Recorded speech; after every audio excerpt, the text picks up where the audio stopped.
the print days to the days of the social media regime. For example, in terms of spread, social media can easily give you a 1 million spread of viewership. Yeah. It's not easy for you to get print a 1 million sales of your newspaper being bought within a specific time. Okay. So in terms of spread, social media has gotten it. In terms of convenience, comfortability, social media is there. In terms of when it comes to making revenue, the social media also making it very well. Yeah. I mean, with the print, you have to spend so much money to come out with a publication. These days, you don't need to spend so much. All you need is a data and a good content to fill the media space, and you are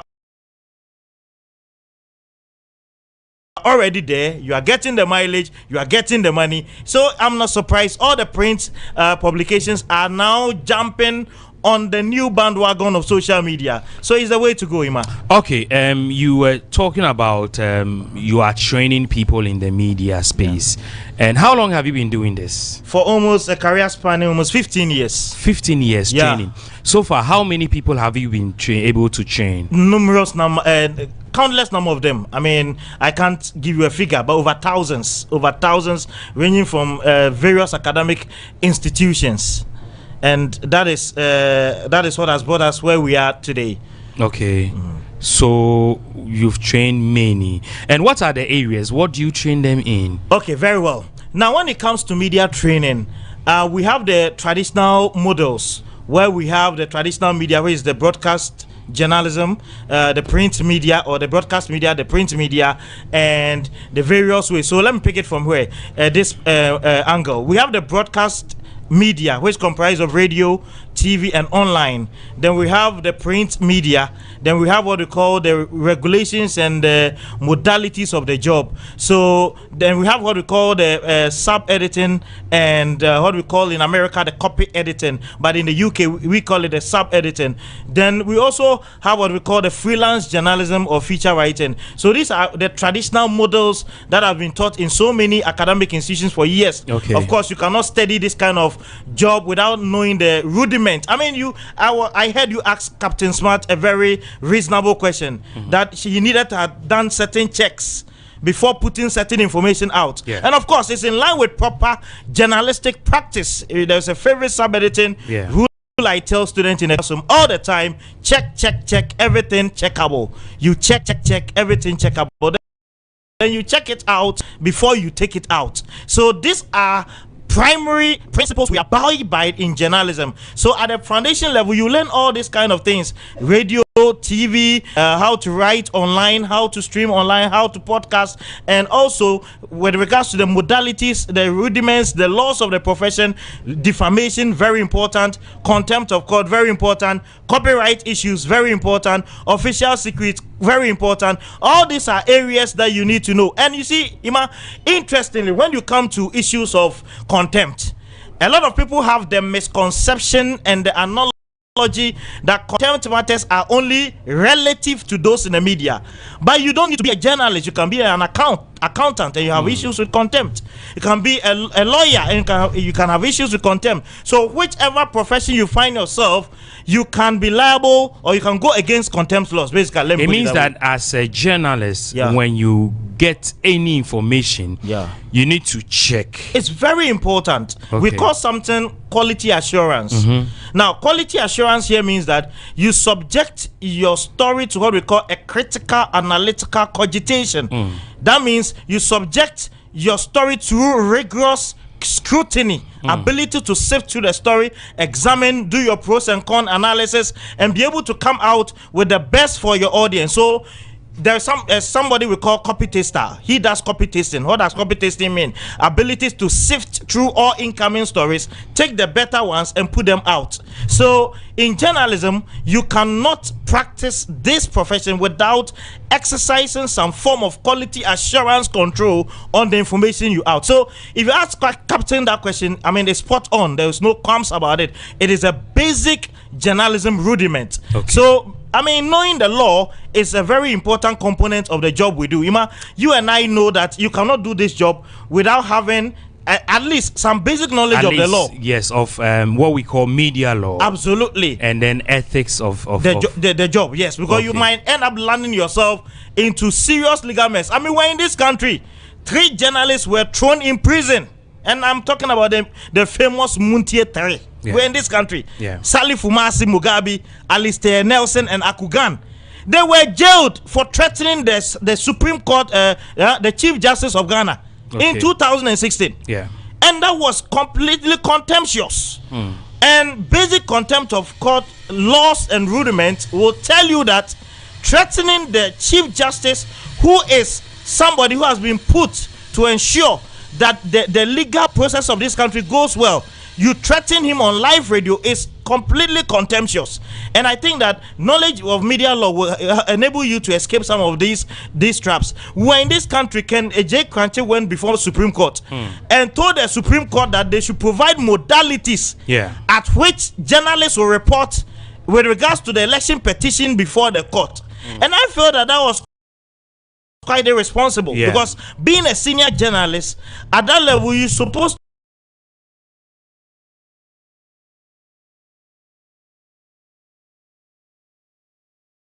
to be able to know the modalities, the things that you have to do and the things that you have to avoid, in order not to have advocated keenly to a lot of journalists, especially fledgling journalists who are coming up in our profession. Okay. Yeah. So currently, apart from training journalists, training young people who want to join the media space, what else do you do? Ima, I'm a content creator. You know that. I'm a Ghanaian YouTuber. And also, I'm a businessman. Absolutely. So, we are into this content creation business. And you know, this thing started, whole idea of content creation started when in COVID, we all had to go down, and most institutions were shut down, and we had to find an alternative to whatever we do. So that's where the idea of content creation came in. And I have my personal YouTube channel, the Ben Archer TV, that's doing very well on YouTube. And I will tell you on point of authority, I've never regretted being a content creator. In fact, I'm a proud content creator. You know, most of content creators, people think we don't contribute to the development of whatever happens. We contribute to the development of whatever happens in this country. I mean, not all content creators use their platform to insult. Some of us use our platform to educate and inform as well. And don't forget that for every content creator, especially for those of us who are with Google, most of us are taxpayers in America. A lot of people don't know. Most of us contribute to even the American economy. So our worth in our dispensation this is very important, and it's one thing I will encourage anybody. If you want to enter into content creation space, you are welcomed. Okay. I think we'll go for a break right now, and we'll take a bathroom break, and we'll come back again.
And for the purpose of this interview, I beg you, can you help me reposition this microphone for? Please, can you help me with this microphone? And okay, so kindly introduce yourself to me. Okay. Yes, it's okay. Thank you. My name is Stella Kuma. Stella Kuma. Mrs. Stella Kuma. But because of the DSI I went, they call me Love. Okay. That's my name for the show. That was my name. So was it a reality show? A reality show, yes. Okay. A dancing reality show for plus size. Okay. Organized here in Ghana. Yes. And you won?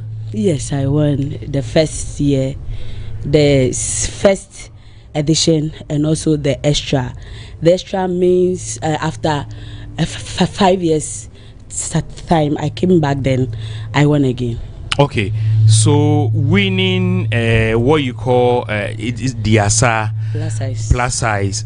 What was the prize? The prize with the first edition, I got a brand new salon car. Okay. Yeah. And with the sponsors. Okay. Items. Okay, you received everything. Yes, please. And then the second edition. Wow. The other one, I think. Extra too. Okay. It was money. Okay, how much was involved? 500,000. 500,000 cedis. Yes, please. That's is it 5 billion? 50,000. 50, yes. So you received 50,000. Yes. Okay, so before going into this competition, what were you doing before going into it? I was working in the marketplace as a market woman. I sell cloth. Okay, and that was what you what were. I was doing there. And then you saw the advert, and you decided to go because I love to dance. You love to dance. Yes. And did you believe that it was going to go well for you? Yes, I had that belief. Okay, that it was going to go well for you. Definitely. So you joined and you were the winner. Yes. What has that brought to you ever since you won that award? Okay. Let me say, before I used to stammer a lot. So if you call me to come and give a speech or talk to anything anyone, in public, the confidence was low. It wasn't there. But after the show, I felt that has grown. Then also with the DSA too has changed my career.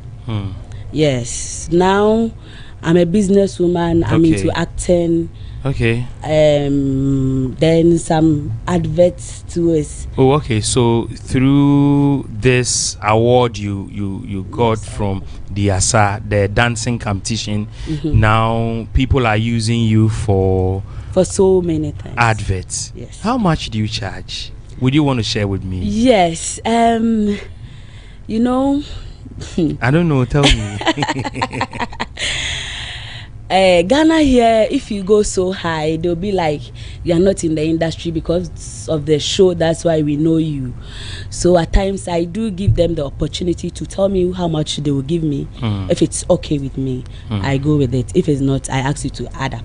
Okay, so you have a management team you are working with? Unfortunately, it's only my husband I'm working with. So your husband is the one managing you? Yes, please. And how long has your husband been managing you? It's 7 years now. 7 years now. Is he doing the right things for you? He's not so much into the industry. Okay. So him going out and look for this adverts and work and movies, for me it's a little bit difficult.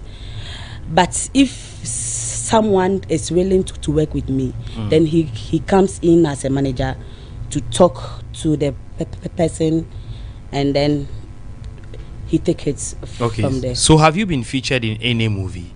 Yes. How many movies so far? So far 2. 2? Yes. Were you paid well? No, they didn't give me anything. Okay, what was the title of those movies? One is Mr. President by Lewin. Then the other one is Jinyame. We use the Adum Che Nyame to do Billowing 2. Okay, and then what? What? 2. Okay, so 2 movies so far. 2 movies Have so you far. shot some adverts? Yes, I did one with Go TV. Then Master Richard used me for Car Farm. Okay. Then some other ones which is not yet out. Okay. You know, this underground thing. Okay, so there are some other ones that are not yet out. Yes, please. Okay, so that is what you are looking at now. Yes. Okay. Apart from that, what do you do? Is there something you do? Yes. Okay, what else you do? I'm a breeder. My Okay. husband is a breeder as well. So me, I sell dogs, accessories, Okay. the feed, Okay. and grooming. We do grooming too as well. Okay. Yeah. So that is what you do. Yeah. Okay. So, and how is that business? How is it doing? That business is doing well. You breed dogs. Yes. How much? Take me through breeding dogs. Is it? Does it fetch you money? Does it give you money? It does. It does. So when someone wants you to breed dogs, like I do sell. So me, I have, we have foreign ones, bulls, Doberman, pit bulls, the small ones, Chihuahua.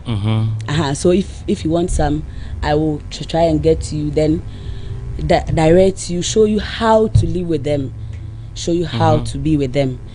Then after some 1 month, then it's over. Then I'll leave you to watch after your own dog. So how much does it cost to do that?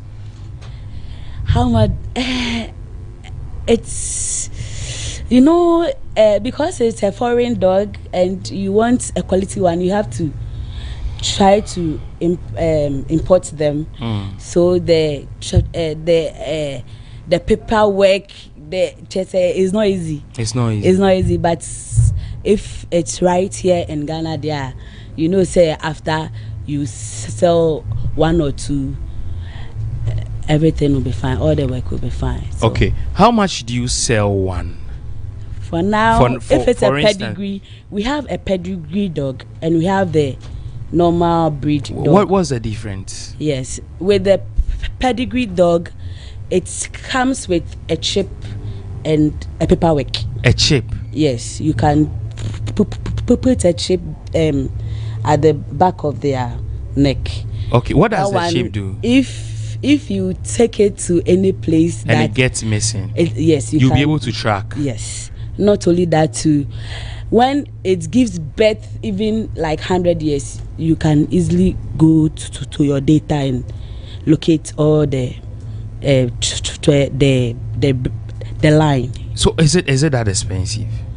With a chip, not too much. So how much do you sell one? My recent one, I sold them 4K. 4,000 cedis. Yes, please. Which is about $300.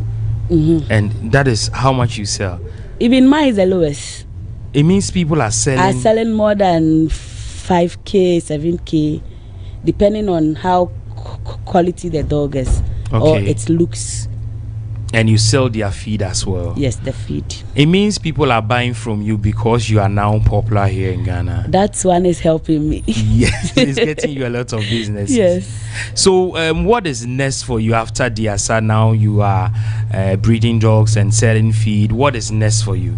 Okay. The next is I wanted to get a manager or a managing team because I see I have so much thing I can offer the country. Okay. But because I'm limited to my husband, and this husband and wife issues too, when it comes the work you not do again. We all go and sleep. So I'm hoping to get a good manager then.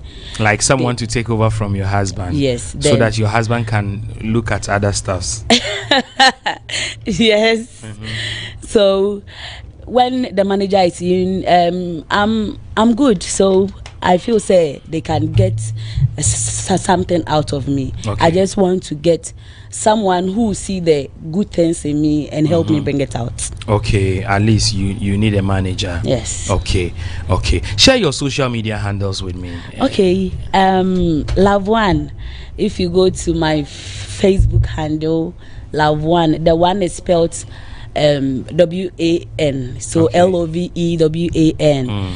It's TikTok Love One, IG Love One. Everywhere you go, it's Love One. Okay, Love One, thank you so much for joining Thank you me. too. And God bless you. yes, thank you for coming. And I have my next guest coming in to also join me. So Love Thank One, you. we'll have more to talk. Okay, please. Okay, so enjoy the rest of the day. I have my next guest. So you sit down, and as part of Guinness World Records longest interview marathon, please, for the purpose of this interview, kindly position the microphone well and position the microphone well. No, just turn it. No, please help me with the microphone. Yes, help me reposition this microphone. So okay, so just move forward a little, speak to the microphone, and kindly tell me your name and tell me about yourself. Okay, I'm Lawrence Kosiapia Jr. Okay. I'm an artist. I do music. I've been doing music for a while now. Okay. Apparently more than 15 years now. Okay, you've been doing music more than 15 years. More than 15 years now. Okay. Yeah. And I like the way you dress. Why this dressing? Do you see something I'm wearing? Yeah. Are you sure? Yeah. So what do you think I'm wearing? Yes, you are wearing, but then looking at you wearing a suit with a scarf and what you have, is that the brand? Well, actually, as an artist, you also have to look different and special among others. Okay. Though I would not say this is a brand, but as an occasion like this, I think we all cannot come in with the same style. Yeah. There should be different kinds of styles. Okay. So this is what I also prefer wearing. Okay. So how long have you been singing? You said you've been singing for how long? More than 15 years now. And do you have some hit songs?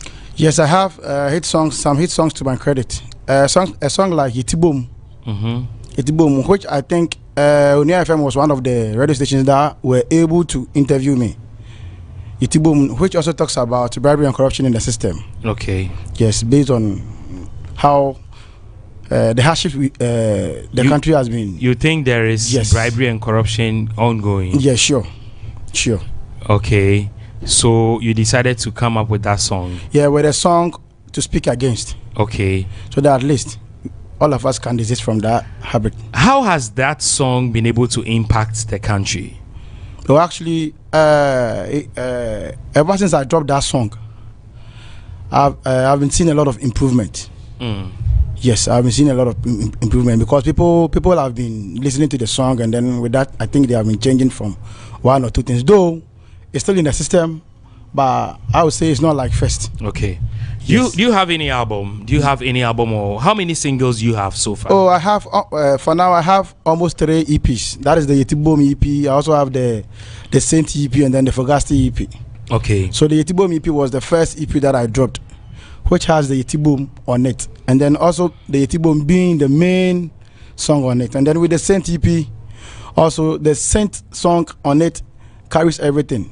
Okay. Yes. Now most people are saying people are not buying hard copies, hard copies. Is that the case? Oh, I will not say that is the case. But looking at how right now things has been branded, that makes things very hard for us. Okay. Because one, me being an artist, I also want to sell myself, to sell my craft, and then to sell Ghana as a whole. Okay. But why is it I've been doing songs and then I'm unable to sell myself? Okay. Yes, there has been a lot of people around trying to download it elsewhere for free. Yes, if at least there can be a system whereby it can even govern all of us to be able to get something little from there. I think it will even encourage the artist to do more good music, not just music, but as I said, a good music. Okay. Yes. Okay. So how do you market your songs? One, I'll say through interviews. Secondly, TV stations and radio stations, and then lastly on digital platforms, especially Spotify, Amazon, Apple Music, Audiomack, here and there. Okay. Yes, that is how I've been marketing my. So what is the name on your social media? Saint Fogasty, as in SAINTPHOGASTY. Okay. So that is your social media handles. Yes. That currently I'm using. Yes. Facebook, Instagram, Twitter, everywhere. Even on YouTube, is the same Saint Fogasty. People are doing dance hall. Others are doing hip life. What kind of genre do you do? I'm a hip life artist. I do rap music. I do a little bit of Afrobeat. I sing as well. But strictly, I'm a rapper. Okay, so strictly you are a rapper. Yes, please. So that is what you do. Yes, please. And does it pay to do rap here in Ghana? Yes and no. Yes, because if you're able to do it well, it will pay. If you're unable to do it well, it will not pay. But if you're able to do it as the people want it, surely it will pay. You know, music itself is like a school. Okay.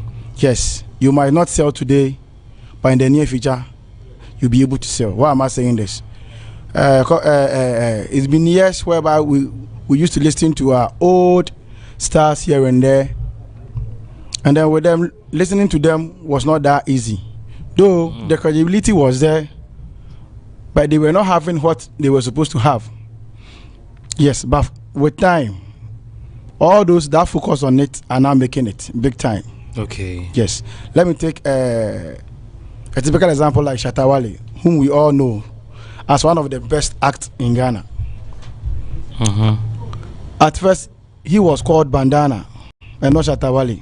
But during that era, though he was well known, but when it comes to monetization from music, that thing wasn't there. Okay. But comparing that Bandana era to Shatta Wale's era, things are suddenly what changed. Okay. Yes. So you are currently doing rap music. Yes, please. Who do you look up to in this industry? I have all the craziest people on my side. What do you mean by you have all the craziest? If I say craziest people, I'm not talking in a manner that they are crazy, but with their craft, the way they do themselves, a manner they portray. A typical example is Kwakesi. Another example is Obrafo.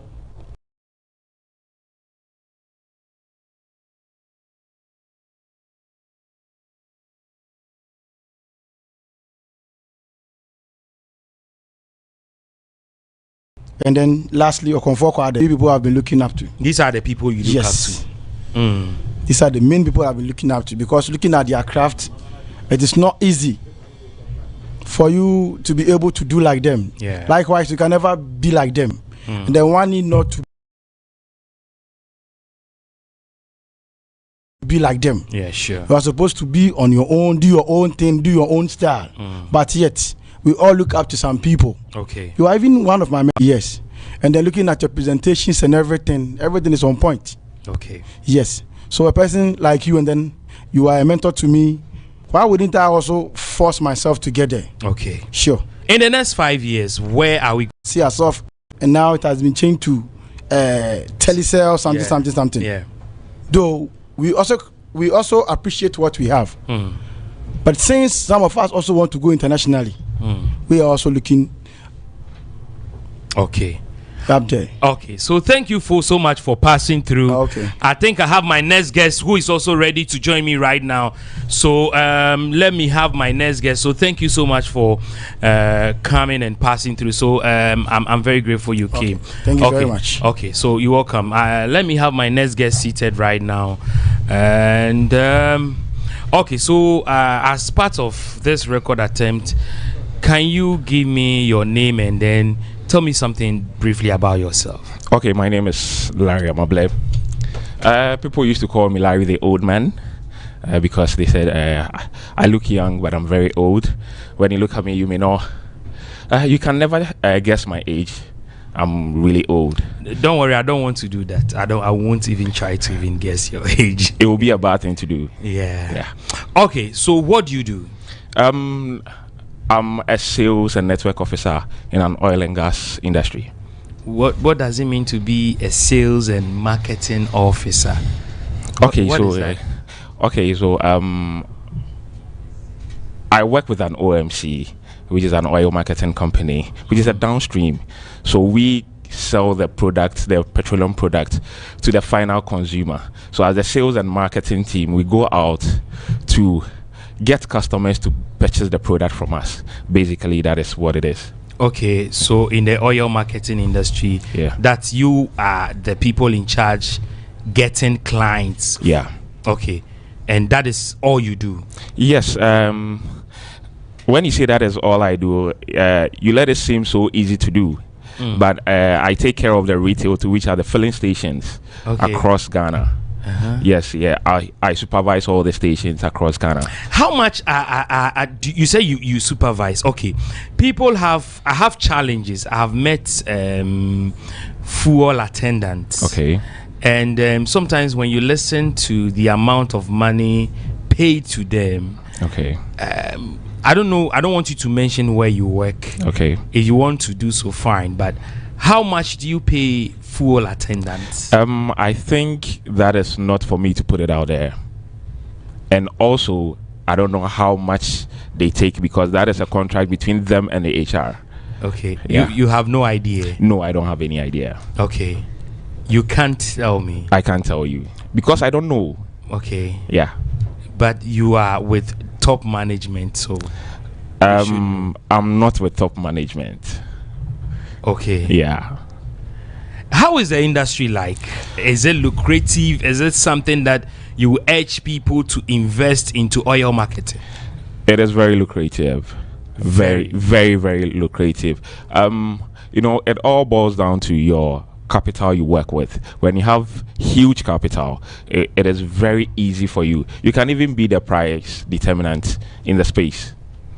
For instance, if someone is selling a liter for 12 cedis, if you have a huge capital, you can come down to 11 point something. It depends on where you buy your product as well. Are you not? I thought all of you are getting your product from the same source. So there are different BDCs, which are the bulk distribution companies.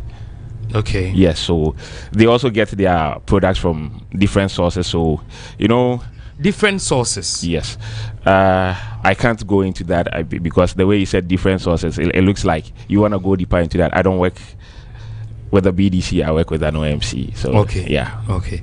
So they buy from different sources. Yes. So you are getting different prices for different rates. Yes, sometimes some buy on credit, some buy with cash. And definitely the cash price and the credit price will never be the same. So if you, like I said earlier, if you have huge capital, you can actually bid for a lower price. Okay. But if you are going for credit, definitely you can't go with a lower price. Okay. Yeah. And why is it that we get to, I think I've asked this question, but then I want a detailed answer. We get to some fuel or gas stations, gas station A, or you get to A, they have different rates. You get to another one, different rates. Yeah. Does it has something to do with the quality of gas or fuel you are buying? I can say yes and no. Yes, because if your product is of a higher quality, you can never go low, because when it's of a higher quality, you definitely pay more for it, right? Some people will buy products and still mix it with additives so that it will be more for them, right? People do that? Yes, that's what I've heard. But is it possible? It is possible for someone to buy petroleum products and then everything is possible. Then I'm sure that is one of the reasons why engines are going off. I can't say that. Could it be if someone is doing that, or if it's true, because this is just an allegation. If you buy an inferior product, right, your engine, and it doesn't work with your engine may definitely go bad. And you see, these new cars, these sophisticated cars, right, you know, some OMCs have the V Power and the FE Max, right? That is RON 95. Most of the OMCs sell RON 91, which is okay for the cars that we use. But these cars like the Porsche and all that, for the engine to be very effective, you may have to go for the RON 95, which others call it the FE Max or the V Power. Okay. Yeah. Oh, okay. So if it is of a higher quality and you buy, let's say, RON 91 for it, definitely you may have problems with your engine. Oh, okay. Yeah. And I'm not sure drivers and car owners are aware, most of them are aware of this kind of education. Yes, so when you go to my company's page, we normally do, like on Instagram and all that, we normally do education on there, and we have certain terms that we even educate people, right? When you see a BRV, you may call it tanker, but someone in the industry say BRV. Do you get it? Yeah, so we actually educate our people, just that some people may still want to stick to what they know or what they grew up with. Yeah, that's what it is. Wow.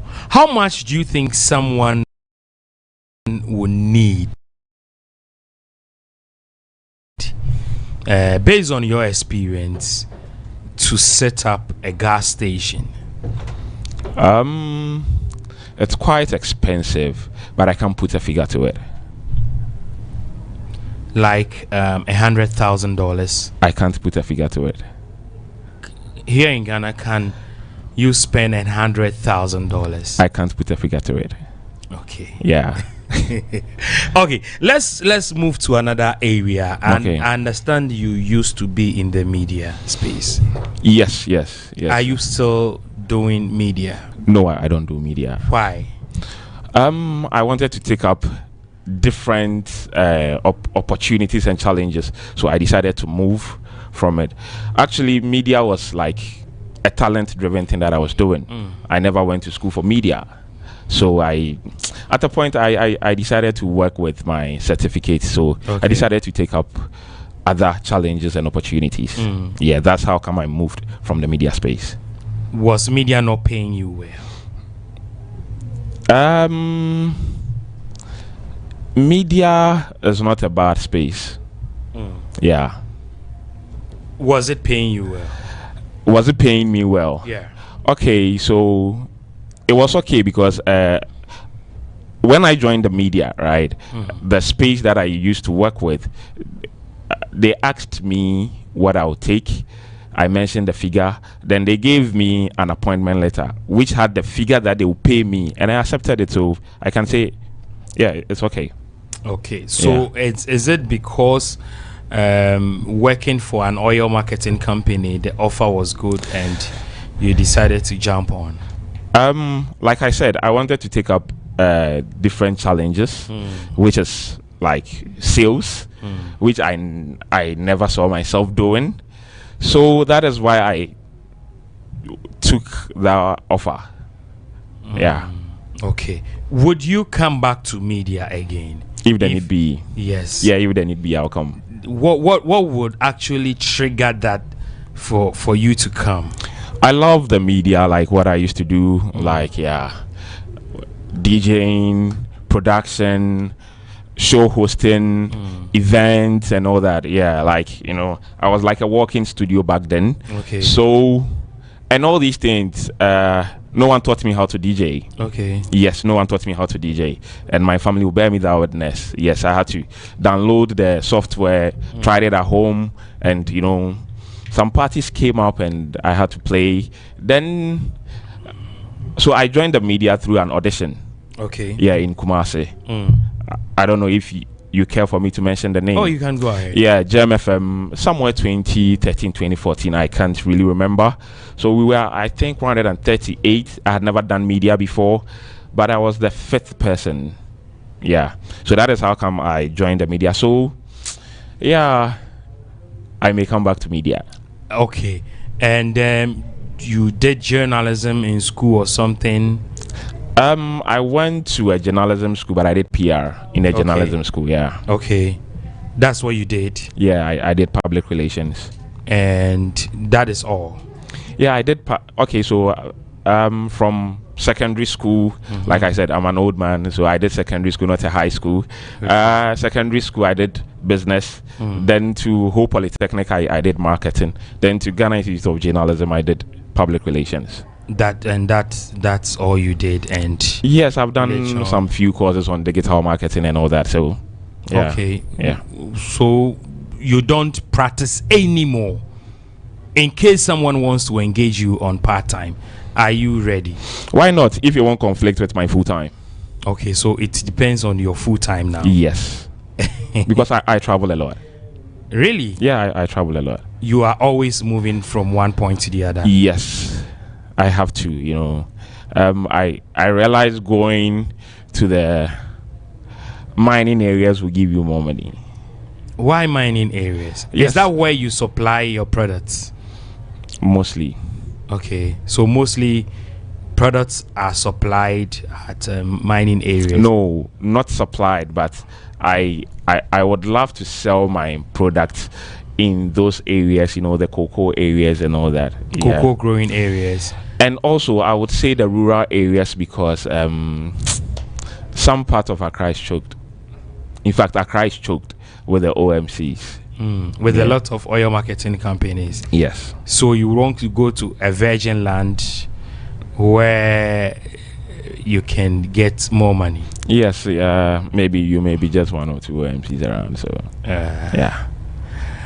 I want to hire you to be. Were you a DJ? Like I said, I was a walking studio. So you were doing everything. Yeah. So if I want to hire you or to do something, how much are we looking at? I don't think this should be discussed on a live broadcast. Okay. Yeah, it should just be between you and I. We sign a contract and we go. How much are we looking at? Like I said, I don't think this is supposed to be on a live broadcast. You want to take 5,000 for a month? I think I'm worth more than 5,000 cedis, unless you are talking about dollars and pounds. Then you are rich. I'm not poor, actually. You are super rich. I'm not poor. Are you married? I'm not married. Okay. I think I have to leave that conversation and we'll talk about it. Since you've been a DJ, and I understand DJs are not paid well. How true is that statement? It depends on the way you brand yourself. Some DJs are well paid. Yes.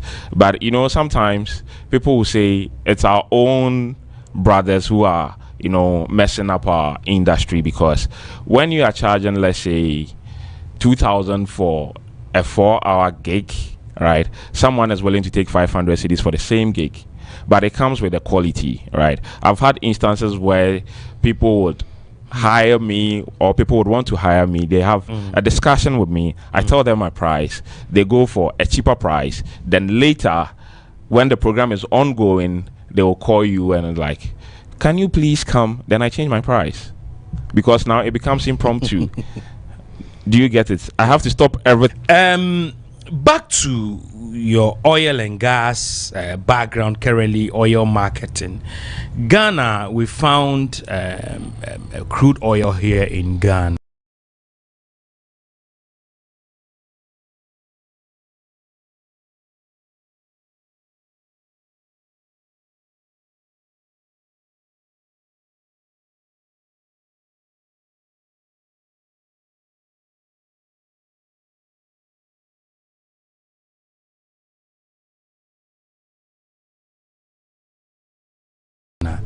But it seems we are still struggling.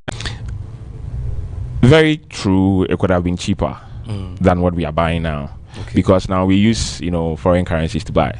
And you know, the foreign currency against our currency. So sometimes in the oil market, the international market, the prices might have not gone up, but because of the currency. Yes, so you would have to pay more. Okay, can you walk us through, just myself and the people watching us live on Facebook, and process of setting up, if one wants to set up, let's say, or go into oil and gas, or go into oil marketing, having a fuel or gas station? What are some of the processes? Okay, so first off, you need to get your permit. That is your permit from NPA. That is no objection, which means that in a space of 300 meters, you don't have any filling station within a space of 300 meters. So if your land qualifies to get that certificate, then the NPA will give you a building permit, right? And when they give you the building permit, you would have to go for fire certificate, right, and EPA certificate. So when EPA and fire certifies you that you can go ahead, then you take your site plan and all the other certificates to NPA, then you start to build your station. Wow. Yeah. I asked with the figure, but it seems you're unable to tell me how much we will need. Yeah. Because a lot of things goes into it. The location plays a role. If I understand you, you want to know if location plays a role. Yes, in terms of the amount of money you need. Acquiring the land, yes, but the location, no. Sorry, acquiring the land, maybe if you are getting the land around an expensive area, you may have to pay more for the land. Okay. But the way you pay for a land in Accra is not the same amount you pay in a rural area. Okay. Yes, so location, maybe yes and no. If I understand you,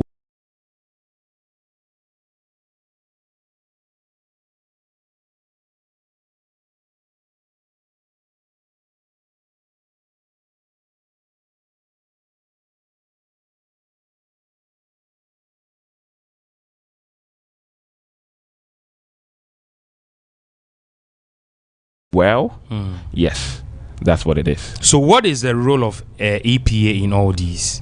So EPA certifies you only when they realize that you are not damaging the environment with your sales. Okay. Yeah. Okay.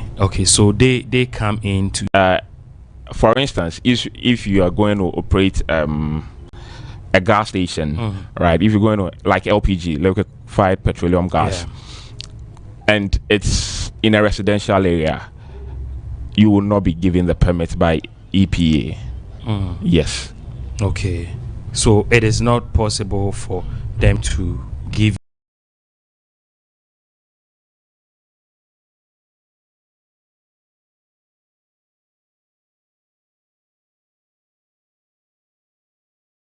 you that permits. If so, it means that a lot of things goes into it, and yes, you can't just do it. Yeah. Okay. I think my next guest is also ready, and we'll move straight to the next guest. So can I have my next guest to join me? Okay, so IG is Larry the Old Man. In fact, Larry the Old Man, apart from Facebook or no other socials, apart from Facebook is Larry K.P.P.E.E. You must be rich, eh? I'm not poor. You sit and you welcome to the program. Kindly introduce yourself to me. So my name is Joy Nana Mareko, but I am popularly known as Her Excellency, and I am a media personnel. Okay. Yeah. Is that all you do? No, I am an MC for events. I am a voice-over artist. I am at other times I am a beautician, a makeup artist, a hairstylist. Yeah. Okay, so one person doing all this. you must be rich. I am not rich. I am just a girl trying to make ends meet, trying to survive in Ghana, in Accra. You know, when you find yourself in a country where things are hard, you have to survive. You have to do anything and everything legally to survive. And as a mother, you know, I have kids that look up to me, and so I have to do anything, everything How long have you been in the media industry? Not too long. About 6 years now. 6 years. Yes, please. I understand media personalities here in Ghana. You are so rich. Yes, media personalities in Ghana are rich. I won't dispute that fact. We are, because there's something about the media. When you join the media, it gives you some kind of exposure, and that exposure brings you that money. Because I'll use myself as an example. When I started working as an MC, I was doing MCing even before I got fully into the media. Now, in my times as an MC, sometimes I have to be doing it for free. There were times where I have to be charging. Between 2017, 2016, I MC programs and take sometimes as little as 150 cedis. 150 cedis, yes. And I have not been in the media space for too long. But then when I was put on air, I was hosting a show on one of the media platforms, and Accra FM to be precise. And after one or two, I had an encounter with, after I got some sort of exposure as an MC hosting an event, I had the opportunity of hosting events through that same program, and then that same event. And then, because they met me as a media person or somebody affiliated to a particular media house, I decided, no, I'm not going to charge until, let me just ask him how much he's going to give me. He was like, you people, sometimes it's hard, but I beg you, I can only pay 2,000 Ghana cedis. I was like, wow. So that's an example of how the media pays. I'm told that media personalities, most especially ladies, you are being abused, most especially if you are looking for a job. You go and sometimes men and the bosses want to take advantage of you. How true is this? Have you encountered that before? Yes, I have. It is not just people in the media, or it's not just media personalities. It is everywhere. It's everywhere. It happens that if you're attractive, I think not everybody. We all having. Have you encountered that before? Yes, I have. On several occasions, I have. Several occasions. Several occasions. Which media house? I don't think I would want to mention. Was it your first media house? Okay. You won't put me in that tight corner. But no. So before I joined my very first media house, I was working with some online institutions, media institutions that were operating fully online. But it didn't come from there. It didn't come from there because there they saw the good, they saw what I had. They realized that I had something in me, and that if I am given the opportunity, I'll do better. But my first encounter wasn't even in the media. It was when I was working as a cashier. Yes, and then when I went for the job interview, someone wanted to take advantage of you. Yes. Was it a manager? It was the CEO himself. He said what? He was like, when I got there, he was like, I like the way you talk. How are you talking? Just like I am talking. I don't know. I don't know what is it about how I spoke that got him so attracted. But then he was like, I like the way you talk, and forget about, I am the CEO. Forget about all of your application and your qualification, because talk about qualifications, I don't think you qualify. But I think you can do the job. And I like you. And so that's how it started. And I was like, oh, thank you. Then we exchanged contacts. I'm going to call you, and then we'll talk about when you're going to start and all of that. So that evening, I'm going to call again. And then when the call came, he was like, what are you doing? And I was like, I'm just lying down in bed, hoping to hear from your company and then positively, start. Then he was like, oh, don't worry. Everything is done. I am in charge, and so you have nothing to worry about. What are you doing this evening? And I was like, nothing. I am just going to be home. And then he was like, okay, so can we meet up That's how it started. And I was like, I'm sorry, but it's late, and so maybe we can do tomorrow. And he was like, tomorrow I'll be very busy. You met him somewhere? He wanted us to meet somewhere. We didn't meet. Why? You didn't need the job? He didn't ask me to meet him because of the job. He didn't ask me to meet him so we talk about the job. He just asked that I meet him, and I made it clear it was late, and so I wish that we will make it the next day. I can come over to the office. And he was like, no, I don't have to. And that, how about tomorrow evening? You know, that was where thought of this man had something else running through his mind came up. And so I told him that tomorrow evening I had church, and it started from WhatsApp. At a point he was texting, and he made his intentions known. And then I asked the question, are you doing this because you want to give me a job, or because you have a job to give me? I am looking for a job and you have it, and so you'd want to do this in exchange for. And he was like, oh, but come on, you won't be the first person. There are a lot of ladies doing this, and that was how I lost the job. Because I won't give in to his demands or his requests.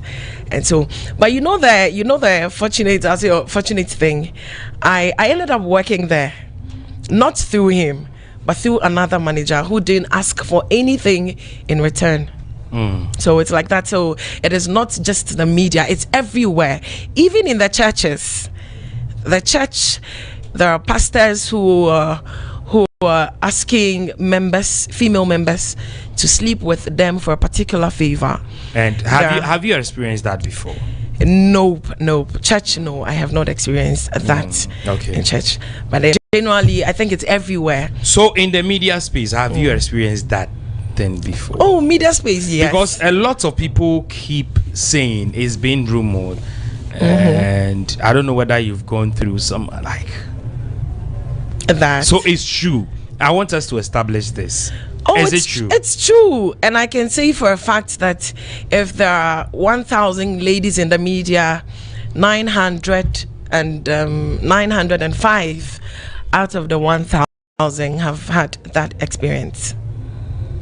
Yes, yes. If there are 1,000 ladies in the media, now it's up to them to give it. Come on, and this is no news. I don't know why they always want to affiliate or put this on just the media. This is no news. Any pretty lady at some point in her life would find, a man asking her out, whether in the media or not. And so ladies in the media are no exception. And then there's one thing about ladies in the media: we are pretty, we are outspoken, we are intelligent, and so maybe that is why we get it more. So far, how many media houses have you worked with? I have worked with 5 media houses. 5. Okay, so I'll say 4. Okay. So I've worked with 4 media houses. Okay. And does it pay here in Ghana? So it pays. The media in general pays. Yeah, it pays. Because, like I said, exposure. And exposure, when you're in the media, you get some sort of exposure. Even when you're behind the scenes, you get some from a producer. People think that, when you talk about media, everybody looks at what people have in mind are the frontliners, those on the screens, those that are on air talking. But then even producers who are behind the scenes, it pays. It pays because you get some sort of exposure. How much was your first salary in the media? Would you want to share with me? My first. Have you been paid like salary? How much was your first salary? My first salary. Okay, so my first salary was with the online media, and it was 800 cedis. Yes, that was my very first salary. How much? It was 800 cedis. 800 cedis. Yes. How many years now? 7 years now. Yeah. 7 years now.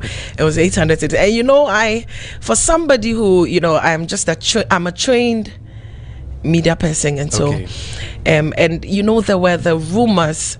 I had not been in. I was just entering into it, and then there were rumors that, Masa, if you don't have the fame, the best you can get is maybe 400 or 300 cedis. That was what I had. And then you got about 800 cedis for online. So I was like, hey, well, it's not bad. I'm imagining that when I get poached, when at a point in my career I am recognized, and maybe some media house recognizes me, recognizes what I have, and then they come for me, I think it'll be better. It'll get better by the year. So yeah, and that is what the media is about.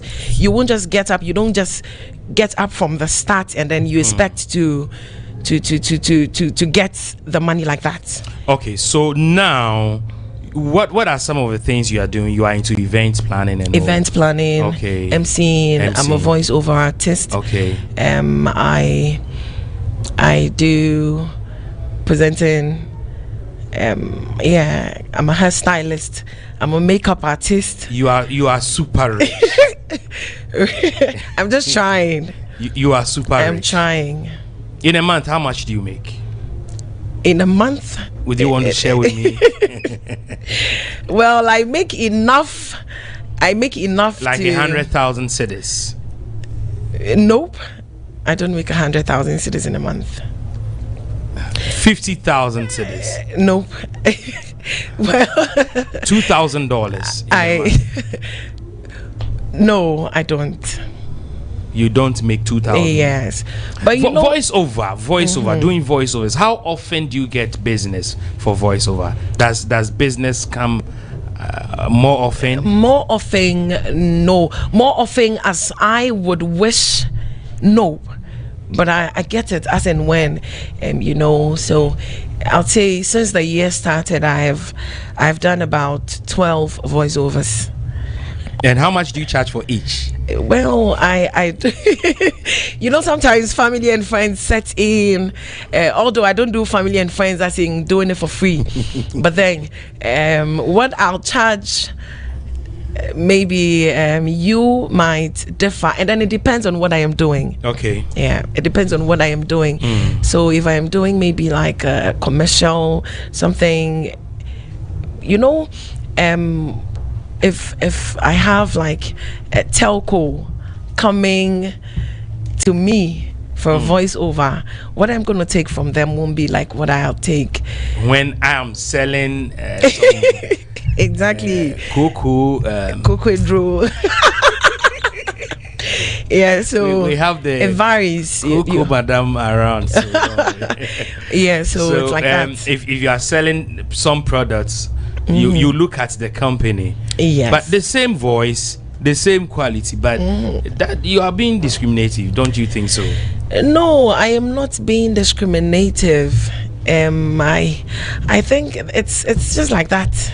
It is what it is. It is what it is. Like yeah, I think you put a lot of things into consideration when you're doing a voiceover. So you are a radio and TV presenter? Yes, please. You do both? Yes, now I do just TV. Okay, yeah, I do both. I do radio and TV, yeah. I'm telling you, you are rich. I am trying. Because here in Ghana, radio presenters are making money. TV presenters are making money. So if you are doing both, it's the name Her Excellency Nana Ama. Yeah. You are super rich. I am. I'm hoping to be rich someday. Well, I don't know your definition of rich, but I am. I don't see, if I am talking about somebody who is rich, I am not rich. Okay. I'm just trying. I am. Very soon you'll get there. I pray so. Amen. In fact, that is a prophecy, and amen to that. I'm currently interviewing you. I'm not a prophet, so I'm telling you that since you have this, doing all this, then I feel and I believe that you are super rich. If the money and the deals are not coming. I'm sure very soon they will start coming in. Okay, so I think my next guest is also ready to join me. And Nanama, I wish you all the best, and keep doing what you are doing. Being a radio TV event, I'm sure I'm going to put up an event. I'll invite you to come and do everything for me. Please do. Hope I'm not going to pay that much. You'll pay. You'll pay. Once I'm rendering my service, you're paying. Okay, thank you. So my next guest is ready, and so my next guest can just come and join me right now. Let the guests join me right now. We are super ready, so let the guests join me right now. Still on Guinness World Record, longest interview marathon attempt, and we hope it goes well, and it's going to go well for us here. I have another personality joining me this afternoon, and please, as part of this record attempt, kindly introduce yourself to me and tell me what you do. Okay, I am. So can you help me position the microphone, please? So can you please get close to the microphone for me? Okay, so let's talk, senior. All right, so I am Dr. Prekese. Dr. Prekese. Yes. Okay, that's a showbiz name, but then the official name is Danny Kwame Juma. Danny Kwame Juma. Yes, please. Dr. Prekese. Yes, please. Okay, what do you do? You are in the showbiz industry, right? Yeah. What do you do in the showbiz industry? Well, I'm a radio broadcaster, a presenter. Okay. An entertainment one, of course. Wow, it seems today I'm getting more of you. And how long have you been doing this? Okay, this is my 24th year. 24th year? Wow. I started 2000, radio 2000, year 2000. Okay, here in Ghana. Yeah. Okay, you had some training in media. Did you have any form of formal training? Well, I wouldn't call it a formal training because I went to Manifold Tutorial College, did some journalism. Okay. And then I met one woman at GBC, a retired broadcaster, and she took me to, I think, University of Education. There was a campus radio. That's where I started. Okay. So, and then from there we came to GBC to be trained. So I came to do a one-man course at the GBC training school. Yeah. I think personally, I heard of you on Adom FM. Where were you before you joined Adom FM here in Accra? I was with I think Good News FM. Okay. Good News FM. Yeah. Where located? Where is it located? Takoradi. Okay. Doing what? Oh, I was more or less the programs manager and then the drive time presenter there. Okay. And were you poached or you came all the way to Tema to submit your application letter here? Oh, I was there one day and I had a call from one Daddy Bosco. And then Daddy Bosco said, hey, hello, is this Dr. Prekese? I said, yes. Okay, I've been in town, I've been monitoring. So he came to town to monitor yes. people. And it's like everywhere I pass, you're doing well, you're excelling. So can we have a chat? So that was when I stepped in, and then we sat somewhere and then we had a chat. And he says he wants me to be a backup for a top presenter called Abeku Santana, who by then was always getting gigs in the US, and then we'll go and MC and all that, traveling all. So they need a backup for. I said, oh, why not? And I'm ready.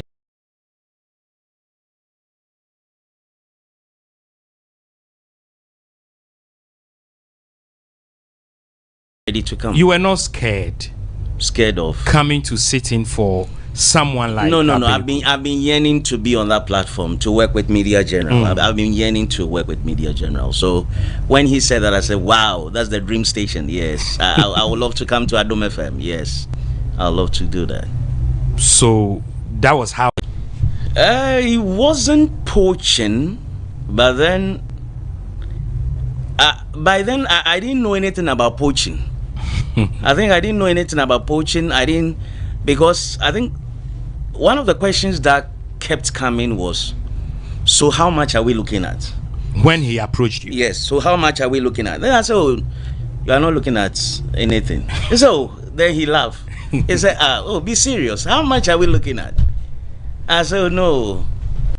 I just want to be on that platform. I need to prove a point. Is it because you didn't understand him well? I didn't get there. And then he said, then he broke it down. He broke it down by saying, do you owe your current employers? Have you taken any loan? Do we have some money to settle with them so that we can take you in the next month or two? Then I kept saying, oh, forget about these people. I don't owe them. I don't. How much are we looking at? How much are we looking at? And then I said, no, we are not looking at anything. I want to work with you. I just want to work with you. So you were not giving any money? No, I was not giving any money. But then I think the offer, the packages came with itself, with some kind of. The offer came with some packages that I was wondering. I said, because as at 2004. Can you please come closer? As at 2004, my salary was then 250 Ghana cedis. 250. Yes. So as those a drive days time host. Yes. As at 2004, my salary then was 250 Ghana cedis. And so when he asked me how much do I want as salary, I said, oh, if you give me 500, I'll come. No, hold on. You were taking 250. Yeah. And he asked, how much are you looking at? Yeah. And you want 500 cedis. Yeah, I said, oh, Bosco, you make we do 500. Make we do everything 500. Meaning, let's do everything 500 cedis, and then I'm going to come. Yeah. And what was the response like? Then he burst out laughing. he said, Preke say, what are you talking about? I'm serious. We need to start this. We need a backup for Abeku Santana. Say something. I say, oh yeah. So okay, apart from 500 cedis, what else do you need? I say, I don't need anything. I'll just take my bag and come. I'll take my bag, leave Takrady and come back and come to Accra. By then, my parents, everybody's here in Accra, so okay. I want to come back. Okay. Yeah. So you left Accra for work? Yeah, to go and do radio in the Netherlands. Yes, okay. Of course. Yeah. So I wanted to come back to Accra, and then that was it. Then said no. He said he'll get back to me. So when he got back to me and called me and say, well, I've told management about your packages and all that. Well, we want to start with you with a salary of 2,000 cedis. From what you were expecting, 500 cedis.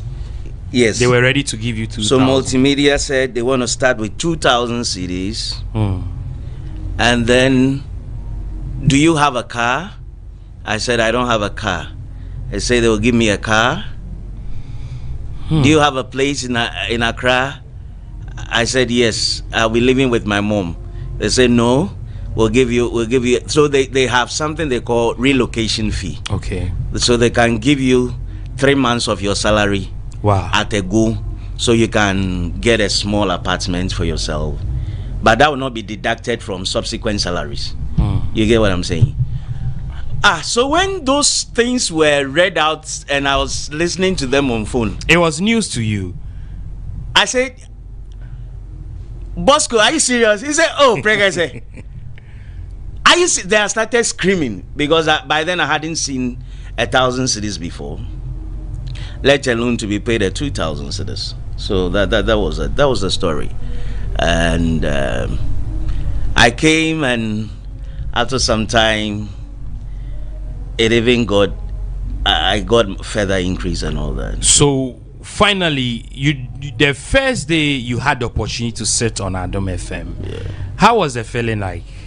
Oh, it something was, you've been yearning for. It was really great. It was really great, and I think my listeners were also sort of accommodating. They when phone lines were activated, they say, "Hey, now they go far free," meaning where were you brought from? Okay. Well, you're really good. You sound good. Yeah. I mean, yes. So they were edging me on and all that. Yes. People have attributed you to be the originator of live worship on radio. How true is it? Well, I would say it is true. You originated live yes, worship on radio. I did it. Where here in Accra? Others might have done something like that, but the one who sort of brought in the live worship as a program on its own, where it will be done daily and consistently, was me. It started when I had to. It was also when I was brought to Multimedia Adom FM. Okay. And then Abeku Santana was in, but then after they brought me, they realized I'm a bencher and they are just paying me. I'm not doing anything. So they got information that the one playing drive time at the Inshira FM in Kumasi, the drive time host had resigned, and so they need to look within. If they can't find anybody, then they can quickly go for somebody elsewhere. So they said, "Oh, why won't we try the guy we brought from Takrady to do the live worship?" So they brought me on, and then when I went, I started the normal program. I put in CD, I play worship, I do some motivation or exhortation on radio, and then this musician called Pa Boateng came visiting one time. That he's head of a presenter who is making waves in Kumasi with a strange kind of programming. So let me go and have a look at this presenter.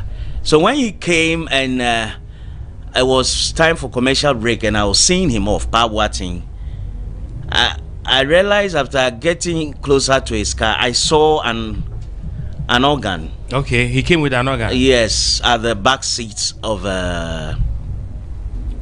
his car. So I said, "Whoa, you brought an organ?" He said, "Yeah."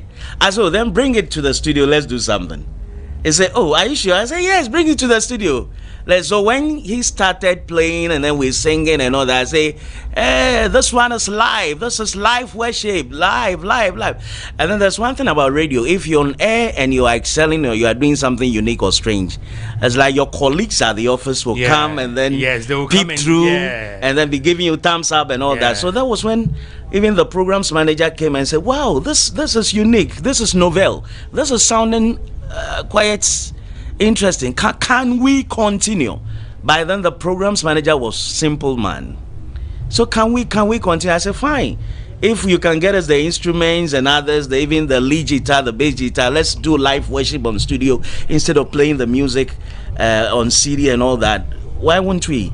So that was when it resonated at Inshira FM. So when Abeku Santana left Adom FM, and I was then excelling at Inshira, they said, "Oh, come and take his seats," because that was the purpose for which you were brought. I said, "Okay, why not?" So you came back to Accra. I brought the live worship back to Accra on Adom FM. Where from the name Prekese? You've mentioned your real name, and here in Ghana, you are well known to be Dr. Prekese. Are you a medical doctor? No, I'm not a medical doctor. I had aspired to become. I was dreaming to become a medical doctor all my life, but then I realized I didn't do well in organic chemistry. I did science, biology, physics, chemistry, but then I didn't pass in organic chemistry. So because of that, I said, fine, if I couldn't become a medical doctor, why not do the Why not become a doctor on radio? So I just added the doctor to my name, a doctor in entertainment, doctor in information, doctor in whatever. So I call myself Dr. Precursor. The precursor is a spice. It's a spice, and it's called the Idan fruits. Idan fruits or galbanum. You can Google and find out. So I just want to see myself that anywhere I represent or I stand, I become a spice. So far, how many radio stations have you worked for? So far, my last count, I think I've done 6 radio stations, but I worked for one radio station for 5 days. No, I don't get you. You've worked for one radio station just for 5 days. Just for 5 days. You were employed. You started work. Yes, and then you did just 5 days. Yeah. Why? then I think you need to. Your name should be entered into Guinness World Records. As what? You worked for 5 days for a radio. Yes. What happened? Tell me. I was at a station called Invisible FM. Okay. Yes, I was doing drive time. And then I got an offer that there's a station at Techiman called Classic FM. They need a morning show host. By then I had done morning show programming on Windy Bay. It's a campus radio at University of Education, Winneba. Okay. So I was doing the morning show for some time. I actually started radio with morning show. Oh, okay. Yeah, I wasn't a drive time presenter, so I'm a morning show host. And then when I was doing drive time, somebody recommended to the owner of the station, Fred Zini, that the guy was excellent when he was doing morning show at University of Education, Winneba. So if you can bring him, I heard he's back to Kumasi, but he's veered off morning show and doing drive time. So can you bring him? So they came for me in 2002, and then they offered me 1,000 cedis. 2002. Yeah, to 1,000 cedis poaching. Wow. Yes, they offered me a 1,000 cedis poaching, and then I had to consider. I said, "Wow, this offer looks good. Why not?" So I went there. And I was given some, what would I say, orientation for 1 week. So the next week I'm starting program. So during my orientation session and whatever, my previous station, the CEO drove to town, that is at Techiman, and then quickly had to give me another bigger offer than 1,000 cedis, and had to bring me back to Kumasi. Wow. And was sort of laughing at me that, we are bringing you to town. Why are you going back to the village? We are bringing you to town. So that was it. That was how come I had to work for 5 days and in a station called Classic FM. So just for 5 days? Yes. And you came back? Yes. So far, have you been well recognized here in Ghana in terms of the work you do? Oh, yes. I will say I've been recognized. Well recognized. Yes. Have you received any awards so far within the industry or any nominations? Yes, I've received some awards, some nominations.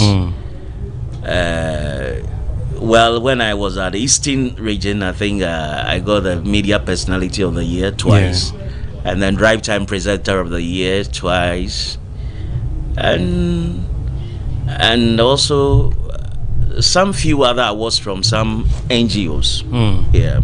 Okay. And reputable organization. Okay. So currently, which of the media houses do you work with? Currently, I work with Onia FM. Okay. As a drive time host. As a drive time host. Yeah. Okay. And that runs from what time?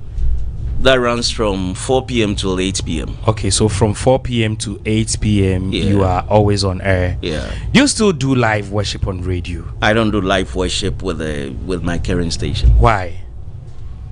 Oh, well, it became. I mean, most stations picked it up, and then, well, I felt I should do something new. You think we are abusing live worship now? No, not abusing per se, but then if you've taken live worship, I could originate something different. So I had to start something different. So I don't go doing the same thing every day. Okay. Yeah. So in these coming years, do you have something you want to introduce? Since you introduce live worship on radio, are you planning that a time is coming you are going to come up with another thing? Oh yes. Well, there are things I have done that were surprising on radio. I think I had to pair couples without they knowing I've paired them. Really? Yes, on radio.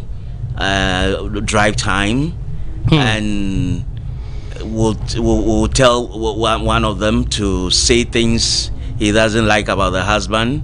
Then when you are about to say it, I mute that of your other partner. Okay. So he or she doesn't get to know you say this. Then later we bring the two of you, say, oh, on radio. So then you let them know they are live on radio. You both were on radio. You said this, I guess you said this. Can you defend it and all that? I mean, I think I did that on Valentine. I had to cause some stir and all that. Yeah. Wow. Yeah.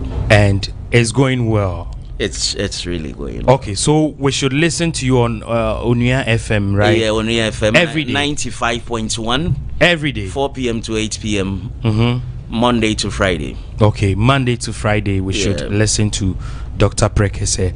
Okay, my next guest is coming up, but then before I let you go, currently, how do you see drive programs? Has it changed? You've been in the industry for some time now. Has it changed? Are we doing well? How do you see drive programs now? Yeah, I think drive has evolved within the years. It's now becoming more informative, entertaining kind of programming. Those days it used to be solely entertainment, but then you can't come and then 4 hours or 3 hours show, do just entertainment and go. People want to be informed. People want to know what is happening. After COVID, people really want to know. People want health tidbits. People want finance tidbits. People want, so there should be much of everything on your drive. Your drive should be what we call a magazine program. Okay. Pieces of everything joined together in order to make it. So if you're drive time host, I'll urge you to read more, read wide, and so you can be able to get your show running. Okay, thank you so much. I think my next guest is ready. So we are coming with our next guest for the program, and we're still Guinness World Records longest interview marathon. But Prekese, before you go, let me ask you this: are you married? Are you married? Very married. You are married, very. Yeah. How many wives? Oh, why? Just one wife. Just one, one. Why you say how many wives? Do you have plans of adding one? Oh, why not? I may. You said why not? I may add because I've thought it over with my wife, and she loved about it, but then I would want to add another wife. I'll be very happy to be at that wedding ceremony, so please don't forget to invite me. Thank you so much for coming, and it was nice having you, Dr. Prekese, joining me on the longest interview marathon attempt happening here in Accra, Ghana. And I have my next guest. We are going to talk, and it's going to be a nice conversation. You can as well kindly join on our social media platforms as we stream. So as part of this record attempt, please, I want you to introduce yourself to my guest and everyone watching us right now. Well, my name is Fred Chimens. They call me Fredima in the music business. Fredima is an acronym of myself and my wife. Okay. My wife is Emma and I'm Fred. So Fred and Emma, Fredima. We've been in existence for the past 35 years. That company, that brand name. 35 years. 5 years, that's right. Who coined that name? Myself, you know. when I engaged my wife in terms of, wooing him to be my wife. Okay. We registered a company. Okay. And the name was Fredima Distribution Limited. Okay. So Fred and Emma, we wanted to distribute Guinness Okay. In addition to what I was doing. So registered that name, and then when I started the studio I went to register as Fredima Studios and Multimedia Production. So initially, you were not operating recording studio. I was operating recording studio. I was doing a lot of things. I started as a fuel station manager. Okay. Of Shell. The present day East Cantonment Pharmacy at Kwame Nkrumah Circle. It was Texaco, then it was turned into Shell in 1988 or so. Yeah, okay. I can't remember, 26 June 1988. So I was the first fuel station manager there for Shell, and then I worked with Shell Circle before I was transferred to the Ring Road Shell in 1990. Wow, that's right. So from there, where did the idea come from? Let me set up a studio. Let me start recording artists. The studio thing, it goes as far back as 1974. 1974. Yes, that was one of my first studio experience. How old were you? Do you remember your age? The age, I would not say the age, but I know my age. Ghana, they will retire you when you tell. But I'm not a small boy, at least. Yeah. I'm not a small boy. In 1974, George Foreman beat Muhammad Ali beat George Foreman on the 30th of October 1974, which I watched live. Wow. Then 1 week after, it was on a Wednesday, 6 November 1974. My father used to work at GNTC in Kumasi, and when it's getting to Christmas, there was a recording studio in Kumasi called Ambassador Records. Okay, Ambassador Records. Yes. So normally, most of the songs that were released under the year of review be taken to the GNTC shops for them to, sell them. So he wanted me to have a first-hand experience of studio recordings. Fortunately, the owner of that studio's daughter was my classmate too, and he was my crush. Oh, okay. Mr. A.K. Badu, his son Roxina Udru Badu, a very, very, very calm lady, very generous. So I visited the studio, and then I saw the likes of Dr. KJC, Erica Juman. Wow. I quite remember. Yes, that one they were doing recordings, and then they are 45 RPM. That's the plates. Yeah. Then they were being sorted out there. It was in that year, the same year, 1974, that I got to know the late George Dako too. Okay. Yes, George Dako was an instrumentalist in a band at Mampong in the Ashanti region. Okay. Called Soul Believers. Soul Believers. Yeah, by Akosa, Professor Akosa's father. Okay. Yeah. So he was a guitarist, and I understand General Champon, the lady General Champon, went for a funeral that place, and they came to play, and he got involved in terms of the activity that day, and promised them that he was going to give them a set of instruments. Okay. So he recruited them into the 4th Battalion. Okay. Yeah, for them to form that band called the 4th Dimension. Prior to that, they had played at a competition where the instrument that were used was not up to standard. So General Champon bought them brand new instruments, and they had this song called Yedi Nampabo, Akrachi for Amowi Akoto. So that was meant to, just to shy them that, look, we've brought the right instruments at that moment, because the instrument that they used to play for that competition wasn't that important in terms of its quality. Then one man called Mr. Murphy took George Dako to Germany in around 1978-79, and the rest is history. So basically, I've followed music up to that point. While when I was in Prempeh College too, I was a member of the school choir, the school band, with Dominic Ansansari, middle studio manager. His father was our music tutor, and then one guy too is in America now. He's called Ni Amano, one of the prolific keyboardists in town. He used to play for Rex Omar and then Nanatu. For most of the Nanatu's recordings that he did in the 90s, he was the guy who did for him. So we are in the school choir at Prempeh College, and together with the Minister of Energy, Dr. Matukuku Prempeh, he sang also, and I was a singer. So he can sing? Oh yeah, he can sing. Yeah, he can sing. Wow. And I quite remember the current chief of defense staff, Major General Pompepra, the current, he was our senior. He was also into the what do we call it, the Christian faith, that the SU. So they used to supervise us and a whole lot of things. So music has been part of me. My grandfather was a trumpeter at the local Presbyterian church in Agogo. My mother, a chorister, and most of the people in our. Were you playing musical instrument then? Yes. Who taught you? My uncle called Nana Bujay. Okay. Nana Bujay Champong. He introduced me to keyboards. You know, those days when you go to the Presbyterian church, anytime that after Sunday church, we go to the main church, and I will be sitting beside the person who will be playing the keyboards. And you try to get that kind of attention. If you want to discover some people are, these are some of the areas that you have to look at. Okay. For instance, when I was training at P2 St. JQ, my son, Chairman, will come to the studio, try to play the keyboards and a whole lot of. I said, look, this guy is the same thing that I was doing in my childhood. Yeah. So I made somebody teach him how to read. So my uncle and Nana Bujay, we are playing sessions at the church. When the church closes, we go there. I'll be playing the dress, so just and then he'll be playing the chord progression. So it was there that I developed the interest to learn musical instruments. So when I went to primary college, but which of the instrument did you settle on? Keyboards. Why? Yeah, keyboards is the master in terms of all the instruments. Now you can play drums, guitar, everything. Based from but I understand back then guitar was because few. The first person who introduced keyboard to his music was Dr. KJC. Wow. It was played by one guy called Ernest Annie. Okay. That's when they called Honey. That's Honey, but he's dead.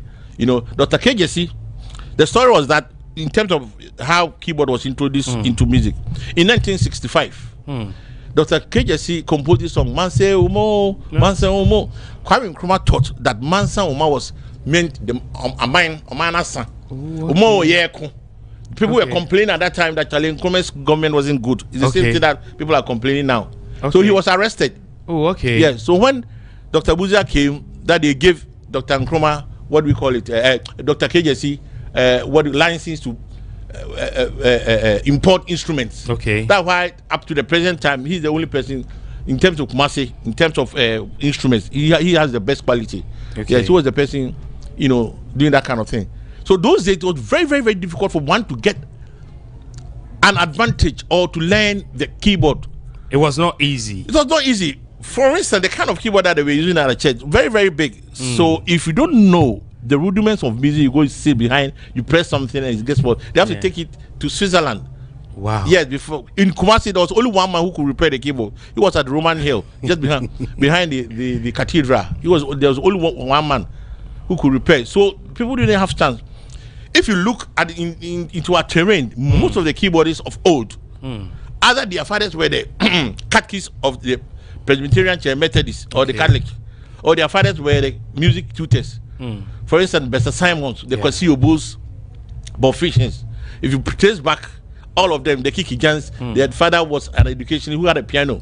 So most of the people who had piano at home were the lawyers' children and those kind of things. So it wasn't easy for people to have that kind of asset. Okay. So if you look at the present day keyboardists, most of them started from 1980 when Casio introduced that kind of small keyboard before Yamaha came. And it was then and then that people started learning those kind of. How long did it take you to learn the keyboard? Well, I can't say, because when we were in Form 1, before I finished Form 5, I could play something, yes. Okay. And then I started my first sound engineering school in Kumasi. There was a man called Mr. Dennis or something like that. So he attended a church called Olumba Obu. He had a Casio keyboard and a 4-track recorder. Okay. So that's where I started learning sound engineering from. And moreover, we used to go to the University of Kwame Nkrumah University, the music department. Dr. Ajakodimo was there. They had a piano there. So normally after vacation class, we used to go there and then learn how to play the piano. After Form 5, the 6th form, that's where, you know, I developed much interest in the keyboard. I was just very, very, very, very vibrant in terms of the keyboard playing. That's right. Wow. And then I set up a studio in my bedroom in Latebia Koshi. That was around 87. So around that time, there's a man called Nana Abuaje Siama. He's now a chief in Kwao area. He used to stay at Latebia Koshi near the Zongo line area. At that time, I had acquired a small Yamaha keyboard. Okay. Where the programming place that was set up in Accra was at the Zongo Junction by Ruth Anabo. Saminu Kwese. At Ruth Anabo. He was one of the few people who brought Atari computer to Ghana for the first time. So most of the programmings that were done between 1980 88, 89 were done at his place. And I quite remember Samuel Owusu's song, Abusua Chika. Yeah. They coming to rent my keyboard for them to use to, sample the sound. That time, Freddie Ma studio has started. I have started, but it was in my bedroom at Latebia Koshi. It was in my bedroom. So I did a demo for someone. The person was staying in Dansoman. Then he introduced me to one guy who was an old student of Adisade College called Hector de Graaf Johnson. His family, his father's cousin was the vice president during Dr. Lehman's time. Yeah, Hector de Graaf Johnson, and this good guy. I mean, people who are listening to me who attended Adisade College from the 80s to 90s who know him. He was playing the keyboard for the school and he was working at Ghana Films. Yeah. Mr. Freddie Ma, it seems you are very sharp when it comes to dates, figures, names. Where did you learn this from? Charlie, to take the look, and I'm being kakra, No, I'm being kakra. And I took that kind of inspiration from one of our family members, the great Justice Cheng. He in 1927 at the opening of Achimota School was a student at Achimota School. So in 1927, you can just imagine. Okay. And then he kept records, our family records. So I decided to also learn from him in that aspect. And I have a very sharp brain, sometimes. So the days really stick to. And I had also a book that I write certain things of events that happen in random. So sometimes I just go and then refer to them. Though I've lost most of the things, I still remember a lot of the things in my head. How many people have you trained as sound engineers? Sound engineers? Currently? Yeah, currently if you combine Ghana, Benin, Nigeria, Togo, and then Liberia. They were coming to you? Yes. Liberia, I trained almost about 20 sound engineers. Most of them are in America, and some Nigerians too.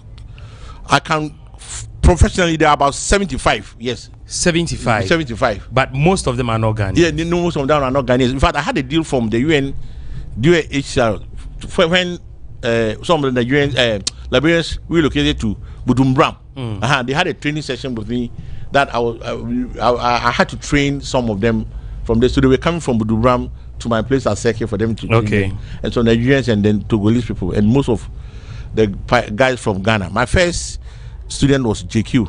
That's right. Yeah, he was my first student. And then the next one. The next one was Waxy, Don Waxy, or then Tetodamtin, then Apietus. And then it followed. It followed, and now there's a guy at Abekala Parts called Canada, Koku Canada. He did 20 form of Onana. He's the one behind. Yeah, that's right. Behind. I have trained a lot. How do you feel when you see the boys and those you've trained in the industry? How do you feel? I feel very proud. You see, happiness in life doesn't lie only in money. Sometimes when you see yourself helping other people to rise to certain pedestal, at least it helps you, and then it gives you that kind of inspiration for you to do more. For you to do more, because most of them came from nothing. I mean, JQ had just completed 6th form. Though we were all playing in the same church, he came to me and told me, "Uncle, I want you to teach me how to use the computer to program music." And the funny aspect is that I never also attended any sound engineering school. Yes. I had a science background. You see, after 6th form, I wanted to go to the medical school. I had everything all right, going to Germany, but Charlie, the money to go wasn't there. So through my science education, I bought a lot of books and then read them. So it was the practicals that I had from Mr. Kwachi, Sami Kwenu, Charles Wilson from the Ghana Films, Nanang Kroma, Kwesi Obo, the late K. Kikabo, and Bobo, and others. That's where I had the practical experience. But the rest of them, in terms of book knowledge and this thing, the graph helped me that in terms of the computer. But most of this thing, I learned it from the books. Currently, what is the state of recording studios here in Ghana? Back then, I know your studio was one of the music hubs in Ghana here, where a lot of hit songs were produced. Currently, what is the state? Not just your studio, but are people recording from studios, or because it seems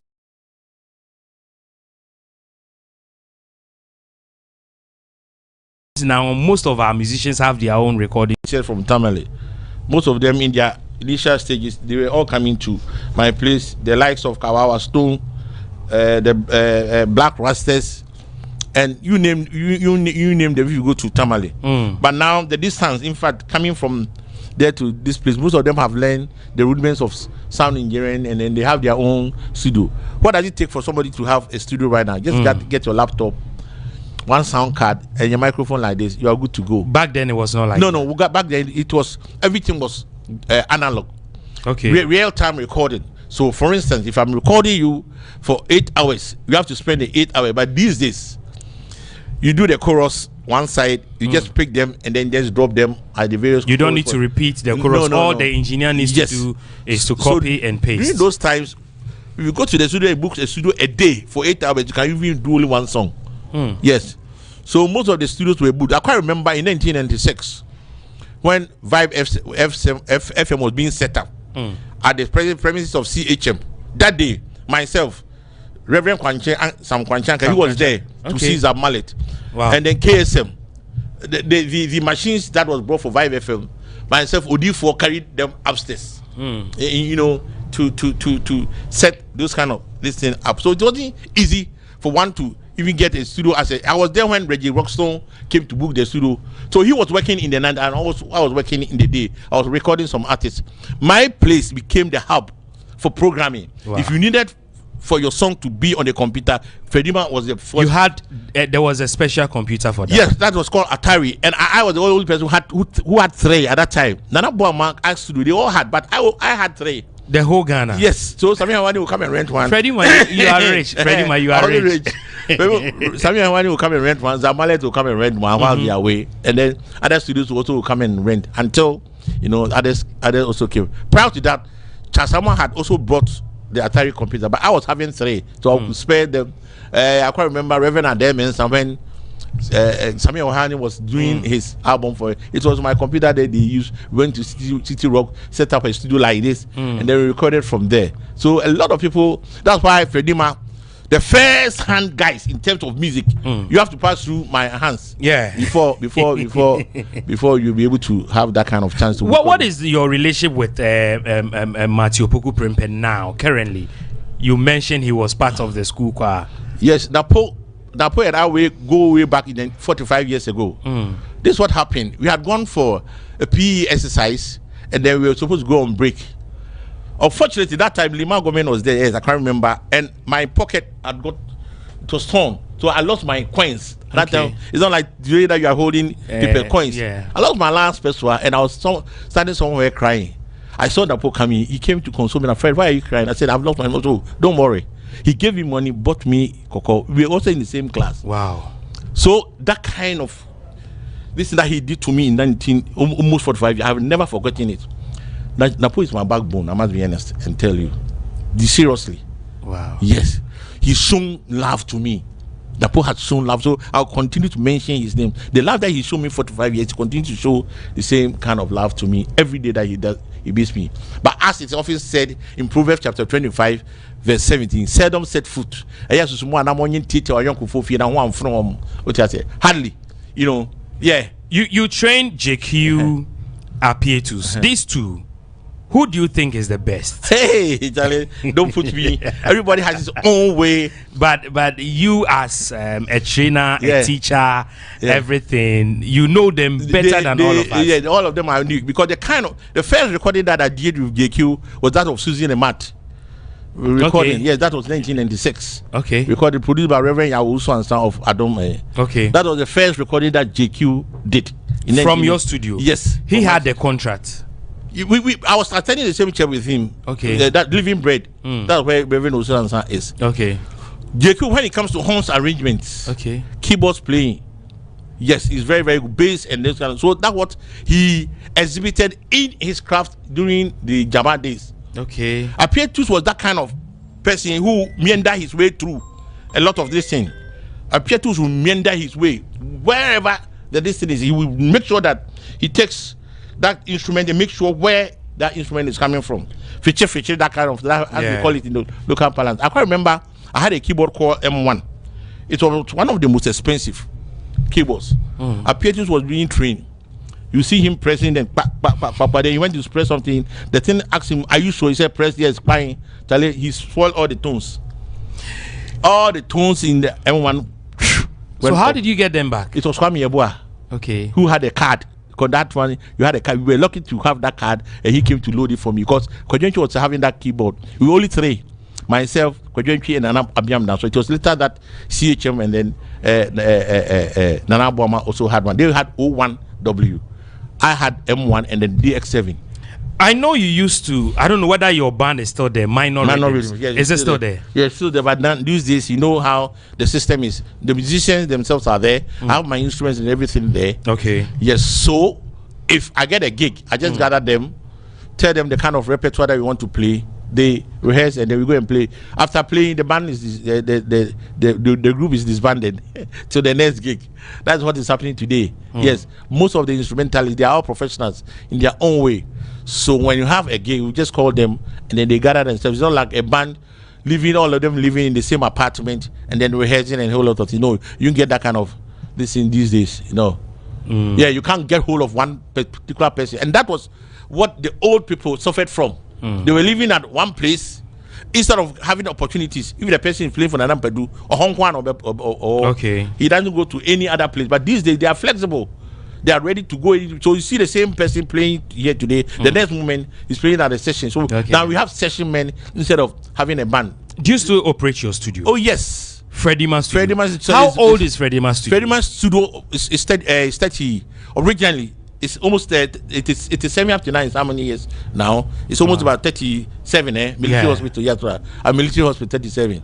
That's Freddie Man Studio is 37. Right. But I started the Southern Union 40 years ago. Then it's likely to be one of the oldest recording studios operating now. Operating now, yes. Currently, yes. I can say because Nana Boma is not there. Ghana Films is not there. Yeah. Elephant Walk is not there. Elephant Walk, CHM. So currently, yes, I can be the record holder. Yes, that's right. Of the oldest recording studio still operating. Still operating. I'm still in business. How can you list or give me names of some musicians you have worked with or they've been to your studio to work? Can you give me? I have worked with a lot. In fact, one of the most prominent is Kiki Jan, the late Kiki Jan of Osibisa fame. He was playing that game. I have 8-track album recorded.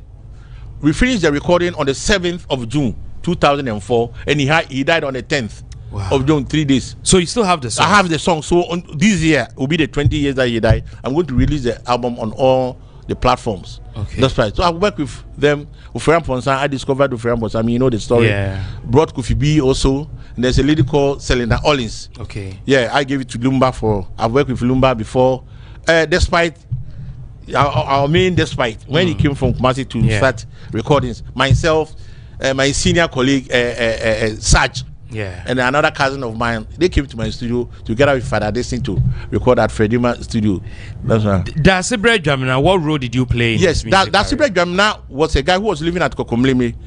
Oh, you always see him holding books, with songs written. But he didn't have any kind of studio to work. So someone that I was working with called Mama J introduced him to me that this guy is very, very, very good. So in terms of studio recordings, I discovered Dasibre Jamina. So I employed him, he and Kofi B, as studio assistant who will be guiding people who comes there to record their song by either doing the backup vocals or they rewriting their lyrics for them. Wow. And then his song Koko Koko. Yeah. I played it the first time. I played it in the Sechi vein. Okay. Yeah, so the late Isaac Taylor of Roots Music World, he was supposed to produce that song before he realized that Sibre has bypassed and then sent the music to Marco Krekumante, and they sent to Zaf Male for them to play it in that hip hop vein. With your experience and people you've worked with in the media space, am I going to see you vying for president for music? Because you seems to have knowledge everywhere. I'll be a consultant, but not president. No. Why? I don't like meddling myself into positions of interest in terms of elections or something. No, I don't like it. I want to be behind the scenes and contribute, because with the source of the music ministry that we have here, perfect. It will never, they will never be satisfied with what you do for them. But I prefer being at the background too, being at the mainstream. Trying to help. I'll be at the background, offer consultation. By being musical president, no. It's tedious. Yes, the demand is very high, and the way we operate here in terms of this thing, is something. It's something. You have worked for a lot of musicians, and we know here in Ghana, we have Gamro in charge of paying royalties, and you receive your royalties from all the works you've done in this industry? Never. Why? I have never. The process is tedious, and the kind of money that is being paid is of no significance to me. The money that comes how can I buy fuel for 400 Ghana cedis and say come to Gamro and collect 200 cedis? I mean, it doesn't sound. So I have never ever have I collected any royalty from anywhere. Never. Of all the works that I have done, from the Mata Tree, Mata Pupi, Shashamali, Ma Day, I did the day, from the. I mean, a lot of people who have come in Celestine don't call as what do we call it? I've even forgotten the name. Celestine don't call first song that he. Adichimusem, and a whole lot of others. You've not received any. No, nothing. Not a person. Is it because you don't like?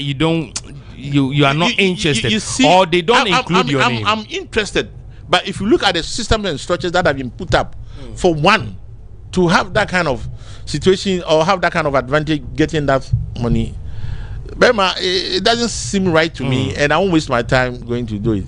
Yeah, I won't waste my time, Charlie. So we shall do the little that we have, and then at the end of the day, we check out. That's all. At a point, I saw you acting. Yes, acting has been part of me. You know, my writing prowess. Yeah. When we're in the primary school, I used to act as well. When I went to primary college, I joined the Actors Club and a whole lot of things. Myself, and then J.U.T. Ajiman.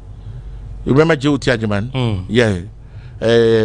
Before we went to primary college, the likes of KSM had left. He was in the same house that I was, and he had a play called Kufiko Bonso. It was reenacted in our time. And Harry Lord, in 1992-93, cast me in this film, Naomi. That was almost about 30 years ago. Naomi, I was part of it. That's right. And then the Furious used to, when it came, I was also part of it, and I'm still part of it. Most of the sounds that were being recorded in terms of the jingles, Shalai Pushwa, Numkagu, Coral Ridge, Plus Europe, Angel Fachi Keke, a whole lot of jingles. You know, I was also part of it. So acting has also been part of me. And then cinematography too, I know. I was one of the first people to have had privately this kind of camera, DSR, Sony DSR 170p. In 2005 or so. You had those cameras? Yes, those cameras. Are they still around? Oh, most of them are, because of the this thing. They are all lost. I quite remember the present day guy at the office of the president, Jefferson Kwame Nasaki. He used to come to my studio to rent those cameras for his production and a whole lot of things. I had a whole production equipment, you know. You've supported an NPP, and very soon, by the end of this year, they've done their 8 years. You are in the creative art industry. What is your take on their performance within the creative art industry? The creative arts industry is just like somebody seeing the elephant, describing it from various angles. It depends on where you stand. Yes. For me, they've done well, though it could have been better. Because most of the promises, especially the area of the building of the theater and other things, it didn't happen as it was espoused in the books. However,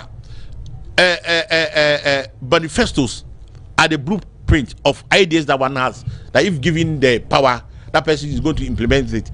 But there are a lot of exigencies in terms of how it will be implemented. One, if you want to build a land, land is not just acquired when you come somebody's land, you just go and build it. There are situations and other formats that you have to go through to do that. So in terms of the creative the creative arts, what they promised to the populace in terms of the building of the studio and others, it didn't come into fruition. However, they have the school that is being built in Kumasi, plus other things that they have done. I think they could have done better. So in all, I can give them about 60% instead of giving them about 60%. Yes, it's not bad. So this time, I'm also going to contribute to the presidency of Dr. Mahmoud Bawumia. I'm supporting him. You support him? Oh yes, I'm fully supporting him. I'm hoping that my brother Napo will be chosen as the vice president. That one, the Chalera, I'm going to use all my efforts to support it, because I've been in that political game since 1969. I attended my first rally in 1969. Me on the neck of my father. My father had carried me shoulder high. Okay. You know, when Buzia came to our hometown, I had come for holidays. I quite remember vividly. 1969. Okay. Yeah. So in 1979, we were the people filing posters in Kumasi for Victor Usu and those kind of things. I've been a coordinator at Kotekole Osu as a coordinator of Adabraka for MPP and a whole lot of things. So MPP is in my blood and I support it fully. Okay. Though my mother is an NDC too. Okay. So it's fine. My father is a founding member of the MPP, Nanedwa Sabe. Okay. He died 12 years ago. He was buried the day after Dr. Professor Mills was buried. Okay. So MPP, I support fully. However, I'm very careful in terms of my political this thing. Okay. I hardly insult people. No. Okay. Yes, I respect your choice of words. No, I will never go anywhere to insult President Mahama or any other. No. It's never done like that because they are peers. We have peers everywhere. You know, we have peers, so there's no need. It's different. It's just like how you are doing your marathon. Yeah. If you look at the setup, it's not the same setup as. But at the end of the day, you all want to achieve the same purpose of gathering and information in terms of record breaking. Okay. Is that not so? It's the same thing. So politics shouldn't really divide us. At the end of the day, why is it that when you are going for to ride in somebody's car, you don't ask him or her of his political situation, but you just put your life in the hands of a driver. The person drives you away. So politics, I love politics. Devoid of insult. You are still with the MPP? Oh yes, it's solid. A card-bearer member. Card-bearer. I have my card, everything from there. I have everything. My t-shirts, everything is ready. Wow. Yeah, I will support it. Well, what is your take on the National Cathedral? It could have been better. Yes, it's a very nice, laudable idea. You see, let me tell you something. The studio that I had at Circle, the very room that housed Fredima studio was the very room that Dr. Kwame Nkrumah came to rent when he came from abroad. People didn't know that he was going to be president. Okay. He had ideas. My mother-in-law was telling me that when Tema was being built, because of the goodness that was extended to him by my mother-in-law, he tried to even get them, what do we call it, plots of land around Tema area. But at that time, looking back in the 50s, it was so far from. So they rejected it. This is an idea that was pumped out that look, we want to have something of this nature. It was well crafted. But in terms of the monetary aspect, that's where the problem came. When the COVID came, it also, we have to sell first things first. If you are hungry, for instance, if you are in a plane and the plane is about to crash, and we tell all the passengers in the plane to take their oxygen mask, whom are you going to take first if you are with your children? It's yourself. You have to always think of yourself first. So they had that kind of privilege to do that thing. But unfortunately, the COVID came to destroy a lot of things. So most of the funds, when people have COVID and they don't have something to ensure you are going to build a cathedral, these are some of the effects that really affected it. But I was in for it. In fact, if you go on my post, I even played a hymn and said that the day that the cathedral will be open, I'll play Captain of Israel Host. It's on my phone, on my Facebook page. Unfortunately, it has never materialized. Though the idea came from the president who is celebrating his birthday to the 80th birthday today. If the project is a viable project, anybody who comes after the person seeing the project should be able to continue for us to have that kind of. You see, Ghana, that is one of the main problems. When I come, I will not never continue. And I think that kind of this thing should stop. Yeah, it should stop. That's why our development, is far-fetched. Because if I come, once the development, the idea is not mine, and it was somebody, and I don't buy into it, definitely I will have to abandon it and go for this one. So if it can be used for other purposes, fine. If it's not a cathedral, but can be used for other multi-purpose center, it's fine. You all need some places to go and have our crafts. That's right. How is your son Fred Che Mensah doing with this Che Mensah, I'm very proud of Che Mensah in the sense that yesterday he had a nomination at the best male vocal performance, the third time. Okay. Yeah, so I'm hoping that this year he wins. You see, a crowd doesn't begat a bird. His music, when I discovered him and then saw after 3 years, when it was 3 years, 5 years, I said, this guy, Charlie, he'll be a great musician. So I made sure that everything that he was supposed to learn in music, he learns it well. People didn't even know that he knows how to read staff notation and a whole lot of things. Okay. And the ones you know how to read all these kind of things, in terms of your music structure, I've told him that practice makes a man perfect. So if I have a very good voice and you are not able to exude that kind of confidence and then bring those kind of things out. So after university, he said, Daddy, I want to do music. I said, yes. I went to work with Shell as a fuel station manager. I wanted to work at Ghana Airways. I applied. I had all the this thing. The day we were about to go, they said they've cancelled that kind of program. It is through music that I've been able to take care of you to the university, including your other siblings. So if you think music is good, why don't go to it? Because through music, I'm able to build my own house, cater for you guys, and a whole lot of things. So if you want to come to music, do it, but do it well. It's not half. Okay. Yes, do it well. He's a southpaw. Before I realized he was playing the guitar with the right. You didn't teach him? You don't know. He taught everything by music because he knows music. It's the application. Okay. Music is the application. Once you are able to know the do, re, mi, fa, so, the re, mi, fa, so has never changed since Handel's time. It is still the same kind of this thing. It's just the embellishment of it. I just added augmented chords and then added few. So now where can we locate Freddie Masudu? You used to be at Dabraka. Is it still there? No. There's Dabraka. They don't remind me of that tragedy that happened to me on the 3rd of June, 2015. I'm now at Pokwase, just after the interchange. The only Goye fuel station at Pokwase. My house is the next. So if anybody wants to come to record, I mean, Freddie Man is there. Few jingles and a whole lot of things. I'm still doing it. I'm still in business. Okay. Though it's not as much as we wanted it to be. The economic situation and then the kind of technology that has surpassed us in terms of how technology is available.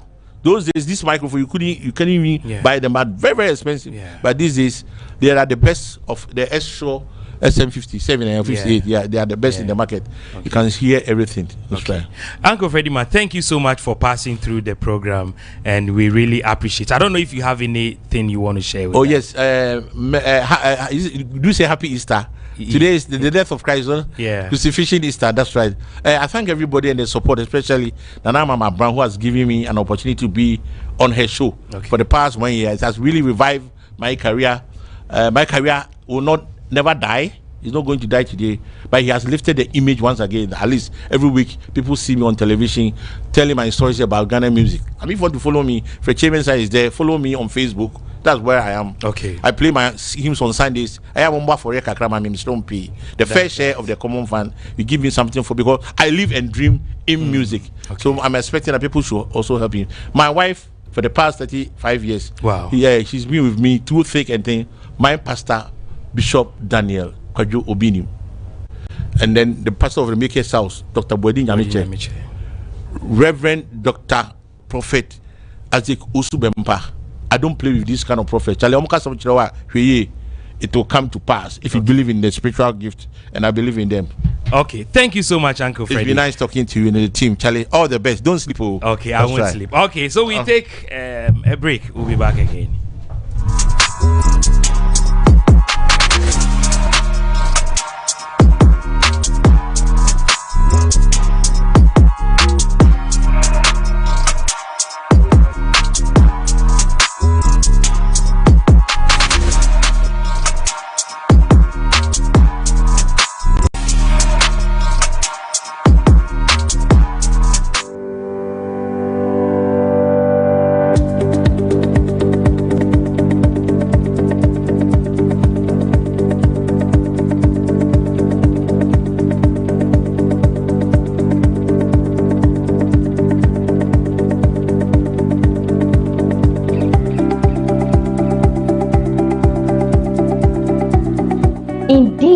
Something is beautiful, you can't take off your eyes. Baby Village is a multi-purpose and event center which comes with a bar,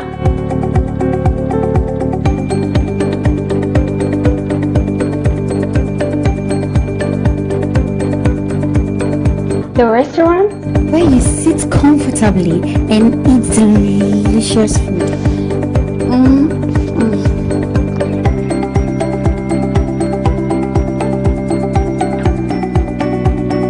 Their conference hall, capacity of 100 to 150 people.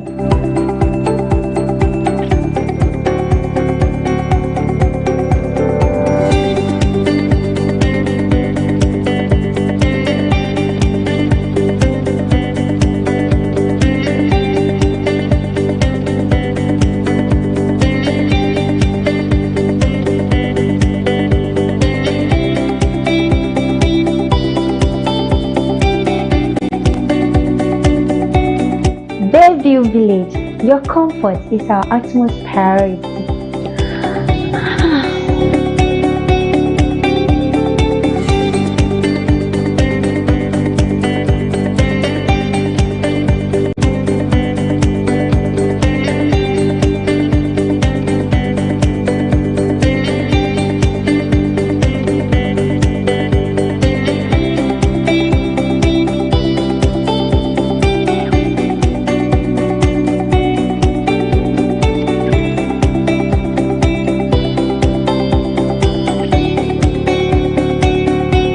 At Bayview Village, you see them and they give you a warmly welcome.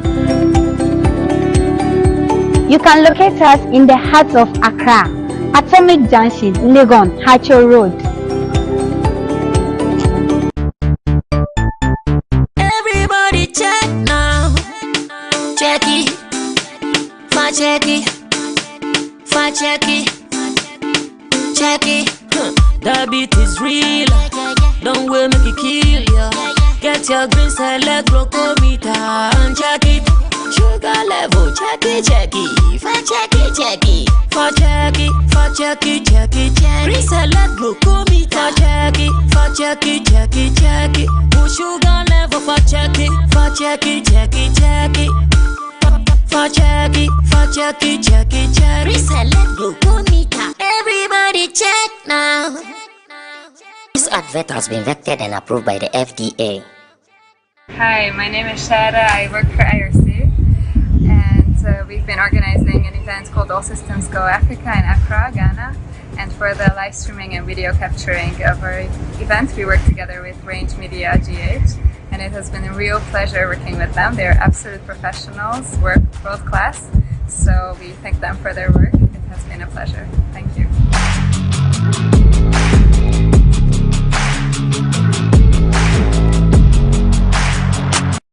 We are good to go. Hi, my name is Abeku Agri Santana. In this modern era of information communication technology, anytime you need professional live digital video audio streaming agency, reach out for the best, the most professional, Range Media. Range Media. Big shout out to my brother Paco Range. He's been phenomenal, very consistent, producing high quality, high definition audio visual streaming services. So any event, if you want to stream your event and you want it as crystal clear, like you're watching DSTV or watching CNN or watching the international, video high quality, reach out to Range Media. Paco Rich, you and your team, come on, beyond the sky, keep flying.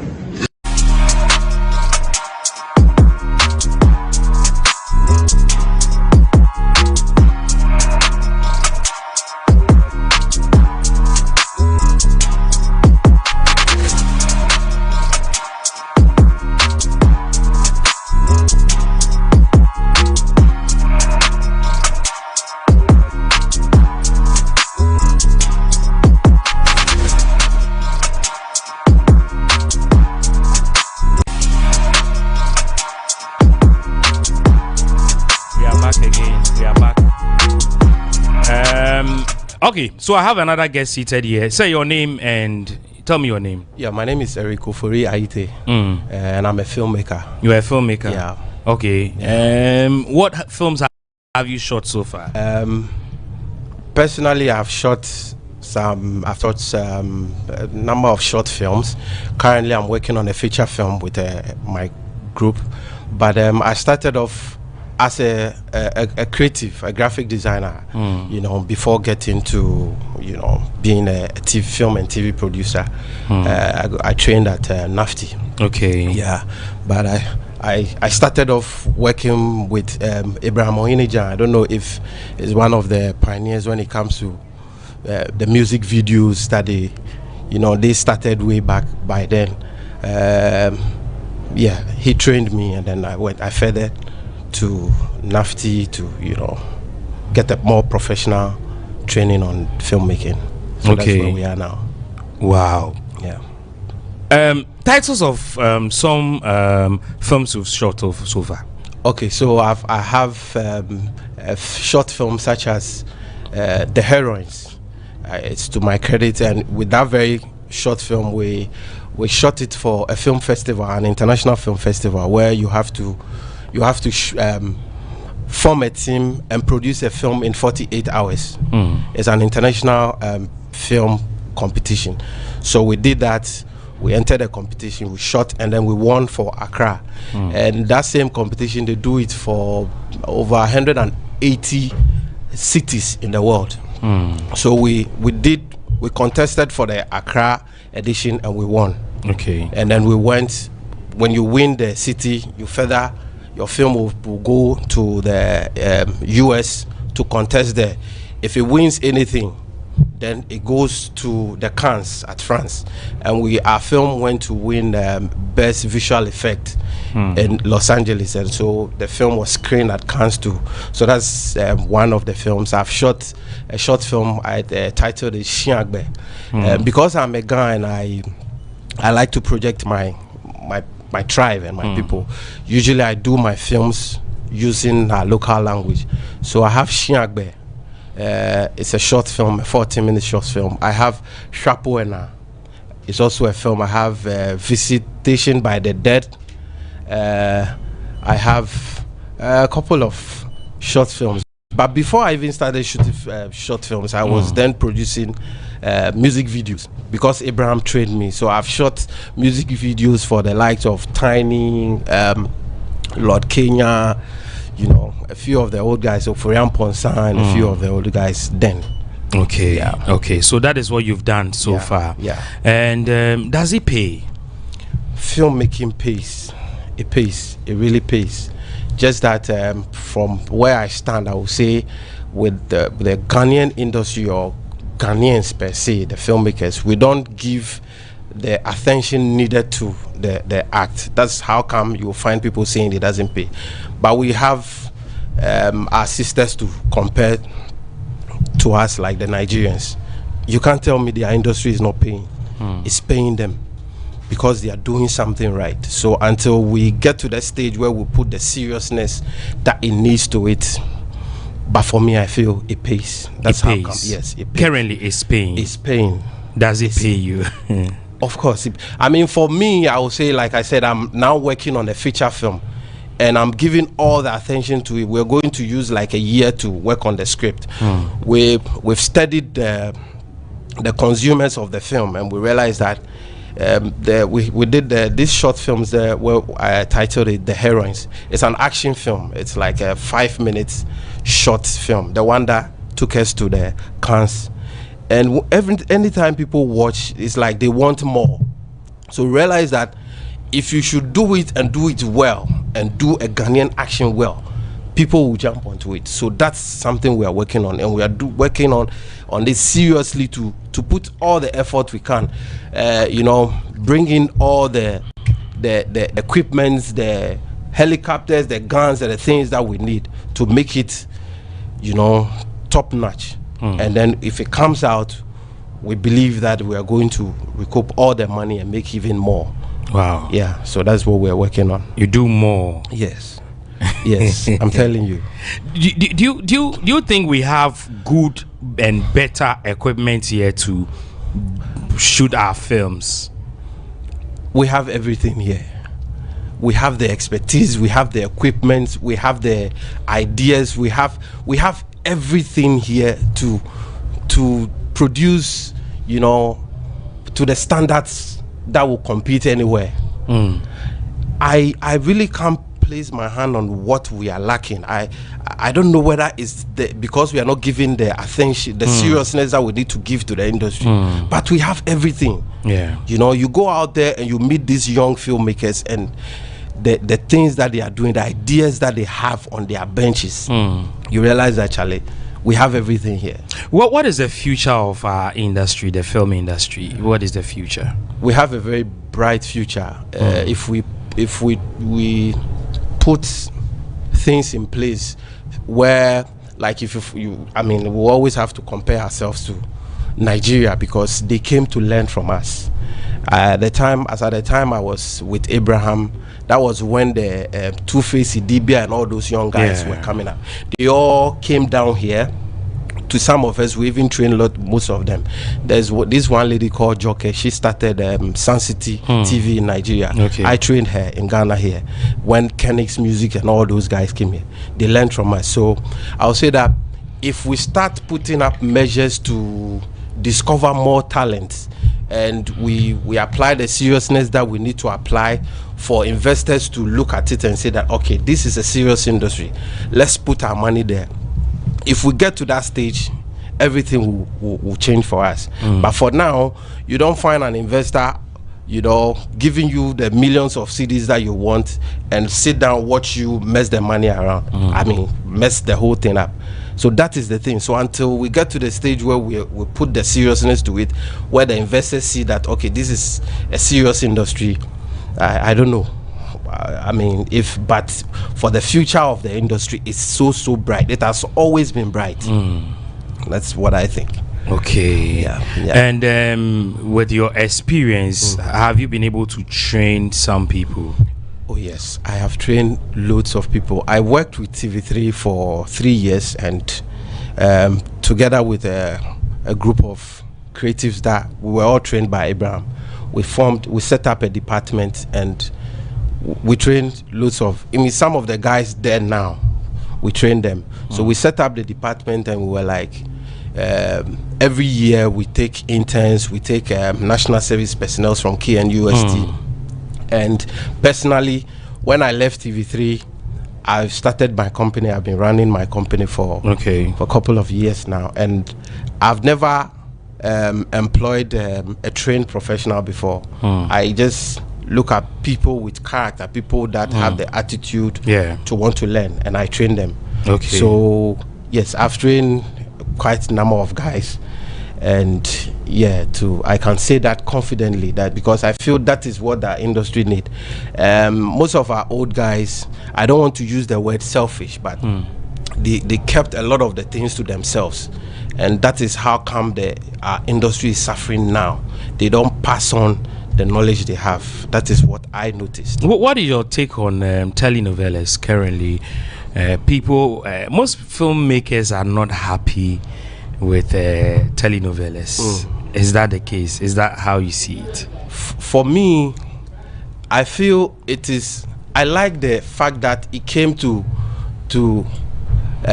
get our people to sit up, because we were so relaxed that you look at even some of the content we were producing, and our own people don't want to watch. So if you are sleeping and something comes into the frame to get you to wake up, for me, I don't want to. I mean, if you say you don't like it, then let's create content to put these ones off the.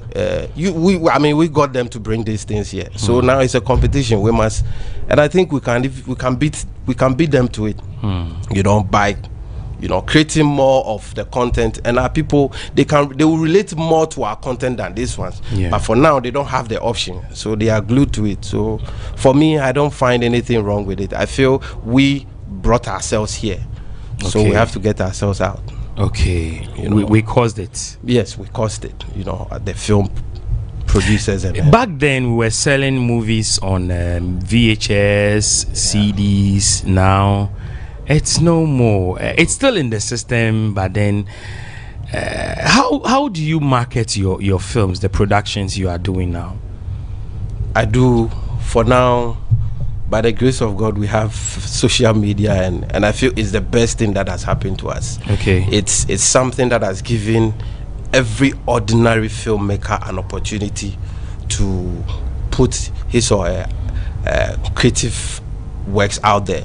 Then you produce, and you need to have plenty money to be able to put your work out there for people to see. And right now with the world that we have, you need people to see what you've done, and that's what will open the doors for you.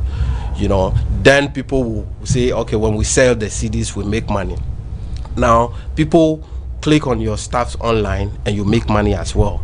Just that you must know how to monetize and do all that online. But I think we are in the best era ever for creatives, where you can shine in your corner. Okay. So for me, I'm happy we are here and I'm enjoying it. So most of the films that I mentioned they are all online, and I've had loads of people reaching out to me from so many different countries. I've never met them, but they just watched it and then they will call you, and it feels good. But in terms of sales, for now, with my short films, I don't have the intentions of making money off them, because I feel like I want to build a brand. And with most of the creatives too, this is one of the issues. They start and everybody is looking for money. They don't want to build a brand. For me, where I want to make money is the feature film that I'm working on.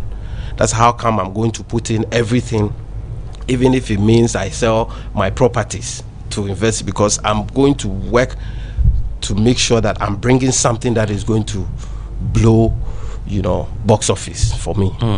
So, and I have the team. Thankfully, when I went to school, I had classmates and everybody had their strengths. And so for me, I'm a director, I'm a creative on the side. I do graphic design and everything, and I have colleagues who are also masters when it comes to directing stunts and editing, visual effect. So I've gathered the team to make this happen. So I'll use this platform to tell the world that they should watch out. What is the title of some of the projects you've done online? Okay, with the ones that I mentioned, the Heroine, Shiagbe, Shapoena, I also have an online channel called Ono Juno TV. Okay, like I said, I'm a Ghan, and for me, projecting my tribe and my country and everything is key to me. And I started this channel like about 3 years ago, and it's doing so well. So I've created loads of content from documentaries. We are biased somehow because we only project Ghans and Dangwis. So I've been around. I've gone to the pram-prams, all the Ghan festivals and traditions, and we teach the language. It's so exciting. And out of that channel alone, the contacts that I have now, with people inviting us to come to Europe to come and film their festivals, the Ghanaian communities there. It's so I think it's a good thing. Like I said, the social media space. Then it would have taken me years to have that audience. So I've done quite some, things. Do you are you a Ghan? Yes, here? I'm 100% Ghan. But your movies, do you have any in Ghan? Like I said, most of my movies are in Ghana. Okay, so you do subtitles for... Yes, I do subtitles, but the language, Ghana. So correct subtitles. Correct. Because we've had, you and I, we've had issues with our subtitling. Yes. So it has correct subtitling that people can actually watch and enjoy. Yes. For my films, I do correct subtitles. But for my online channel, I don't do subtitles. And it is intentional. Why? Yes, because this is my argument. I feel I need to force people to learn our language, because you talk to people on the streets of Accra and they will tell you, I don't hear that language. And they are not doing anything, putting in any effort to learn, because they are always giving options. So for me, I will tease you with the content that I have. Where I put the content and it's having like 90K, blah, blah, blah. And you ask yourself, where are these people? And it's only in Ghana. And you find people coming to comment, ask questions, and you have others answering them. So by that doing, it generates a conversation, and then I feel it gets people to learn and people to ask questions, and then people learn. Okay. So that is why I do that with my social media channels. Okay. Okay. Have you been able to feature some of our top actors in any of your films? Yes, I have. With the Shapoena, I featured one great guy. It's called Lolo. he's not. For me, he's great because he's been in a lot of these movies and his acting is on point. When it comes to Shiagbe, I casted what's his Fred Amugi.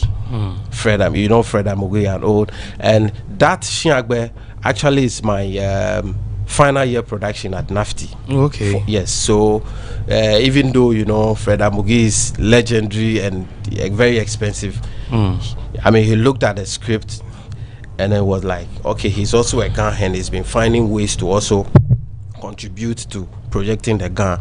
So when he saw the script, he fell in love. Had me talk to his manager, MK Casting. Okay. And then they were like, okay, because it's a. Is he the only person you have featured so far? So far, yes. But with my the feature film that we're working on, we are looking to cast people across because we want the film to cross boundaries. Yeah. So we're looking to cast some great guys from Nigeria, Mali, Senegal. We're going to identify the areas, the countries that we want the film to penetrate and get one at least or few, so that the people can also feel part of the film, and then we can. So yes, that's the. But for me, I don't believe in working with old guys. Like, I believe in discovering people, and out of the films that I've had, I've discovered a lot of guys. Myself, through school, I started acting because with filmmakers and young directors, they can't afford to pay cast.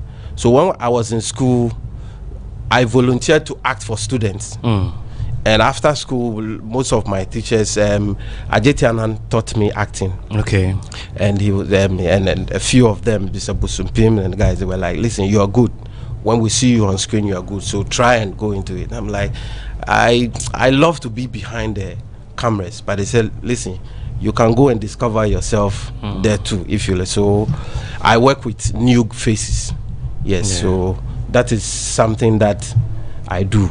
Okay. So you won't find too many of the old guys, but then you are recruiting new faces. Yes, new talents. Okay. Yes. And how difficult is it with the new talent, training them? How difficult is it? It's not too difficult for me, because now you find people, the audience are very, they are now very open to filmmaking, such that when one of the things that is affecting our films is that now the audience can tell when you are faking it, and then it's a big problem, because film is to make believe. The people must believe what is happening. So the moment you don't direct it well, and then the viewer sees that, oh, this acting is fake, it puts them off, and then in the long run it affects the industry, because see, they will go like, Ghana films, they are not serious. Look at Nigerians, they put their everything into. So I am very, very careful when it comes to picking and casting. It is the delivery that I look out for. Okay. So it is not difficult for me, because most of the guys, they are out there, they don't see themselves as actors, but when you as an actor or actor and director, you engage them, you can tell that, no, this guy, when you work on him or her, and then I discover them. I've discovered loads of guys. Okay. So it's not difficult for me when it comes. Do you charge them, training them? Because most of the time, when there is audition, people take money. Here in Ghana, not just Ghana, but across most African countries, people are charging to be, if you want to be part of any production. Do you charge? I've never done that. It's free. I've never even held an audition before. So how do you scout for your actors? I'm a filmmaker. Even as I'm here now, when I step out, I'm looking out for people when it comes to the way I do it. So I approach some of them, and then sometimes too, I talk to some of my colleagues who are actors and say, do you have a friend that is good? So if I know you are good and you recommend somebody, then I see that, okay, so I take my time, bring the person closer, and then But for audition, I've never had an audition before. We've had incidents where some ladies have come out to say that, most especially the up and coming actors, the ladies keep saying that I wanted a role in a movie, and the director or the one in charge says I have to go sleep with him before. Have you heard that before? Yes, I've heard that, and it's true.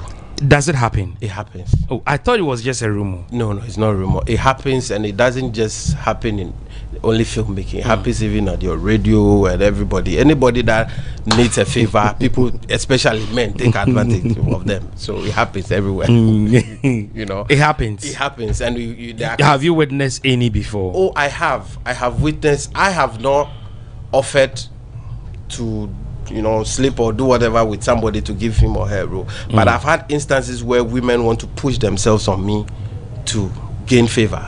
They wanted because they wanted you to give them roles. Yes. To play. Yes. So they are. I mean. But are you married? Yes. Okay. Yes. It means you are very faithful. Well, don't use the word very. I'm a man. I'm faithful, but I don't want to play the perfect man here. I'm a man. Yeah. Okay. Yeah. So we shouldn't use the word faithful. Very, very faithful. But you are faithful, but not very. Don't use the word very for me. But yes, but being faithful and everything is. I mean, we try to. Currently, one thing going on in this country has to do with the bill passed by Parliament. We're waiting for the president to sign. That has to do with the LGBTQ thing. Do you have plans of shooting a movie around it to educate people? Would you, if for instance you are getting some funding to do something like that, to educate people, are you ready to do that? Personally, now I wouldn't want to do anything to talk about that topic as a filmmaker, unless maybe a producer calls me to say, come and direct my thing for me and walk away. Okay. But I wouldn't want to produce, because for me, my take on this is that I feel the reason why we are all, doing what we are doing is because they are trying to put emphasis on this thing, but we've been living with them. I grew up in Adabraka. Yeah. We even have a house, what we call Big Shit. They are there. We go to buy food, like we were living with them. But with this stage where people are trying to put emphasis on it and say, allow them it's pissing people off. And for me it pisses me off. That let's not talk about it. Let's live with them. I have cousins who have that, we live with them. But Lord, don't come and hold our throat and say that, give them room to operate and this and then. No, we should leave it as it is. Where they are living in their comfort zone, we are also living. Already they've been hiding themselves. Let them be there. Let's leave. But when you say you are coming to put emphasis on it and say that they should, no, that one, I'm against that. Okay. Yeah. Still on filmmaking, in South Africa, they are doing so well with filmmaking. A lot of our Ghanaian musicians go to South Africa to shoot their music videos. What do you think as a country we can do to develop filmmaking in Ghana, which in returns can get people to come on board to invest into our movie industry? Well, I think Ghana has started something, just that the pace at which it's growing is very slow. Yeah. The NFA is the best that has happened to the country. Yeah. But for some of us, our expectation for the NFA, it's like the pace is very slow, but they are doing a lot if you look at. And for me, one of the things that I feel they should look at is, coming down to engage the ordinary Ghanaians. Okay. Helping to discover more talents. It's the talents that it's the people in front of the screen that we want. If you go to Nigeria, sometimes I watch Nigerian films and you have your people's mentioning the names of these actors, and you go like, since when did these people come into the scene? Those times when we were growing up, it was the Zach Ojis, the Kanayos, but right now plenty young ones, and they are making money. I mean, however they are making the money, I don't know, but Ghana here, anytime you are casting, if you don't see Ajeti Anan, you must see Majid. I mean, you can name them, a few people, and that's it. Meanwhile, if you go out there, you go and watch the theaters and everything, we have brilliant young, plenty young, cast, but nobody is using them. And so NFA, I feel NFA must come in, and if they will start a whole initiative to just help us to bring a lot of these characters in front of the screen, it will help us. Let's build more stars, because it's the stars that will go and sell the country. Now we have these few. Chewa leaves the country and we don't have a replacement. Grace Omabo goes off the screen, you don't have a replacement. And filmmaking now in Ghana, it's like, let me use the word fake. They are acting and you sit down, it's like as if the character is not taking on the role. It's like so those are the things that I feel when it comes to the policies. NFA has all the policies in place, but implementation and giving out information and they should try and also make the industry very flexible for the young ones, because right now with devices and everything, people can use their phones to shoot a film, and with or without your what they have a way. I mean, they can put it out there, so make it flexible for them to be creative and create anything and put it out there, and then when it's out there, ideas will be coming out. Do you think another thing we can help? Recently, Lewin is shooting a movie, a country called Ghana, and he invited some people from Nigeria, Noah and those guys. Yes, they all came on board. You think it's a good idea? We should encourage it, so that at least if we should feature some of the actors from other African countries, it's going to help revamp our movie industry. Do you think we should keep doing that? Well, I don't think we should put emphasis on that, bringing people from outside. Like I said, that we need ways to develop more of our guys. I feel we've been doing it. In fact, Nigerians did it, and now they don't need our people to build their industry. But we are still at the stage where we want to ride on them. At the end of the day, like somebody will say, you are taking the money away. Meanwhile, you have people here when we build them, you can. So for me, it's good to have that collaboration, because it's a sister country or whatever. But I don't want to encourage that everybody must go out there, to bring their hands,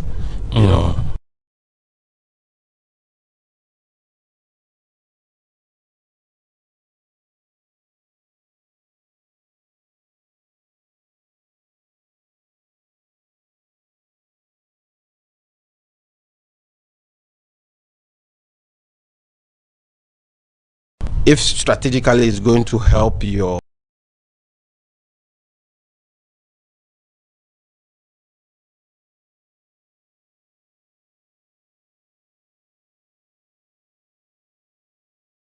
film go, like I said, with our film, that's not the reason. Because for me, before I put somebody in front of the screen, I know the person is the best. So if I bring you from Nigeria or where you come, I know you are going to get a competition. Yes. What's the highest you've paid for an actor before? Oh, like I told you, I'm a young filmmaker. So you don't pay them? I pay, but the figures I pay them are not figures that I want to put out there, because for me, I have served in the industry. Okay. I know a lot. I have relationship with a lot. We've shot a film and casted Ajeti Anan for free. Okay. I know loads of these guys that they all owe me a favor. Because Sebeku and all those, even KKD. Okay. If I call KKD to feature in my film, because of the relationship we have and the favors I have done for him, he would, if you take, let's say, 30,000, he won't take 30,000 from me if I don't have it. Okay. So relationship also matters. Okay. When you build relationship with these people, you can get things for free if you have the relationship with them. Oh, okay. So I don't want to disclose figures. Yeah. You know. Do you have your own equipment for movies? Yes, I have my equipment, but with the film that I'm going to shoot, the equipment that I need, I definitely will need to go and rent them, because we want to shoot the highest resolution. Okay. You know, and those cameras, for me, I will even advise a filmmaker to go and buy and come and put it down, because you won't get. I mean, you go and rent, do your project, and when it comes to the ordinary HD cameras that we use in the daily basis, yes, you can buy it and put it down. But the high-end one, it's expensive, and you don't need to buy and come and put it down.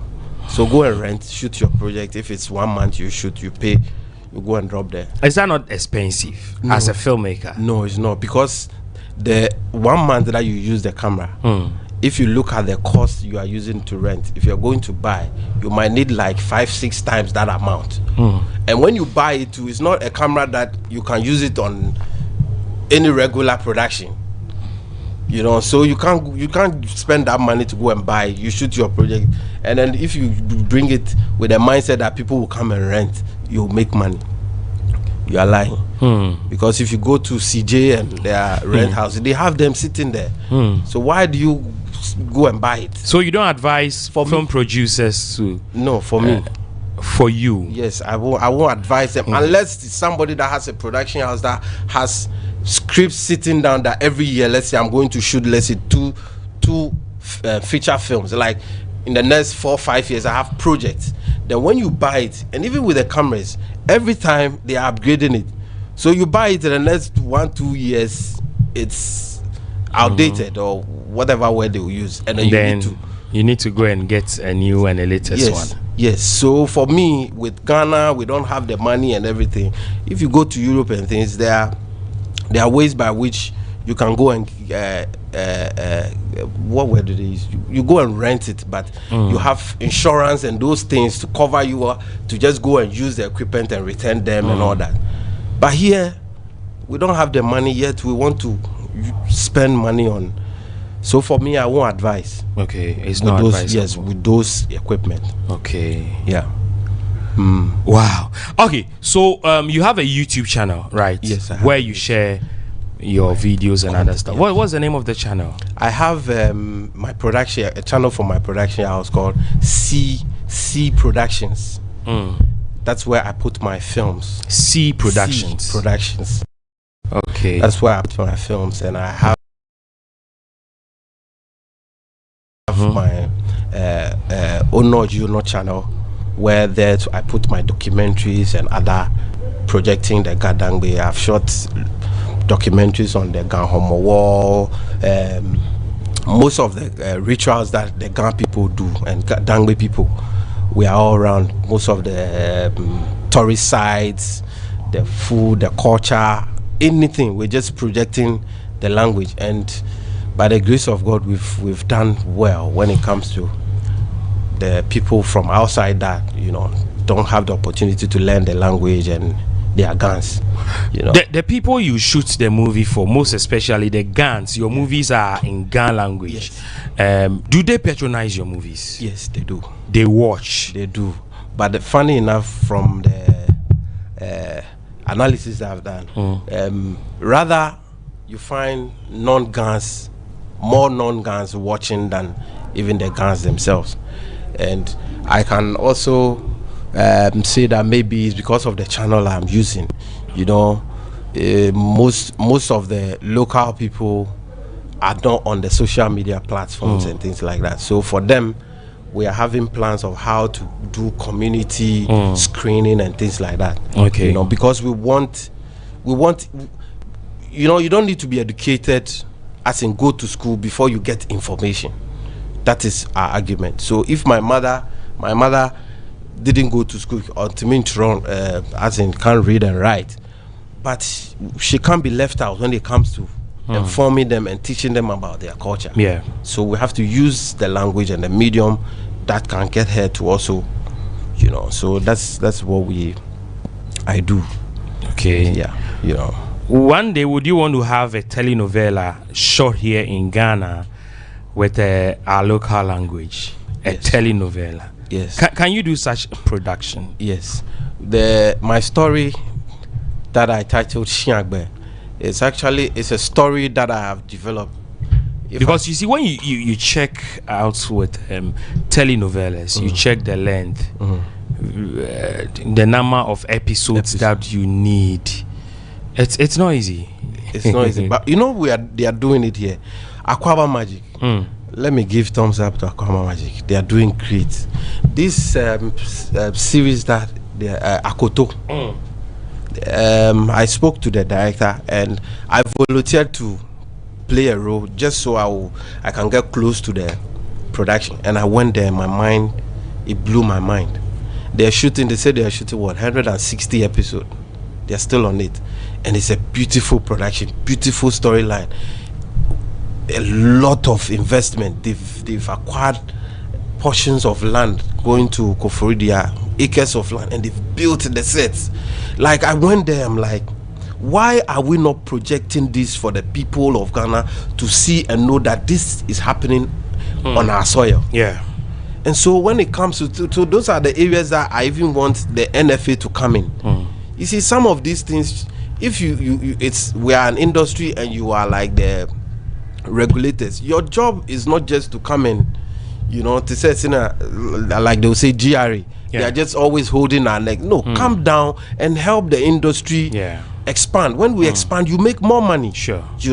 And so I go there and I'm like, how can you build this thing, shoot this thing here, and nobody knows about this? So for me, I feel we have a long way, but it's not too long away. It's just the mindsets and the approach. Okay. That we must. The mindset and approach. If we have the correct and good mindset. Are you a member of the Actors Guild of Ghana? Not yet, but I would say partially I'm a member of them because I work for them. I collaborate with them because Mr. Busumpim, who is their PRO, is my lecturer. Okay. They are president. So some of the things they do, because of my expertise, I help. But there are some requirements, and gradually when I meet the requirements, you must belong to this, that, you must have this, that. But like I said, because I want to be the best, I would associate and affiliate myself to the best practices and everything, so that because you can't be the best if you lack certain things. You must belong. So I'm working on all that. Okay. So to join. Do you think we need a vibrant and active Actors Guild, because it's become a problem? It is. It is. We need that, eh? Yeah, we need. Okay, so let's zoom into the Ministry of Creative Arts and what is the performance so far? We had our main man Mako Kriku Mante, who is the Deputy Minister for Creative Arts, Tourism and Culture. What do you make of him for the past? He's been there for 4 years now. I think he's doing his best. Mark is my friend. Okay. I worked with him. I've worked with all of them. That's why I talk about my relationship with them. I started with Mark from mentor time where I've done stuff for him. I mean, I can even say he owes me. With this industry sometimes and just Caribbean, it comes but I think he's doing his best. Just that, like you use the word vibrant, he's not the presence. Is not being felt. Okay. For some of us, we follow the industry when it comes to following but we don't see much. Okay. And you speak, I get to some point because of the relationship you have with them, you can't speak. You can't say certain things on certain platforms. Yeah. But I think they are doing their best. Just that I will urge them to do more, because we want things to go fast. Okay. You know, like 4 years. And I mean, you and we can say, Charlie, we are not seeing. You are not seeing. We are not seeing the much. things you wanted to see. Yes, we are not seeing much. Okay. You know, right now you do films, and rather as a young filmmaker, they will say. Last time they had this thing, the NFA. I think they wanted to sponsor, to give funds to some stories producers too. And I went on the platform. I wanted to apply because I have stories that I want. And I went to the form side with the criteria. I'm like, what the heck? You expect me to get all this before I get the funds? It's too much. I shared it to my colleague directors, and they were like, listen, go and find something to do, because these people, they know who they want to give their money to. That's why they've done all these things, because they know nobody will meet it. And when the industry people are speaking like this, then it's a problem. The moment there's an opportunity, then everybody will sit there and go like, Charlie, they've already identified the beneficiaries already, so please go ahead.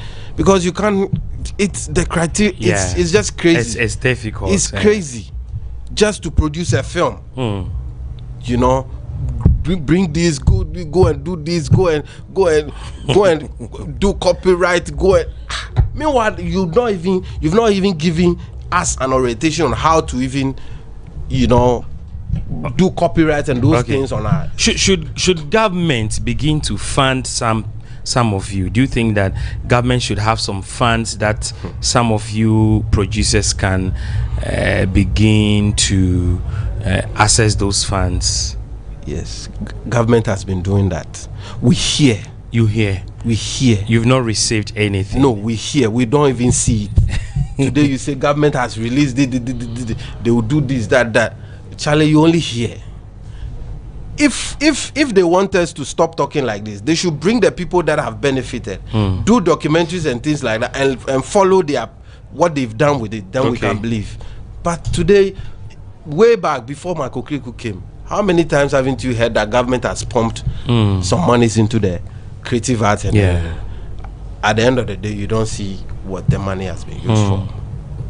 You know, so you think that government should do it, but then it should be visible. We should know those they are funding. Yes. Okay. And they should make it very flexible. Okay. Where even somebody who is in SS, who is yet to go to film school, exactly, I get you, can come and assess something, to do something. Recently, most of the time, we go through premiering of our movies. Yeah. Back then here in Ghana, we had Orion Cinema, we had Palladium, there was Rex Cinema, there was City Theatre, a lot of them. Do you think we should bring back the cinemas? Is it going to help our film industry? No. We shouldn't bring them back? No, we've gone past that era. I did. But in the Western world, people are still going to the cinemas. But not the Orion and those kind of. But we can renovate it. They put the projector and shoot it. No, but now it's not going to be that kind of projector. Now we can have some LED. Yes. You think it's not necessary for us to have? I think, for me, I think with how our generation now, the technology now has taken over us. It will be hard for me. I love the cinema experience. You know, but now I get it in my house or in my home with my setup. All I need is get a few friends to join me. You know, so to go to the silver bed, and it's expensive too. Yeah, to rent that space for premiere a movie. It's very expensive. Really? Oh, it's expensive. Don't let them lie to you. If they tell you it's not, it's expensive. But if the movie is good, the content is good, I'm sure you'll be able to break even. Don't you think so? Well, yes. I mean, the traditional way of doing it and box office, everything is there. But the digital space now, look at this Kumawood guy, the comedian, Likey. Yeah. They did a movie like the Apocalypse. They copied, and trust me, I followed that when they released it, few hours, less than a day. If you look at the views that they got, and if you look at how social media is paying monetization, I don't think if he should do a face-to-face screening, he will get a quarter of that number. You mean we've gone past cinemas, so we should forget? For me, because now, because of technology, then it means you are making a lot from your online thing. Well, I won't. Like I said, I don't want to disclose figures, but people are making. How come GRA is looking? I mean, is not taxing them? You think anywhere that you see GRA watching, then people are killing it there. You know, and so for me, I don't know, but I feel the cinema thing, yeah, is the old tradition. It can be kept there, but we shouldn't focus too much. You know, if we are building the cinemas, we must build the world-class one, like you said, in the Western world. It is not the Orion type where you go and sit in the open air and show top and you know, that open air. No. So we should do the latest things that are happening, and then just for people to have new experiences, you know. But for those ones, me, I don't think it's something that government should waste money to go and, you know. We shouldn't waste money. For me. What about private people who want to invest into cinemas? You think it is not necessary our concentration should be online? Yes, plenty of the private guys have brought money, and their monies have sunk, because now you build the facility, and then even the people to patronize will not show up. Because don't you think because the content are not good? Yes, content is one. Because if you have a good content, trust me, you are going to help get people coming in to watch. Yes, content is one. That one, no doubt about it. But like I said, we have people with brilliant stories out there, but they don't have what it takes to put them out there, and nobody is helping them. Everybody, you must hustle to, bring your thing out, and that is what is it's a problem. It's a big problem. Wow. I mean, you have an institution like right now it's Unimac Institute of Film and Television. This is a film school that has, almost even with your team here. Plenty of them, I've seen plenty of them are NAFTI products. Yeah. Your team here. And now if government want to implement certain projects when it comes to the industry, you don't need to go out there and go and look for people. This is your outfit. Get them, they are the experts. Get them, resource them, and get them to do their thing. But they will be beat just because somebody will get money to it. They say we are bringing some consultant from Malaysia, this, that. Meanwhile, we have the experts here, and then so misplaced priorities. That's one of the things that is killing us. On the part of who? Government, because government is the one with the money, the one with our money. Okay, you know, nobody can beat government to it when it comes to investing. So they must, do the right thing. So that is my take when it comes to all this. Okay. You mentioned your social media handles with me, right? Yeah. And what is that? It's Ono Juno TV. It's a Ghana word. It's a Ghana word. It means Ono G Ono. What does it mean? It means let me put it. Do you speak Ghana? Yeah, I speak Ghana. So translate. Ono G Ono. Charlie. Okay, so what is yours is yours. Yes. Yes. I think I got it right. Hello. Is it direct or indirect? Unknown G unknown. What is yours is yours. Yes, that's the meaning. Yes. So unknown G unknown TV. Yes. But people are watching us, and sometimes why didn't you choose, let's say, like an English name? And yeah, the only thing I did, or you just wanted to have that Ghanaian African identity? Yes, like I said, I don't even do subtitle with my content. Okay. If it's Ghana, it's Ghana. Okay.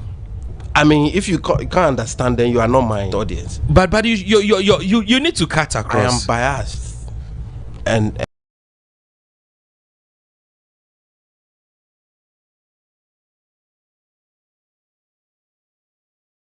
I'm not apologizing to it. Learn the Ghana if you are interested in the content. Yes, I mean, I didn't. Nobody gave me options to learn Twi. It was put in my face like that. They are speaking it, so you don't have it. So I believe it's an approach that we're using. Okay. Yeah. So Ononji Ono. Ononji Ono. How do you spell that? Okay. Our target, most of our audience are outside, and you know the alphabet or it's like a Ghanaian thing. So the only thing we did was the O is a sound. So OR gives you that same sound, which is all. So the only thing we've done with our space social, we spell it ONOR. So the OR gives you the all sound, and then JIONOR. So if you are searching, that's how you have to spell it. Yes, so you don't need a special alphabet. Okay. Yeah. Okay. So Ononji, and then is it on YouTube, Facebook? What is that? It's on Facebook. Okay. It's on TikTok, Instagram, YouTube. All the social media. It's only the Twitter and those.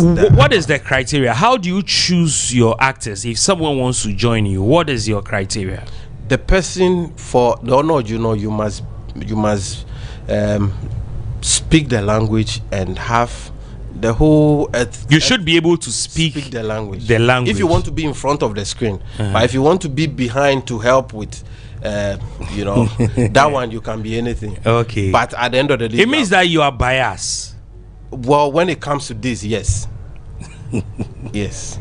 Why are you biased? Because I'm Ghan and I feel like we've pampered the non-Ghans too much. We've pampered people in learning our language. Even though they are in our space, we've given them options to decide to say, I want to understand, I don't want to understand. And I feel it must change. So it must change. If you go to voters should be biased. If you go to Kumasi, they should be biased. If you go to the north, they should be biased. And it will force all of us to learn a line or two in the that will help all of us. So Ononji Ono. What is yours is yours. It's yours. If you don't preserve and project what you have, nobody will come from elsewhere to come and do that for you. Okay. Yeah. So you need to be able to speak fluent Ga. Yes. If you want to be in front of it, speak it, because you must. But with your production crew, like those in charge of cameras, those in charge of what else? What sound? You don't. I have. I've even had. I mean, one time I did a production with an Ewe friend. We went to Pram Pram, and she was the one there. I said, "Listen, I want you to present." He said, "I don't speak Ghana." I said, "Okay, so speak English." Yes, speak English, but let the audience know that you are not a Ghana, but you have to tell them this story. So even with that, when we posted it, they're bashing. Why do we are not? Because now people have come to accept that we speak the language. So when we had people speaking English, people, were offended that. Why can you have and speaking English? I said, we're sorry. We just want, the story is so unique. We went to Pram Pram and they said the first police station ever built in Ghana was there. Yeah. And it's a bulletproof. Yeah, it's at around Ningo. Yes. Ningo place. So when we got there, we're like, no, this is a story that must go out. And then we did it. So that's yeah. So it's easy for you. Yes. You can do it. Yes. Should anyone want to contact you, you are ready. Ever ready. You are going to give us international movie. I will send you the links to some of my films, especially the heroines. Yes, but make sure that your next movie you cast me. I'm action. Yeah. Military. We are going to have like 3 months of training on combat. So no problem if you are ready. I want you to cast me. I would. You want people who can speak? No, but for the hero and my new feature film, no, it's going to be it's not the Honor Juno project 2 is different. So I have different projects that I operate. Okay. Is location a problem for you? Location hunt? Yes. As in fact, no, for me, no. Because the reason why I'm asking you location problem, it's been one of the challenges we have, and I think this government at a point said they were going to construct locations for us, film village, and it didn't happen. So I wanted to find out if location is a problem for you. Me personally, no, because for me, my style of, in fact, I'm outgoing, the outgoing type. I hunt for locations for people. I go out a lot. Even with this film now, we have choices for location, and now I'm having to argue with my location manager and everything. I want here, he said, we have, because you go out. Because I'm a filmmaker, I always, and wherever I'm going, I'm documenting. So even if people need location, they can call me.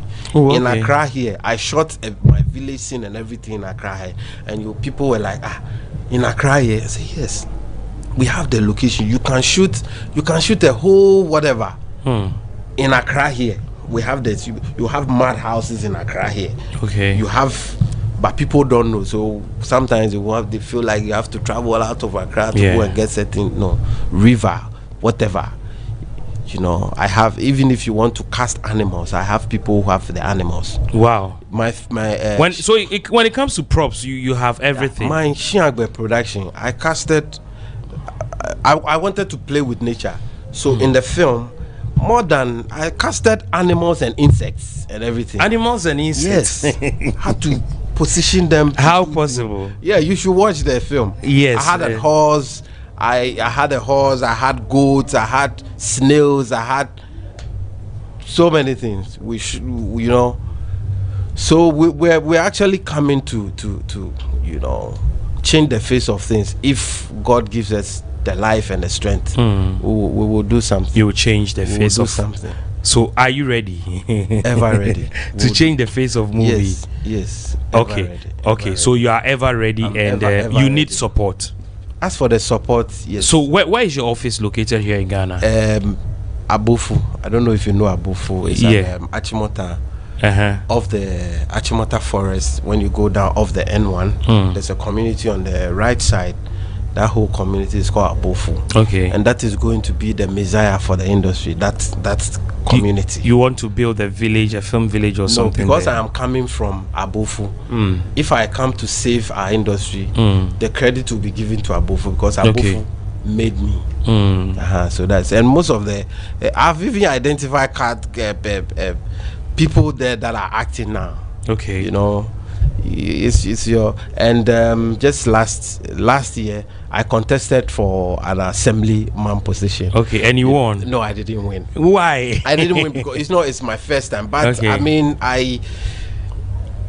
the impact was made. You know, so if God gives us grace and we don't go higher, we will come again. But if we go higher, we'll push people to come.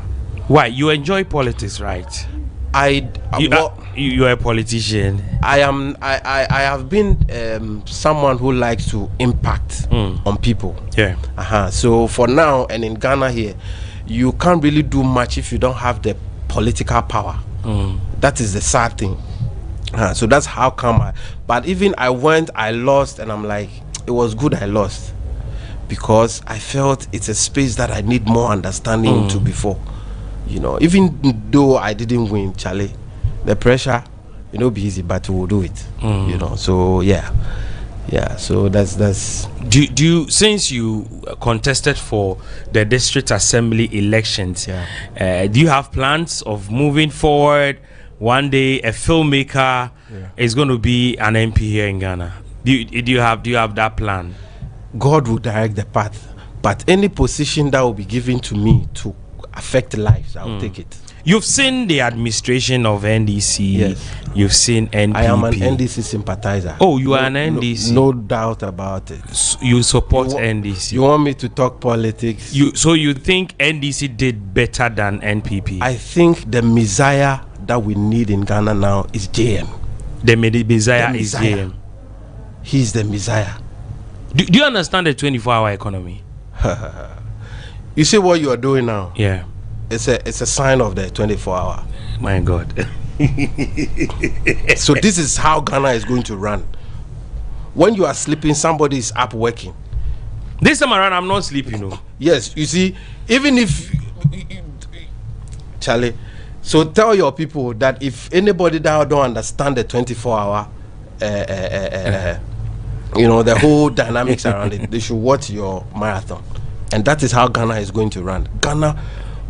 Every second Ghana is making money.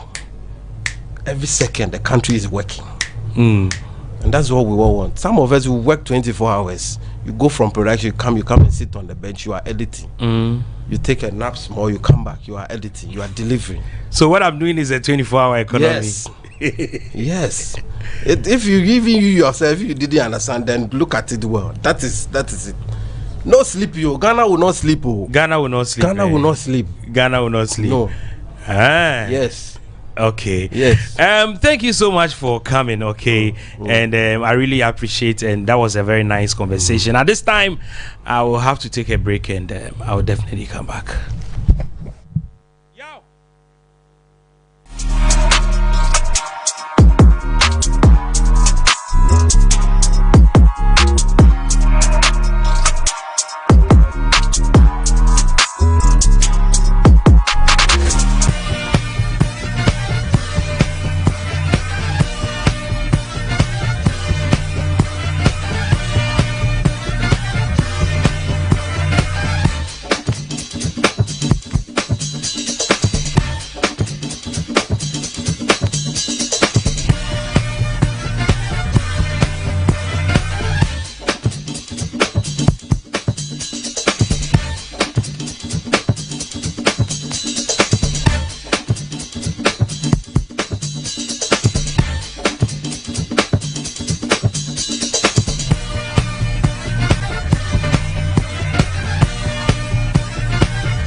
If something is beautiful, you can't take off your eyes. Baby Village is a multi-purpose and event center which comes with a bar,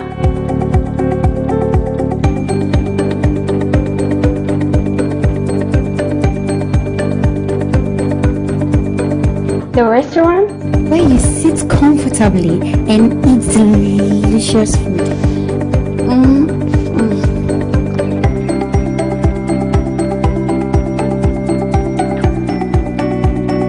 Their conference hall, capacity of 100 to 150 people.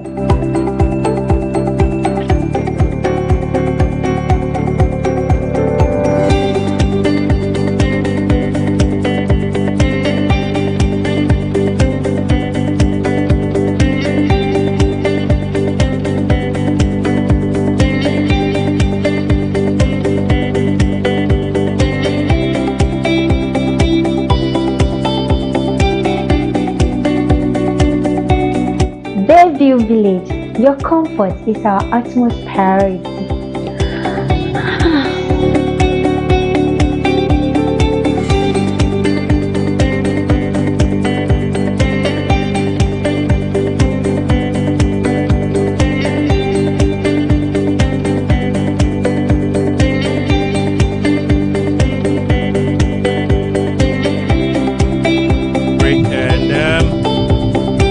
So, please, can you introduce yourself to me?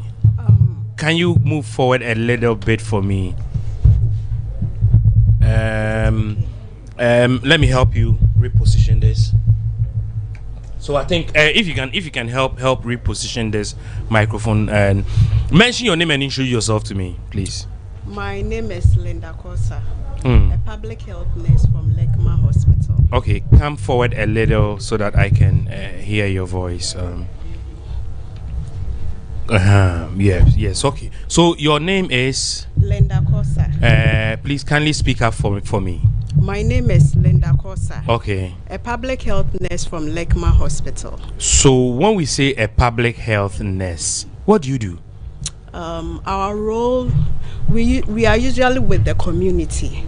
What we do is we do CWC clinics, family planning section, we do disease surveillance, and then we do HIV, and then we go to the community, home visit and stuff. That's what our role is. And when you do home visits, what do you do?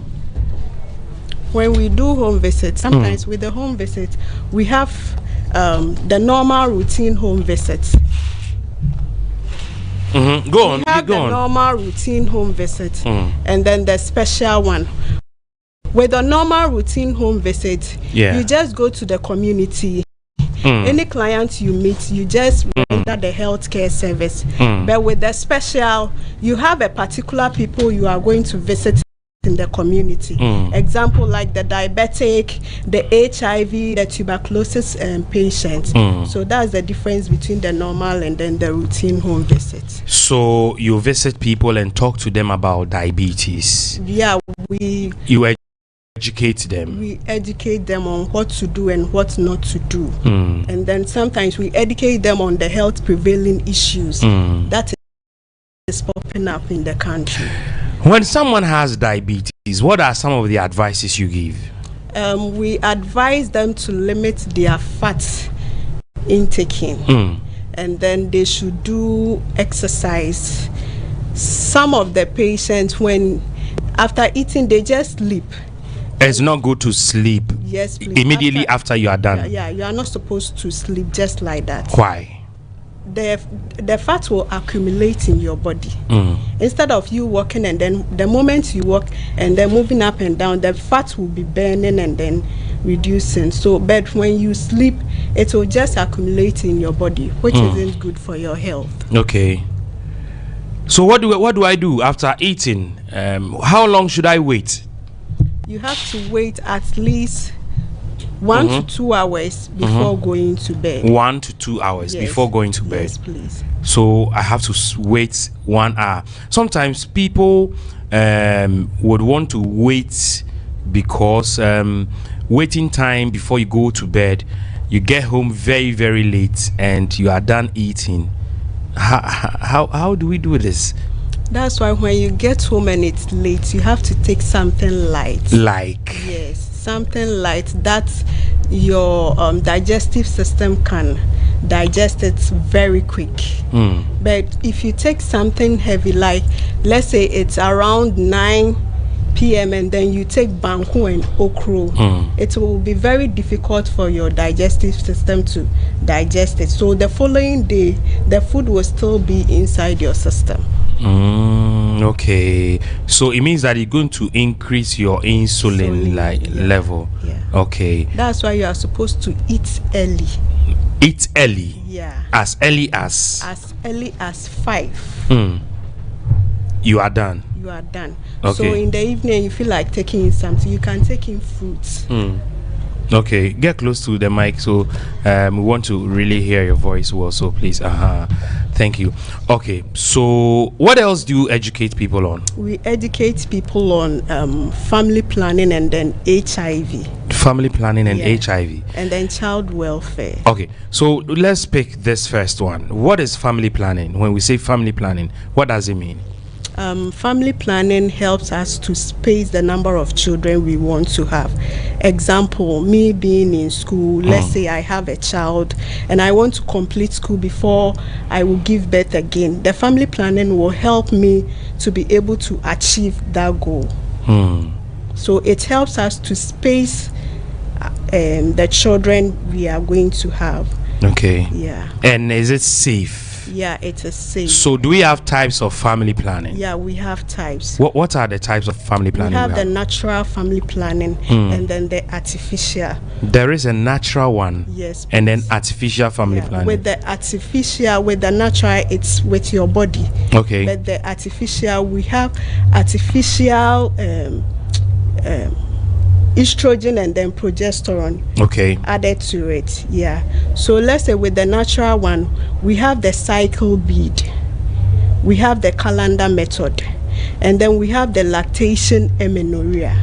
The lactation amenorrhea is usually done by people who have just delivered from 0 to 6 months.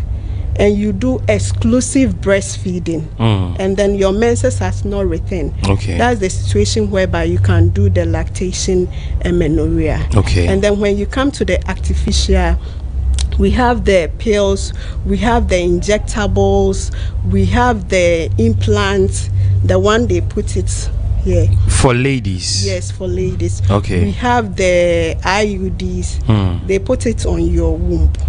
And then we have the permanent one. We have the vasectomy for the men. And we have permanent family planning methods. We have the permanent. That as soon as it's done, it's there forever. You can't change it. Yeah. So we have the short term, the long term, and then the permanent one. Okay. So with the permanent one, we have two types. We have the vasectomy for the men, and then we have the tubal ligation for the women. Okay, and then so what else? So that is family planning. Yes. And what other ones? You've mentioned the natural. And then we have the emergency contraceptives. What are the emergency contraceptives? Emergency contraceptives are usually taken within 72 hours after sexual intercourse, in a situation whereby you are not safe. Within 72 hours. So how do you calculate your 72 hours? How do you do that? Let's say today I had sex, let's say around this time. I hope you've not had sex. No, please. Okay, so let's say I had sex around this time. Within you start counting within 72 hours. You are supposed to get the emergency contraceptives, or within 3 days. Okay. You are supposed to get it. So it's either the more effective it becomes. Okay, so if it happens now you have about 72 hours. Yeah. What does it do? So about 72 hours you get the emergency contraceptives. How long does it? What does it do to the body? It prevents the sperms from fertilizing the ovaries. Okay. Yeah. Okay. Or the eggs. So you need to do it within 72 hours, but then it depends on how fast you are able to do. Yeah. If you don't do it very fast, then the chances of you getting pregnant is very high. Okay. And then what else? Let's go. And then we have the vasectomy. Yes, for the men. Okay. That's the vasectomy. Okay. So with the men, we have their vas deferens, and then we have the testes. Okay. So with the testes, it produces sperm. The testes, let me show you this one rather. So this is the male reproductive system. Okay, so that's a male reproductive system. So we have the vas deferens. Okay. And then we have the bladder, we have the prostrates, and then we have the testes. Okay. The duty or the responsibility of the testes and the epididymis is to produce sperm. Okay. So when they produce the sperm passes through the vas deferens. Okay. Yeah, then pass through to the prostrate. Okay. The prostrate's responsibility is to produce seminal fluid that nourishes the sperm. So after then it moves to the penis and down to the vagina for fertilization. So with the vasectomy, the vas deferens is cut. And sealed and then tied, thereby preventing sperm from traveling to the prostrate to the So does it mean men who have gone through this when they have sex with women, they will never ejaculate. Would they ejaculate? They will ejaculate. Mm-hmm. They will definitely ejaculate. And release sperms. Yeah, no. They won't release sperm. They won't release sperm. I don't get. I'm confused. They won't release sperm. Yeah. And this is something you teach. Yeah, we teach. Okay. With the male reproductive system, the testes produce the sperm. Okay. When the testes produce the sperm, there is difference between sperm and then semen. Semen is the fluid that nourishes the sperm. Okay. So sperm is part of a semen. So the testes produce the sperm, whereby the sperm will travel and then goes to the prostate and then meet the semen. Okay.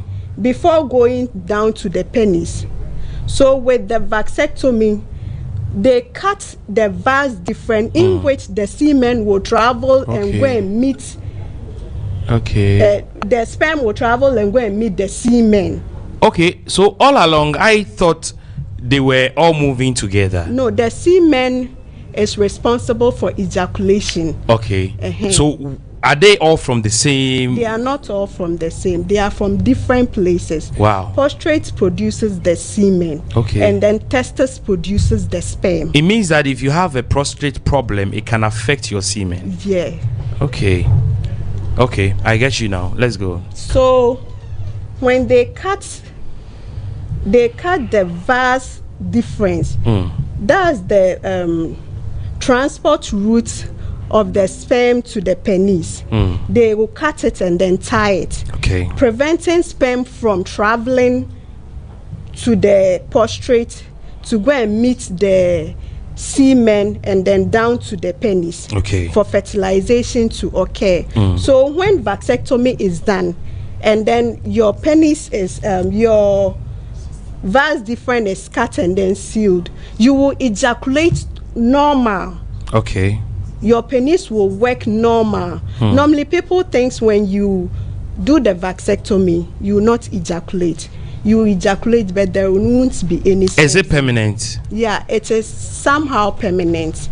I don't get you. In Ghana here it is permanent, but outside it is reversible but very expensive.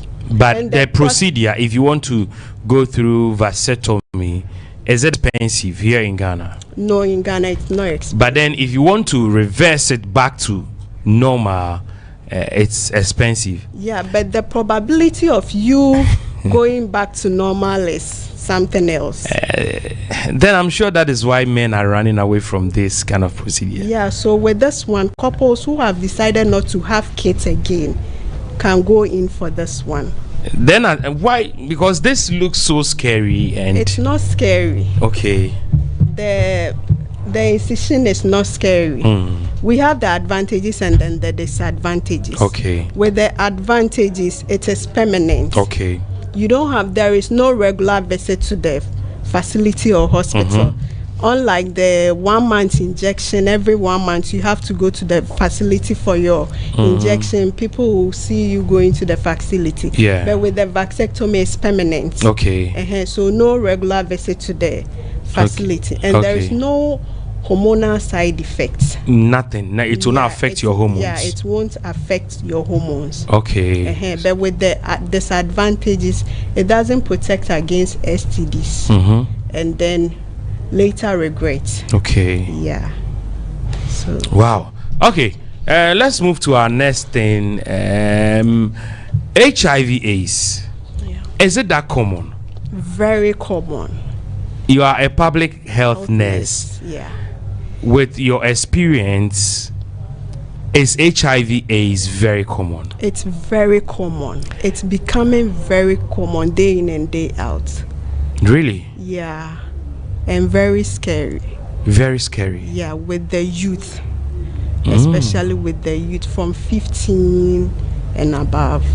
15 and above? Yeah. They have HIV/AIDS. Yeah. Is it true when you have HIV/AIDS you are going to grow lean? Is it true? No, please. The HIV, we have stages. So take us through. HIV is the HIV, it stands for human immunodeficiency virus. The human stand for us, and then the immune stand for your immune system. Then the virus is the virus that attack your immune system. Example, let's say in Ghana here at the border we have soldiers who protect the country. So when the soldiers are killed, anybody can just stand up and come to the country and that's whatever she wants to do. That's the same implies to HIV. So when the virus gets into your system, their mainly duty is to attack your immune system and then breaks it down. So anyone, in simple terms, anyone with HIV means that your immune system is broken down like that. It cannot fight against any sickness or disease, right? We have stages. So when you get to find out you have HIV, there is no cure, but there is management. There is no cure for HIV? Yes, please. But we have management. We put you on drugs. Yes, to boost your immune system. Yeah. We have something in us that's called CD4 cell count. Or the white blood cell. Its responsibility is to fight against infection. So the virus, they just target your CD4 cell count. So the management and then the drugs we give to you is to boost your CD4 cell count or your immune systems to fight over the HIV virus, to make it dominant, inactive. They will be inside you, they will be in your system, but they cannot work. So it means when you have it, it's better for you to visit the hospital. Yeah, that's why we normally educate the public on regular medical checkups. So when you check and you have HIV, then quickly we start putting you on medication for you too, because the advanced stage of HIV is the AIDS. With the HIV, it can be controlled. But with the AIDS, that's the situation whereby you grow lean, and then you start coughing, and then you start showing the signs and symptoms of HIV. So we have people who have HIV but don't have AIDS. Yes, please. HIV and AIDS, which one is more dangerous? AIDS. Yeah. So there are people who are just around the HIV. Yeah. Can they transmit to someone? Depending on their viral load.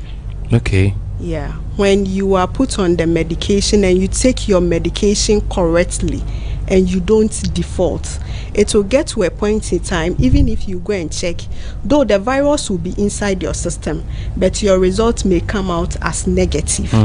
Yeah, meaning the virus has been dominant, inactive. Yeah, it's inside your system, but it cannot cause any harm to your system. So these people can have unprotected sex and they can't transmit, or we shouldn't take chances? No, with that one we shouldn't take chances. So when someone has HIV, you are not supposed to have unprotected sex? No, you can have unprotected sex. We have couples who are, one is positive, one is negative. Yeah, they have unprotected sex. We have medications we give to them. With the HIV, with the medication, we have the post prophylaxis. What is that? With the post, meaning we have the pre prophylaxis, and then we have the post. With the pre, let's say I'm having HIV, my husband is negative, then we have sex. My husband is supposed to take the pre prophylaxis to protect him from getting before sex. Yeah.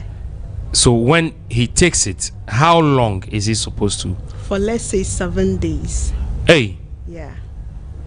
You take the drug, you have to wait for 7 days before No, when you take it, and then as you are having the sex, you take it along to 7 days. Yeah. And then we have the post. With the post, meaning I've been exposed. let's say I'm a health worker, and then unfortunately I get a needle prick. The person is positive. They will put me on the post prophylaxis because I've been exposed. So anytime you are exposed, yeah, you need to take some medication. Yeah. What is it going to do? It will prevent you from getting the HIV. Let's say you go out, you meet someone, you don't know the person's status, you end up having sexual intercourse with the person. You get to the facility, you talk to them, they will put you on that medication. You take it for 28 days to prevent you from getting the virus. Wow. Yeah. And doctors, nurses, because I'm scared now for you people.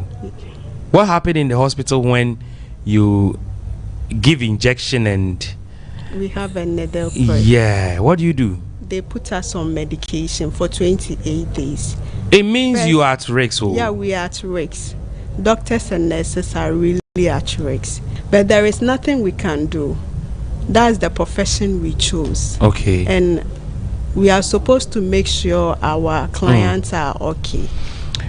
Can we prevent HIV/AIDS? Yeah, we can prevent HIVs. Are there medicines to be taken, like you take one pill and it can help prevent HIV/AIDS? How do we prevent HIV/AIDS? With the, let's start with the causes. With the causes of HIV, one is through blood contact. Blood contact. Yeah, through body fluid. Like the vagina fluid, the sperms, yeah, and then through breast milk. Okay. Yeah, and a mother can give to her unborn child through the placenta. Okay. Yeah, that's the more reason why when pregnant women, the moment you get pregnant, you are supposed to go to the hospital to do this medical routine. That's HIV test. With the HIV, hepatitis, and those kind of, yeah. Okay. So let's say if you are negative, you are good to go. But if you are positive, they put you on medication to protect you, the mother, and the child inside your womb. Okay. Yeah. So when the baby is born to, you are putting on medication. Then you can breastfeed, because through breastfeeding you can transmit the virus to your child as you are breastfeeding the child. Wow. Yeah. Okay, so causes, is that all for us today? Then let's say needle prick, and then on-screen blood, having unprotected sex. Example with the youth, our youth, they are naive. Some don't even know what sex education is. Some parents don't even educate their children on sex. But it's good to educate your child on sex. So as she's growing, she will know his or her left and right. Okay. Concerning sex. Yeah. Okay, so can someone contract HIV/AIDS through kissing? No, please. Unless there is a cut in the positive person's mouth. How do we know? Deep kiss. How do we know? You can't tell. So if the person has any sore. Yeah. Or deep kiss. Sometimes some deep kiss can lead to some cuts in your mouth. Someone can kiss you to the extent that after kissing you see you having some I think that is biting. I'm sure that is biting. You'll be having some kind of burning sensation around your mouth, and with that one you can get HIV if the person is positive. Okay. Yeah. Okay. But with normal kissing, they should continue. Yeah, you can. Okay, so the youth should continue with the kissing. No, because kissing can lead to something. Okay, what if it's a drinking cup? A drinking cup. Someone uses the drinking cup. Plate and stuff. Yes, spoons. No. Oh, no HIV for spoon. Please. Wow. It's through blood contact. So what if the person using the spoon has bleeding gum? After the person washes the spoon with just normal soap and water. Yeah, soap and water. And we are through. Just normal, and we are good to go. Yeah. Okay. How do we prevent HIV/AIDS? Is it preventable? Yeah, it's preventable. How do we do that? Having one sexual partner, and before having sex with someone, you are supposed to know the status of the person. Yeah. Condom use. Okay. Abstinence. Okay. Disclosing your HIV status to your partner. Okay. Yeah. Regular medical checkups, especially with the pregnant women. Yeah. And then if you are being exposed to HIV, you are not supposed to sit at home. Okay. Let's say you are home and then you had a needle prick, and quickly you wash that site with soap and water. Okay. Then you run to the hospital. So you are sewing with, let's say, a needle, you have a prick. As soon as possible, wash that area. You wash that area with soap and water. And then you go straight to the hospital. Okay, for treatment. They will first of all screen you yourself. Maybe you already have the virus, you may not know. Okay. And so when you are negative, then we put you on medication. Oh, okay. Yeah, because HIV takes some time before, like, you can start showing. Let's say today you by mistake you had HIV, or you came into contact with an infected blood. When we do the check, the screening, it won't show. Okay. It will take some days or some months, 3 months going before we will be able to know whether you have the virus or not. Okay. And with the testing, we have the first response. This one can test for HIV. Yeah, for HIV. Instantly. Instantly. And instantly you use it and you get response. You get the response. Okay. Okay. So let me. Okay, so this is like a test kit. Yeah, a test kit. Okay, so it's like the pregnancy test kit. Okay. So this is it. Okay. So is it can anyone walk to any pharmacy to buy this? Yeah, if you are bold enough. Why people are scared to buy? People are really scared when it comes to HIV. Even when they come to the facility and they are sick, and you try to do the. You tell them no, they won't even accept it. Some people say the way you sometimes announce it when they have HIV, they will look at your face and tell you, young man, there is more life for you. And when let's say couples, for instance, you come to the facility and then maybe the female is having the HIV, I don't have the right to disclose one's status to another.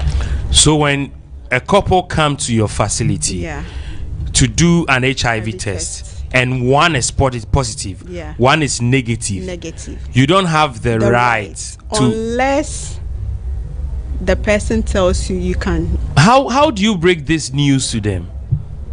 First of all, you go for counseling.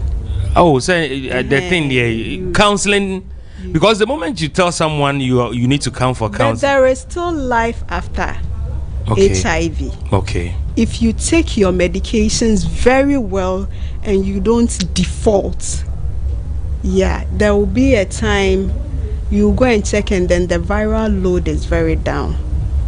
And is it possible you can go off the medication? No. You need to be on the medication for life.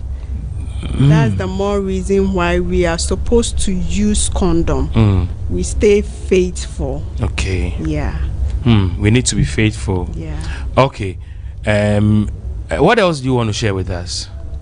I want to illustrate how to wear the male condom. There is a way to wear the male condom? Yes, please. Majority of us don't know. Really? So at the end of the day, after sexual intercourse, the person will be like, oh, I used condom, but the lady is pregnant and stuff. Sometimes after sexual intercourse, the condom will just burst, and then the sperms will be inside the woman. Is it? Do we have expired condoms? Yes, please. So if the condom is expired, is it possible it can break? Yeah. Okay. So how do I know the condom is not expired? How do I know? We have expiring dates on it. These boys will never check this date. They are supposed to check. You have to first of all check your expiring date. So after checking the expiring date, you need to move the condom in the Madam Ness, the boys we are talking about, they have time. It's time management. So you do it before the match starts? No, it's all. They never plan, no.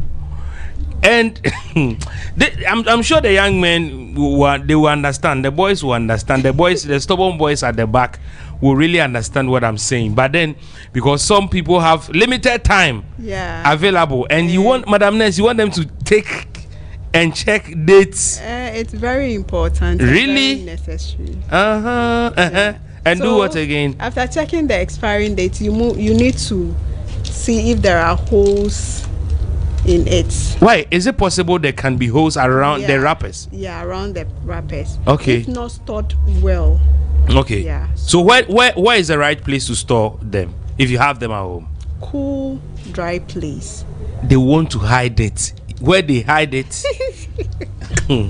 Madam Ness.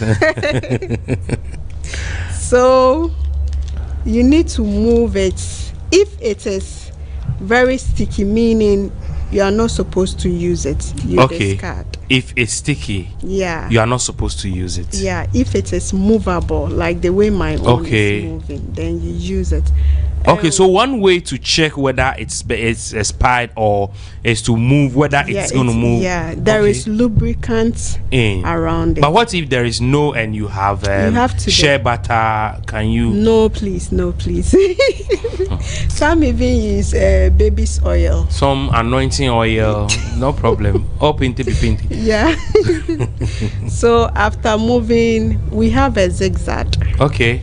So you have to tear from the zigzag side. Really? Yes. Hey. So since when? Hold on. So there's the zigzag, and then so you are not supposed to tear from here. You tear it from the zigzag. Where the zigzag is? Yes, please. No. This one I'm not sure. The boys at the back they are aware of this. So where the zigzag is? Yeah, that's where you are. I think they should come with a manual. Yeah. At least you buy it comes with a manual. But when you go to the facilities, we educate you on it before. But with the pharmacy shop, I know they're quickie opening term, so she just go and buy it and do it. So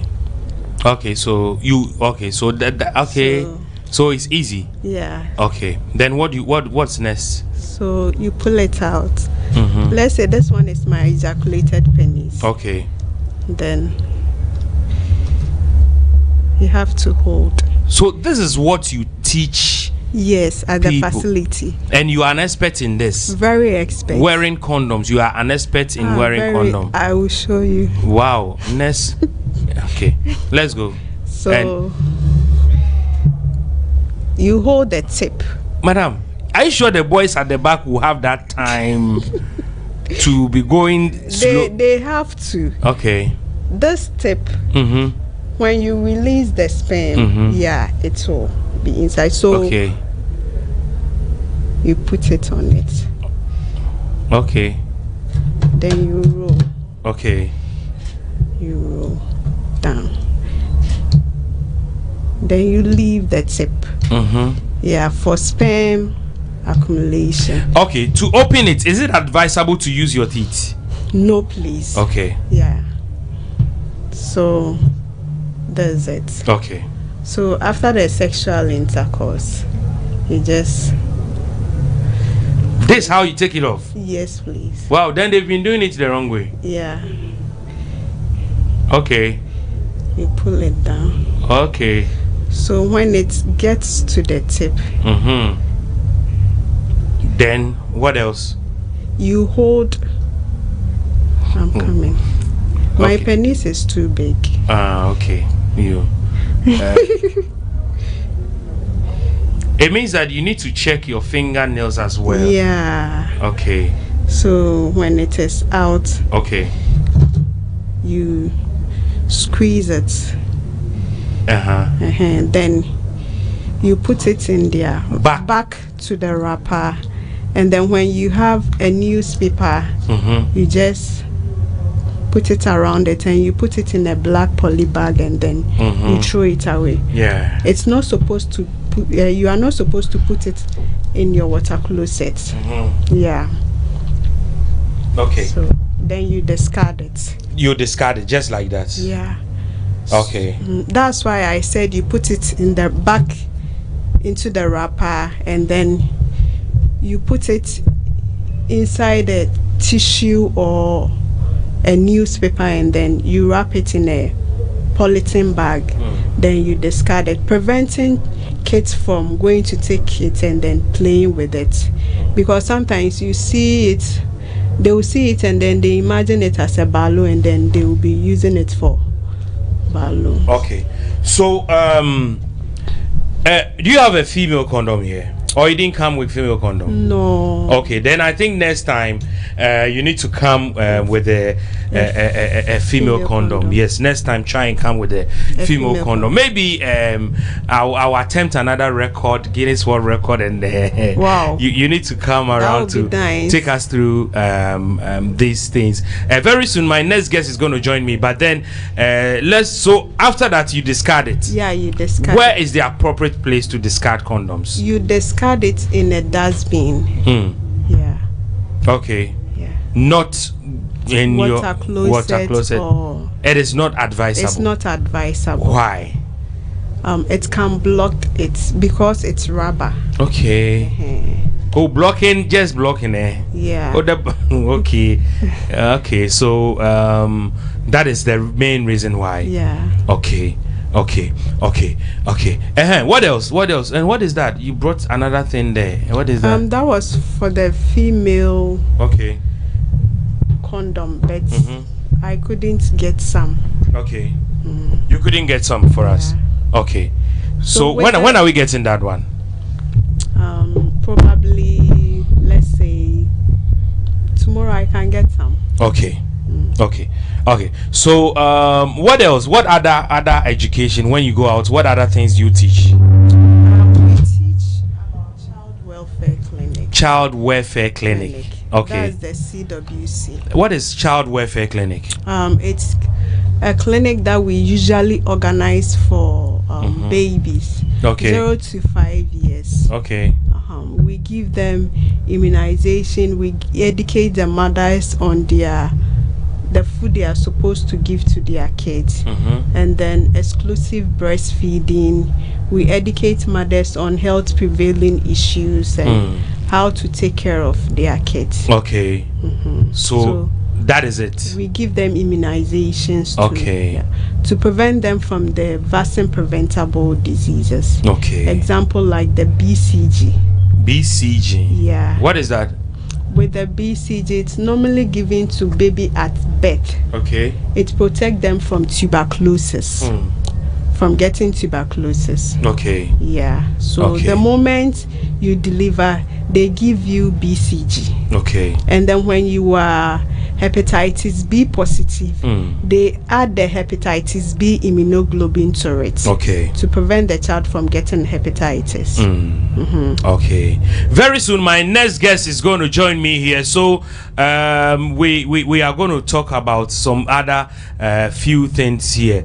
Do you talk about how to prevent cholera? Because I know cholera at some point was serious, very rampant. Yes, very, very rampant. You educate people on that? Yeah, we educate them on any health issues. Yeah. And in Ghana, for instance, I can talk for malaria fever. Yeah. It's not easy here in Ghana. Yeah. And how do we prevent it? Is it preventable? Yeah, because preventable.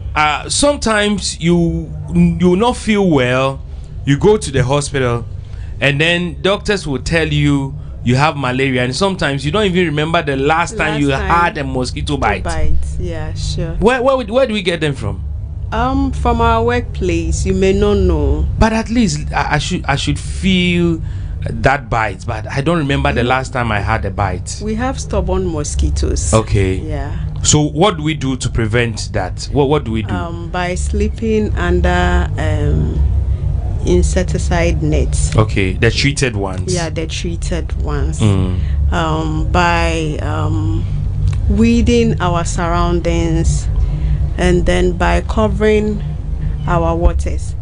Sometimes we have gallons or big bowls in which we fetch water, and we are supposed to cover it, because if you don't cover it, it can breed mosquitoes. Okay. Even if the water is clean, okay, it can still breed mosquitoes. So we need to cover them. Yeah. Okay. And then with the pregnant women, when you go to antenatal clinics, we give them SP. Okay. What is SP? Sulfadolphin parametamine. Okay. Yeah, to prevent them from getting malaria. Okay. Yeah, so that's some of the preventions. Okay, for that. Yes. And then I think another thing, publicness you've been championing has to do with typhoid fever. Yeah, typhoid. Typhoid fever. I see a lot of your your education stuff. So typhoid, what is it? It's caused by what? Is it also by mosquito bites? No, by death. Okay. Yeah, sometimes using unclean waters to eat, buying rotten tomatoes, example, to be or cooking, vegetables. Yeah, vegetables to be cooking. What if you wash them very well? So far as it's rotten, it doesn't, because some people feel and think that I've washed them very well, so I can just cook. No, and you can't. It means that we have to be careful about where we buy food, and you have to make sure the food is warm before you eat. So when you go out and you buy food and you come home and it's cold, you are supposed to warm it before taking it inside. And sometimes our waters, some waters, our drinking waters, like the sachet one, we don't know where they manufacture yeah. So by taking in those waters, you can get typhoid through that. Okay, so sometimes you don't know the sachet water. Okay, so we need to be very careful. Very careful with the water we drink, and it means we need to wash our hands too before we eat. Yeah, regular hand washing. It can contribute to getting typhoid fever. Wow, regular hand washing. No. Okay. By doing regular hand washing, it will prevent typhoid fever. Okay. Yeah. And I don't know whether you still go around to educate people on COVID, or now we are not talking about COVID again. Go around. You talk to people about COVID. Yeah, we still give the vaccination. Is it still in the system? Yeah, it's still in. COVID is still around. Yeah. COVID has come to stay with us. Really? Yes. So day in and day out, you have to get the booster. Yeah. What is the booster? Because I've taken my vaccine. So what is the booster you are talking about? Meaning, like, when you get the vaccine, it's for protection. As time goes on, the efficiency or the effectiveness of the drug goes down. So you have to get another jab to boost the protection up. That's what we call the booster. So everyone needs the booster. Yes. How often do I need the booster? Depending on the number of times you've taken the vaccination. Some people has taken like 3 times, 4 times. Yeah. So the booster will help your immune system to build up to fight against. Right now, COVID is like our normal cold and stuff. COVID is still there. COVID is still I thought there. COVID is gone and we are free. No, it's still there, but not like first. Would you advise us to be wearing nose masks? Do you think, as a public health nurse practitioner, going to overcrowded areas, not only necessary because of COVID. Example, tuberculosis, TB, to prevent. Someone can cough and can transmit to you. Get it. Okay, you can get cold and stuff. Yeah. So prevention is better than cure. It's better than cure. So COVID has come to stay. Yeah, COVID has come to stay. We should accept that. We should accept it. COVID is with you were talking about COVID vaccine boosters. Yeah. How often can I go for the booster? 6 months or yearly or something? 6 months. Okay. Yeah, 6 months. Yeah. Okay. It's 6 months intervals. Okay. And then with hepatitis B and the C as well, when you take the vaccines well, does it help? Well, yeah, it really helps, especially with the B. Okay. People are not having much knowledge about it. Okay. And with that one, when the virus gets into your system, it attacks your liver. Okay. And damages your liver. Wow. So when your liver is damaged, unless you go for liver transplant, and with that one, nobody can. It's not everyone who can afford the cost liver. involved. Yeah.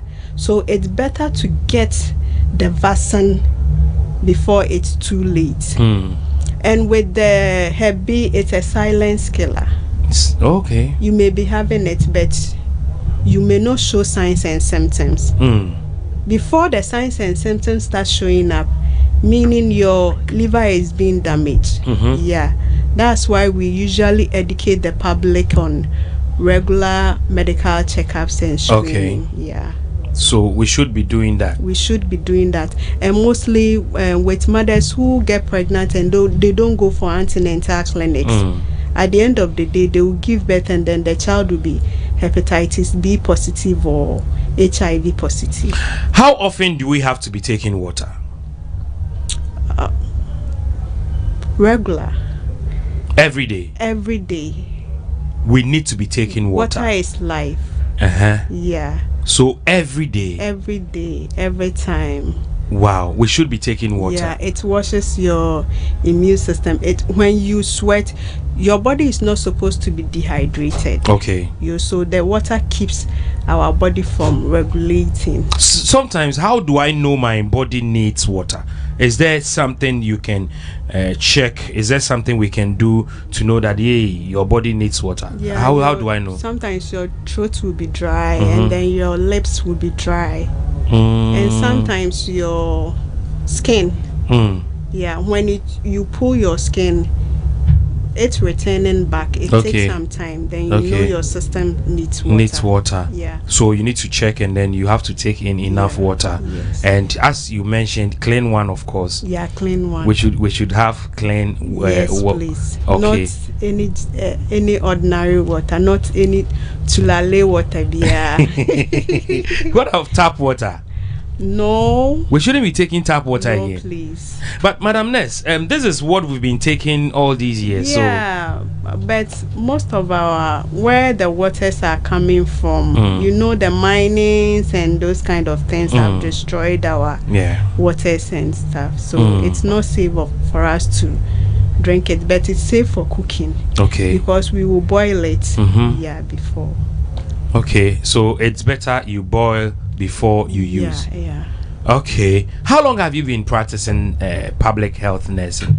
For 8 years now. 8 years. Yes. Wow. And currently I'm just done with my Bachelor of Public Health. Okay. Yeah. And you still want to pursue? Yeah, I want to do my master's. Okay. Yes. Then you'll be a doctor. Amen. Or you don't want to be a doctor? I want to be a doctor. I want to be a regional minister one day. A regional minister? Yeah, for health. Okay. Be in charge of health. You sound so positive about health. It means that it's so important to you. Yeah, I have this kind of passionate for the job. Growing up, this is what you wanted to do. That was what I wanted to do.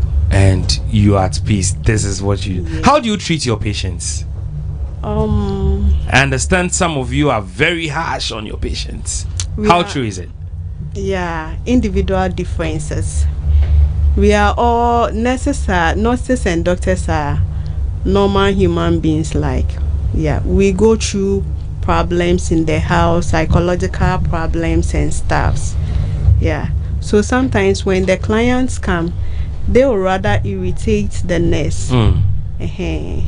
Then they will say nurses are but nurses don't respect, and nurses have been taking people's husbands, and is it true? That's what they've been saying. But is it true? No, it's because of the care and attention we give to them. You give to their husbands? No, to people, the general public. No, is it the care and attention you give to people's husbands. Not people's husbands. When they come to the hospital. Let's say when you come to the hospital and then you are sick. Okay. Yeah, and then I render health service. Okay. Yeah, with the kind of attention I will give to you. Maybe your wife may not understand. Okay. She may so they sometimes fight you people? They sometimes fight. In the hospital? Not necessarily the hospital. Sometimes they come to the hospitals and fight us. But have you been in such situation before where someone was angry at you that hey, you are my husband is here, but why are you not in the hospital? No, but normally when they, let's say when they come for CWC clinic and then let's say you attend to someone and meanwhile they came first. Okay. With that one, if you don't take care, they will just has someone fought you before in the hospital? Yes. Why? She said she came first and the card were mixed up, and unfortunately the first person's card was under. And then she just got annoyed and she started insulting us. So you and nurse, you have to calm yourself down and then apologize. Patient is right. They are always right. Patients are always right. Hey. Yeah. How true is that? Oh, it is true. Yes. So you have to calm down and then, because you are trained, you went to school, you were trained for that. Okay. That patient is not trained. Okay. Okay. So these are some of the challenges you go through. Yeah, we go through in our salaries. Nurses, your salaries are not good. Not. I thought you are getting paid. Hey, you are not. Okay, don't. Your nurses' salaries are not good. Not good at all. That's why most of us are running away. Running away to where? UK, Canada, and stuff. Wow, because a lot of nurses are traveling. Yes. Is it because of salary? Yeah, because of salaries. And then sometimes when you complete school, you have to be in the house for some times before you have been posted and stuff. Yeah. And then you not get job doing, and your parents still have to feed you, and the kind of depression and stuff. So that's making people traveling outside. Wow. The nurses. Okay. Especially for greener pastures. Are you going to travel outside the country one day? No, I just want to stay in Ghana and then work. You want to stay in Ghana? Yeah, I just want to. I love Ghana. Yes, I know you love Ghana, but should you get an offer somewhere? I love my people. Yeah. So you want to stay here? Yes. Okay. If all of us leave, who is going to take care of? So you are not leaving? No, I'm not leaving. I'm here. Okay. So the name once again, the name Linda Kosa. Linda Kosa. Yeah. Okay. So where you attended school? Where did you have your training? I went to Eziama nursing training. Okay, Eziama Western. Yeah. And then I went to do my degree at the University of Allied and Science. That's the Volta region. Okay, so you has okay. Yes. Okay. I've enjoyed this conversation, and I want to say a very big thank you to you for honoring my invitation. You're welcome. And as for nurses, you are very special to me because my wife is a nurse. So wow. Yeah, nurses are very, very special to me. Wow. So thank you so much for this education. I've enjoyed your interview as well. So I wish you well, and we'll meet for more education. Okay. So I have my next guest here joining me in the studio right now. It's still the Guinness World Record longest interview marathon attempt happening here in Accra, Ghana, Bayview Village. That is where this record attempt is ongoing. So as part of this record attempt, I have my next guest seated in the studio. You introduce yourself. Really, you want me to do it? Yes, you have to. Yes. So can you please raise the microphone a little bit for me, and then you speak to the microphone. Okay. So you introduce yourself. So the name is DSP Samuel Kofi Opoku from the Ghana Prisons PR Unit Headquarters. DSP Samuel Kofi Opoku. Okay, from Ghana Prisons. Ghana Prisons Headquarters Public Relations Unit. Okay.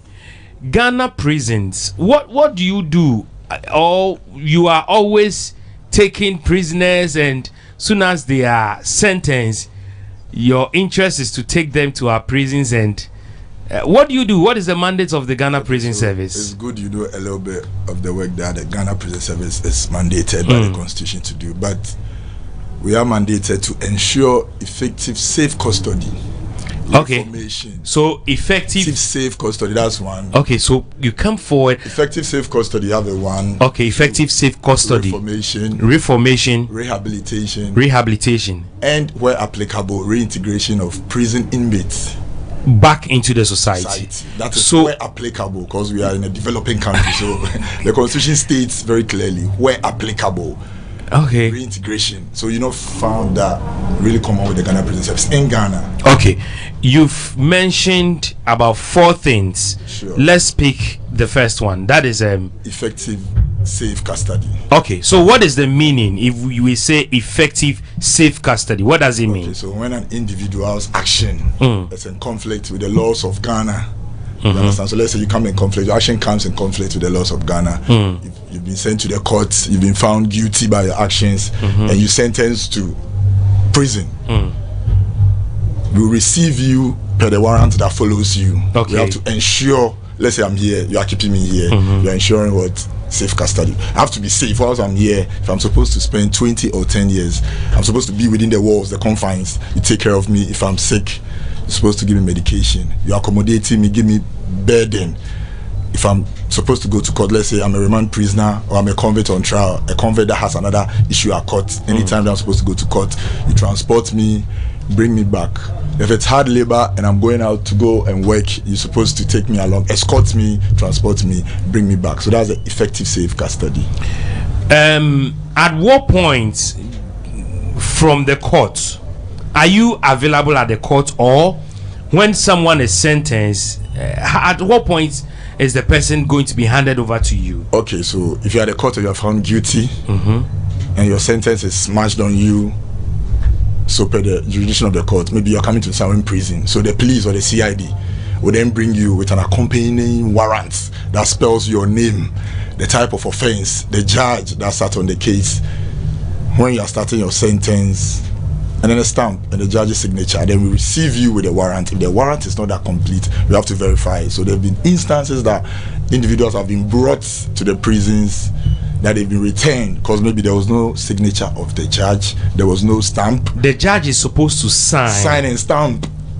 Without the stamp, you'll be rejected, because we're working with the laws. You can't just bring somebody in there. If you're supposed to come on Friday and you are brought in 2 weeks time, we ask questions. So there have been times that individual convicts have been rejected. So let me go back to the case of our sister Kwapin Polo. People were expecting, was she in some prison? She was supposed to come this day, she wasn't there. But sometimes if you're a woman, a pregnancy test has to be run during COVID. The COVID test, everything, because we don't want to admit you and you collapse, you die, you become our bed. So we do due diligence. When you come, we check your body stats, everything, to see if you are okay. And even the property you are coming with. If you had a gold chain or a gold ring and you tell us that you had a gold ring, but whilst in police custody you can't find it, you ask the CID or the police officer to take you back and come back with all your property, because we have a property book and a locker that we keep all your valuables, your money. We have a cash book, we have everything. So if you tell us that you had 1,000 cedis on you and now it's 200, you ask questions, the police or the CID is supposed to take you back and bring you back with that said amount. If they go and they don't get that money, what happens? They will surely get it and come back. No, like you go. We have to admit you with everything. If you tell me you had a Gucci bag and you were coming, you can't find it, you have to go back and come with that Gucci bag, because when I'm releasing you or discharging you on your set date, you have to go back home. What if the person is lying? So investigation, the policeman will be there. You ask these questions before the police or the CID in the reception room. You don't do it at the blind side of the police. They all confirm, append the signature. We now receive you, give you yourself to sleep, give you your beddings. That's your Okay. Your blanket, your feeding pan, and your cup and your attire. Okay. So police are supposed to bring the person. That's a first timer. Prison officers are not in. We don't go to the court to bring. When you see them at court, they are either sending a remand prisoner. Okay. You've been remanded, so your case is still at the court. So you'll be sent by the prison officer. Okay. Or you are a convict and you have other cases. Let's say Kwejo Mensah is 10 years for stealing. Okay. He has another case with you, has another case with somebody. Okay. So he's been given 10 years for his first case. Okay. He has other cases too. Okay. So he'll be sent to court by the prison officer because he's in our custody. And when you are sick and our infirmaries within the prison cannot hold you and you're supposed to be referred to a higher health facility, the prison officers will take you to the hospital. What is the first thing you do soon as someone is brought? You've mentioned the person needs to declare some of the things he or she had. If the person is a lady, then you need to do pregnancy tests. And all that. During COVID, we did COVID, but when you are brought, let's say your first time you are in, the reception officers, you strip, we check some body marks, some vital stats, we take everything, your name of your family head, educational background. There's a form. We have all this information, whether you're a Christian, your valuables, what you have on you, the size of your nose, your mouth, a vivid description of you. The size of your nose? Yes. What you are unique. No, we need all that. What do you need that for? We need all that for convict A or B to be unique from there. So we know you, we should really know you. Okay. You understand that? Before we take your picture, give you your prison attire, your blanket, your cap, everything. We call one of the cell leaders, the cell that you are going to. Your colleague prisoner will come receive you, escort you. You'll be given a cap free by the government. The government rented a room in the prison for you, so he has to take care of you. You understand your welfare, so your cap, your plate, your blanket, and your nice attire, if that's what you want to wear. But you know, sometimes you just have to wear them. Is it compulsory for me to be in the prison attire? You are in the prison. You are not at home. You don't have your freedom that you want to wear Gucci or you want to wear pajamas or whatever. You have to wear it. What if I have the Gucci and other stuff at home? Can I send for? I bring it and I want to wear them. You keep them. So the day that you be discharged or something, I can't wear them. You can't wear them unless you're a remand prisoner. The remand prisoners who don't really wear the prison uniform, of course, you don't know when you be going. A remand prisoner can go to court tomorrow and he'll be acquitted and discharged. Wow. But when you're a convict, you're serving your years that was given to you by the judge in the court. You know, it's 20, it's 30, it's 80. 3 months, you are spending the years there. So you're always in the costume. You go into hospital, you go into the courts, you're in the prison costume. You see those working in town, they're always in the prison costume, yes. Because they are still serving. Okay, so now you'll be handed over to a cell leader. A cell leader. You know, we have leaders amongst them. The famous Atayi used to be the national art anchor for where our brothers, the who appoints those leaders? The prison authorities, the chief warder and the top officials of that particular prison facility. They look at your behavior, your lifestyle, whether you are changing, how influential you are, how disciplined you are. Because you can't just be a block leader and your colleagues do not respect you. A block leader should say, stop what you are doing, you do it. If you are not saying the truth, before it gets to the officer, you'd have confided in the block leader and then everything will be settled. Okay. So there are those who have that little privileges, like sleeping 10 minutes after their colleagues have slept and sometimes coming to the officer to plead on behalf of a colleague who has misbehaved and all that. We have office workers too. We have kitchen staff and all that. Wow. Okay. Now, safe custody. Effective safe custody. What does it mean? You are in our custody. We should make sure you don't get hurt. You should not escape because you've committed a crime against the state or a fellow Ghanaian and you've been given a sentence to serve. We have to make sure you don't escape. You have to make sure you enjoy your human rights. You have to make sure you get access to healthcare, feeding, the basic needs. Okay. We are keeping you safe so you don't escape from that facility, the four walls of the prison. How many times is a prisoner supposed to eat in a day?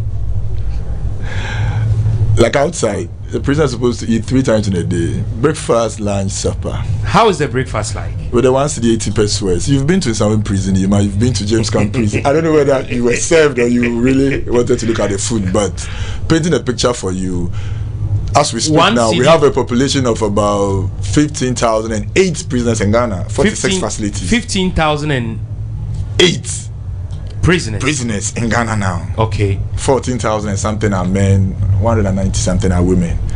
Okay. So everybody is spending 1 cedi 80 pesos in Ghana today, Yima. Oh, officer. Yes, I'm telling you. 1 cedi 80 pesos is not enough. Oh, yeah, I tell you. So that's what we used to feed them. For every prisoner, no matter how. In the morning, 1 cedi 80 pesos. No, in the morning, so let's say divided by 3.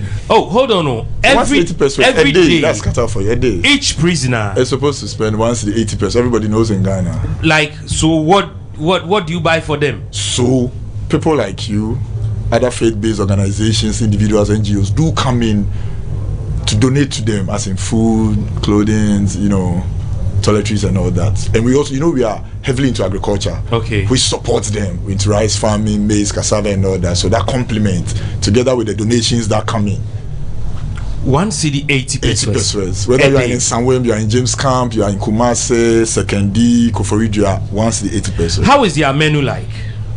Okay, so they have rice balls, they have gariba, palm nuts. In the morning, in the morning is cocoa. Every day? It shouldn't be every day, but you see, 1 cedi 80 pesos. Today you have rice water. You can't have Tom Brown because how expensive is the Tom Brown? How are you going to get the beans, the granule to blend to get a Tom Brown healthy for you to eat? So coupled with the agric that we venture into, so we always have like maize to support, so the cocoa becomes small. So and when you donate rice, let's say someone has 8,000 prisoners, you donate rice. Okay. Let's say 50 bags. You can't give them rice water in the morning, give them jollof rice or fried rice in the afternoon. It gets finished. Okay. So we do with what we have. So the beans, the gari that comes in, we try to manage to get them satisfied. And mind you, people have loved ones and families at home that they always come and visit them with food. Okay, so in the morning, it's likely the menu can change. Yeah, to have cocoa, rice, water. Rice water, Tom Brown. Locally made Tom Brown. Okay. So Tom in the afternoon, what is that? In the afternoon, you can have beans. Gobe. As in beans. Gobe comes with a fried plantain. So this is beans. Because you can't get a plantain to fry for that number. We are not talking about the senior correctional center in Columbus. We are talking about adult prisoners and the quota that is being used to feed them. So they have the beans, they have the rice with abenquine, rice with granule soup, rice with contobre. Beans. Okay, so beans with what? Beans with gari. Beans with just gari. Yeah, I can't tell you with cocoa because it will not always be the cocoa from Monday to Sunday. Okay, so if there is cocoa available, why not? Okay, so beans with gari with the palm oil. With the palm oil. That's all. That's all. You have it. Okay, and then sometimes in the afternoon. And sometimes you can have rice, granule soup, rice, palm nut soup, rice, contomere, gariba with soup. In the evening? In the evening, it can be rice, it can be omutu, it can be rice balls. It can be the stock that. I've heard of the famous Zontoli. Zontoli is just a collective name like for the food they eat, Okay. Zontoli. There are some people who know it, those who visit the prisons. Zontoli, that's how they've tagged the quality of the food. Zontoli. It means that the quality is down. I'm not a nutritionist, but we are doing our best to give them what they deserve or what they have to eat. Because once they 80 pesos and they agree that we're doing, and the donations that come, we can't perform magic to feed you more than what. Officer, why are you treating our prisoners like that? We are treating them very good because these same prisoners will tell you that there are some officers who dish out money from their own pockets to even help them. You understand? No, but if you the way you are treating prisoners, because safe custody means that what he or she is going to eat, at least give them better. That is why we give them, because that's what we have. You can't take one prisoner to Kempiski, or you can't take one prisoner outside and get any food from outside. So you cook for the number, you feed everybody. Everybody has a feeding pan, you feed everybody. Okay. And that doesn't stop them from telling. Okay, so I think your microphone, let's get close a little, and then you check this camera also for us. Okay. Let it be in position for me right now. Okay, so thank you. So that is what you have. That is what we have. That is what we give them. That's when your we have money. Donations. The people are there to witness. They feed them, whether it's rice, it's drinks, biscuits. They feed them. Okay. Does your money come regularly? Does it come regularly? The money, what government? The quota, what government gives. Yes. We deal with contractors, so the government pays the contractors. Those who supply the gari, the beans. We have rice. We also have the gari. So contractors do the supply. They paid by government. So the government is doing well. But the work of reformation is not solely the government responsibility. That's why you have the churches, the NGOs, individuals coming in during this Easter. You might see on TV, read in the newspapers, some churches going to have some Easter holidays with the inmates, give them food, preach the word of God to them, also contribute their quota into transforming them. Is it possible an inmate can have his or her own gas cooker, have ingredients and other stuff to cook? It is very possible. There are so many. Do you accept those things? Yes. It can be a gas cooker, it can be a coal pot. Sometimes you go to the kitchen space, you see some inmates among their colleagues who cook food and sell to them. They sell food in the prisons. Yeah, you cook the food and you sell to your fellow 1 CD, 2 CD. You understand? Is it allowed? We have kitchen boys. Is it allowed? You can get rice from outside. You can cook it, go to the kitchen, because you can't have your gas in that cell. The number in the cell will not permit you. Okay. So there are coal pots, there are cooking areas in the kitchen. That if you have your raw food, you go to the kitchen master. There are some inmates. They cook and sell food. Who also work at the kitchen. Okay. So if he cooks it, it's this is 2 CD, everything, you can afford it. The officers there who are in charge, you buy. If you have your raw food that's been brought to you and has been inspected, you can cook it at the kitchen and serve yourself. Okay. And your family, 2 loved ones at home can come and visit you with cooked food. Okay. It will be inspected. If everything is cool, it will be handed over to you. Okay. You eat. How do you inspect food, cook food? Okay, so the officers on duty, let's say soup, you have a ladle, a spoon.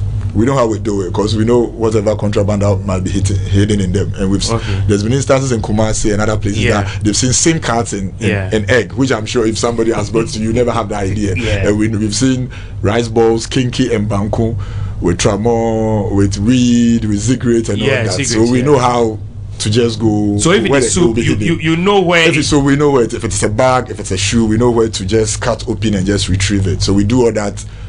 If you are caught, you'll be handed over to the police. If you are safe, we call your loved one in. You have some few minutes discussion. So these things are done before your loved one is caught? Sure, these things are done before your loved one in the prison is called for you to meet that person and have the interaction.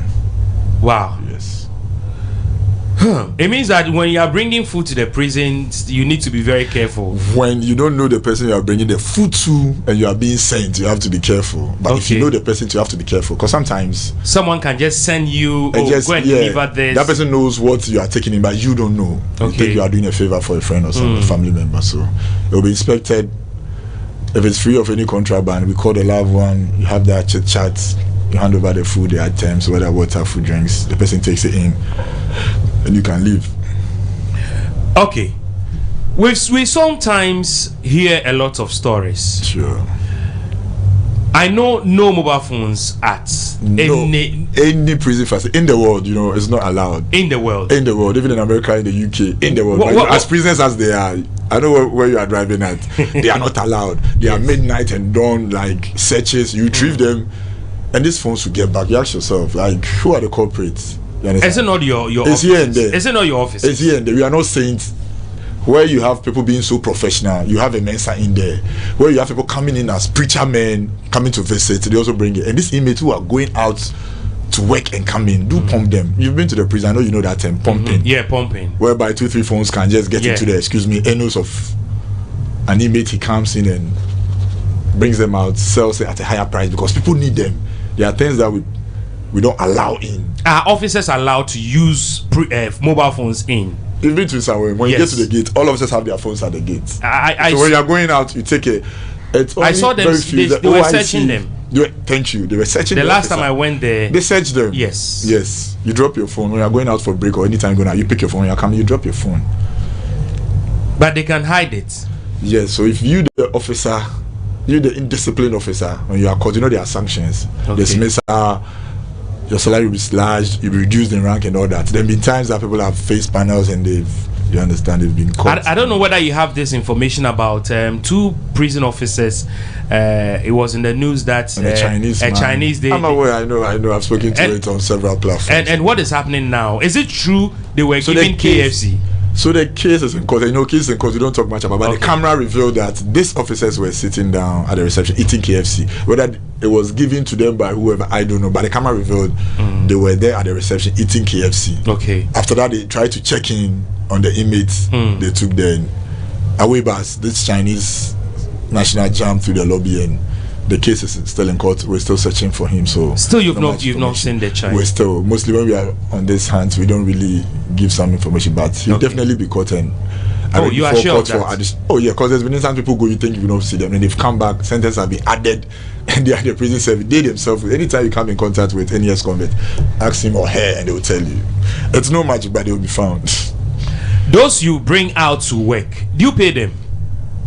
We the officers don't pay them, but you the individual who contracted them, you pay that money which goes to them. That's a labor fee. Okay. And every prisoner before he or she goes out to work knows that I'm working for Mr. Ima for a week. So he or she will calculate it, and in his cash book, the amount that he mentions when he comes is like that. So each prisoner, we don't pay them. You, the one coming to contract them, you pay the money which goes to them. Okay. Sure. I don't know whether a percentage is allocated to the prison. Not to the. It's for the individual prisoners. So if it is 10 cedis, if it's 10, it goes to that prisoner because he is coming to do the work. Okay. So you've come to contract them, they come and do the work for you. You come for them, you bring them. You come for them, you bring them at a set time. The money goes to the individual prisoner doing the work. Who qualifies to go out to work? So you have to be of a good behavior. You must have served going to at work least to good behavior. Definitely, we can't bring you out. But it's safe because we can't bring you out if you are not well behaved. Okay. You either come and misbehave yourself, try to escape, even still from outside, because we are still under reformation. So those who have good behaviors, those who have been monitored and are proving that they are fit to go and focus on the work they are going to do, and you must have also served more than half of your sentence. You'll be left with, let's say, 2 months to go home. Oh, so those we see outside have just like 3 few days 4 to go. months Just, that's why they come and work and they come back to the prison yard very happy because you understand, you are trying as a way of a process to reintegrate them. So they are seeing the community small, how Ghana has changed to become like maybe he or she is from Tepa or from Yamasi or somewhere far away, north or Bono, but he's in Accra, seeing the development. So before you have been released or discharged, you know how the city is like. I'm told some of them come back to the prison facility most of the time. When you take them out to work, when they are coming back, they come back with what I would say foreign materials. That's a contraband item. That's what I was telling you, that these phones that get into the yard, not only officers, we have people coming to visit, people coming to preach the word of God, and this same inmates. So they go out at the blind side of the officer. Oh, officer, please, I want to ease myself. Every officer carries like 4 boys. You can't leave the 3 boys and just go with him. So you go with the 3 boys, give him a distance. He says he's easing himself. So he's easing himself and you are waiting for him with the other 3 prisoners. You don't know what he or she might be doing.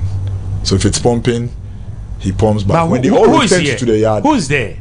Who is there? Yes, because officer, you took about 5 people out. 4. So you are seeing him squatting, easing himself. Yes. But you can't be watching him and eating. So let's say you know where he is. You can see, but what he's doing, if there are some bushes of grass covering the. Yes, but I want to know, you are moving the person from a prison facility. Sure, to a place to work. Who is there? Who give that thing to the Yes, who give that thing? That's what we don't know, but they are that smart. You just pass and you communicate with you with the eyes and you understand that contraband finds its way. So anytime they return back to their yard, they don't just go to their various cells. No, but the one outside, how is he going to know that they are bringing this, my friend prisoner? They don't know. They are not even friends. So they are weeding. You've passed. Maybe the officer, he just gives you a sign or I don't know. You understand? There's a way they communicate. They are very smart. So when you are left with them for a minute, what they can do, that's why we always say, if you even have money that you want to give to these prisoners, alert the officers, give it to the officers and say, I want to give it to Kwejo, I want to give it to Kofi to buy water. Because if you give him direct and he's caught with weed or tramadol, he will say it was the man who was talking to me who gave it to me. You might not be there to answer any questions. Maybe you give him 10 cedi or maybe you give him 20 cedi, but he's found his way to get tramadol or weed. He will say you give it to him. He'll be punished though, but you are not there to say whether you give him money or give him weed. That's why we always advise that if you see them and you have something to give to them, don't put it straight into their hands. Alert the officer, give it to the officer and say you want to give it to this so and so person. Then you are safe. I have seen one prison officer with about 4. Yeah, they always carry 4. Nobody takes more than 4. 4, 3. And these prisoners were holding machetes. I'm sure they were going to read somewhere. And this prison officer is not armed. I was scared for this prison officer. No, but this same prison officer will go with them. Let me take you back. Let me tell you a story in Koforidua about a decade ago. They went to the farmland to read. The officer collapsed. So 2 prisoners took him straight to the hospital, and then one came to the gate to report the case. Hey. Oh yeah, it happens. You might take 3 out somewhere in Ankafo. One guy is a lunatic prisoner. He has this mental issue. He went out and then he left the officer didn't see him again. He went somewhere to pound fufu. Around 6-7, he told them he has to go back, so they should take him. He came to know. They opened him. It's not magic. That's how it is. He knows he has few months or something to go. He will not come and destroy that for a decade or something to be added to his sentence. So I was very scared, and when I see them, you get scared for them walking. The officer is not armed. Yes, and sometimes the officer can leave them, and they will be walking. You'll be monitoring them. They'll be walking, feeling free, doing their work. After that, they come to the officer. They return to their yard. Why? Before you take them out, do you take them through some form of orientation? Yes. Even before you are discharged, it's more psychological. The work is no more physical, like I have to handle a gun. You know, most of these inmates, prisoners are very even good with a weapon, those into robbery and all that. So it's more of the psyche. You understand? You touch the psyche of the person, and so you talk to them to know that yes, you have the chance to run away, but how will you benefit if you should escape? You have 2 months going to see your wife, your kids, and you decide to run away. You'll be sent back to court. 12 years, 20 years. You understand? So you try to psych them, and you genuinely get those who really go out and work and will come, even if the bus, even if they will run and follow the bus and come. Because it's like the prison is a reflection of society. So the same way you have bad people who have been through things and they are not transformed, the same way you have people coming to the prisons and they are being given free education, they still wouldn't sit in the classroom. They are being taken through trade like tailoring and all that, and they just wouldn't make themselves available to learn all this. They would rather sit back and just waste their lives like that. So in a room where cells, how many people do you have in one cell? How big is the cell? Looking at this studio, how big? Okay, let's say 2 cells will make this studio. 2 cells? Yeah, 2 cells will make this studio. Wow. Yeah. 2 cells. So these cells come divided into 2, making 2 cells. How many people in each cell? Okay, so when you get in, you have the bunk beds. Ideally, the bunk beds should be 4. So 1, 2, 3, 4. 8 people. But crime is not stopped. As we speak, somebody is committing crime somewhere, and you are sent to court. And you are sent to court, and the judge says you have to be brought to prison. We can't say, "Oh, could you go? I'm not go because the prison is full." We have to admit you. So ideally, a cell should take like 10, but a cell will end up taking 25, 30, and 40. That's why you see the sleeping arrangement. People tell us Sadi, because we really have to admit you. You understand? People are doing their best. Talk to people to stop crime. Fridays I call it market day. People are just coming in like that, defilement, rape and robbery and all that. Like every Friday. Yeah, Fridays, you know, people have cases at court, but the Friday has the highest number, like when you really want to look at the records. You understand? So somebody will be remanded, you go Monday or Wednesday, come on Friday you go, you are giving your sentence just like that, and you come. Even during COVID, we can't say, "Oh, it's COVID, so please go." We will admit you, but you have to do the test. You have to be sure of your status so you don't come there and cause issues. So that small room we call it, has a lot of people in there. Has a lot of people in there. What time do they wake up? 5 a.m. The siren goes 5 a.m. You have to wake up. 5 p.m. you have to go inside. Whether you sleep, whether you're going to pray, whether you're going to cry, 5 a.m. you should be out of the cell. 5 p.m. you should be inside the cell. So from 5 p.m. to 8 or 9, 10 before they sleep, it's their own subculture. If you're a newcomer, the cell father, whoever, you know, they have their own leadership position inside within every cell. Every cell has a cell father, every cell has a cell IGP, and I think cell father, cell IGP, and cell policeman. So the policeman will call you, Shen, will bring you to the judge. Why did you defile? Why are you doing this? You know, we are here, the place is congested, and you are still misbehaving. Why do you do that? Then you understand, they will take you through their own rituals. And they can sentence you. Oh, among themselves, they are subculture. So you tell you, why do you do this? So for this 1 week, you are cleaning the room. So you've been in charge of cleaning. You understand? Or maybe every room has this washroom that all of them use. So imagine the cell father is using your washroom. You finish, cell police who come, cell IGP. You're a newcomer. Can you use it? So there, you learn to train your stomach. Yes, even if you have running stomach, the prisoner will show how to train your stomach. You keep it for, you understand, hours, and you'll be okay. You know, when you are really in a tight corner, you become so creative. So. the picture doesn't look good to you. But you've been to Inside, I know you've been to James Camp, but you know how the place looks like. Yeah. You know, there's Ankafo, the other place. Ankafo, you know, Ankafo is like state of the art where Atayi is. A very nice place, spacious, like the turf and all that. So, in the morning, 5 a.m., right? A regular day, morning, 5 a.m. You're out, you come outside. You count. You count them every cell. You count every morning, and that's when you hear the number done. Among themselves, they count. They bring the number to the officer. They check the whole number for that facility. Let's say it's Koforidua local prison. The population is 2,500. Okay. You make sure you get to the 2,500 before all of them move. So those going to school with them go to school. Those going to the tailoring shop. Those going to the kitchen to work, and the office boys, they all report to their various places of duty. Okay. So before they sleep, there is a count. There's a count, and when they wake up in the morning, to in the morning there is a count. Then you get the total number then. Every normal work can go on. If you don't get the number, you still keep counting and searching. There are times you see people sneaking, hiding somewhere just to create some situations. But if you don't get the number, your colleagues are not coming out. You know, so among themselves, they become so angry, start looking for you. When they see you, they'll beat you even before they Okay, so in a cell, for instance, if there is about, a cell. We have 40, and there was a count, and then we had a 40. The next day we are counting and we are getting 38 or 39. You have to get the 40. But the person will come. The person is around. The person is around for you. The person is under the bed hiding somewhere. Somebody's just to delay you. You understand? So among themselves, they try. Is the counting done inside or outside? The counting is done inside every cell before they all open and come out. Okay. In a queue form. Okay. The counting is done. The gate is open for them to enter the main yard. Okay. So it's done in the cell first. Maybe this cell has 20. My 20 is up. The next cell, mine 30. Mine 40 is up. Before you open the cells, you lock the cells. Now they should come into the yard. Let's say remand prison. Then you count. You have the whole number there for remands. You are okay. For convict, then it's done. What if they are not feeling well? I see them at the hospital always. Yes. Don't you have prison hospital? I see them coming to. We have infirmaries within every prison facility. But if the case is critical, you have to be referred to a higher health facility. You go accompanied by an officer. If you are supposed to be detained there, the doctors will send a report. So officers will be detailed there for the number of days you spend. Let's say you are spending 3 days in handcuff.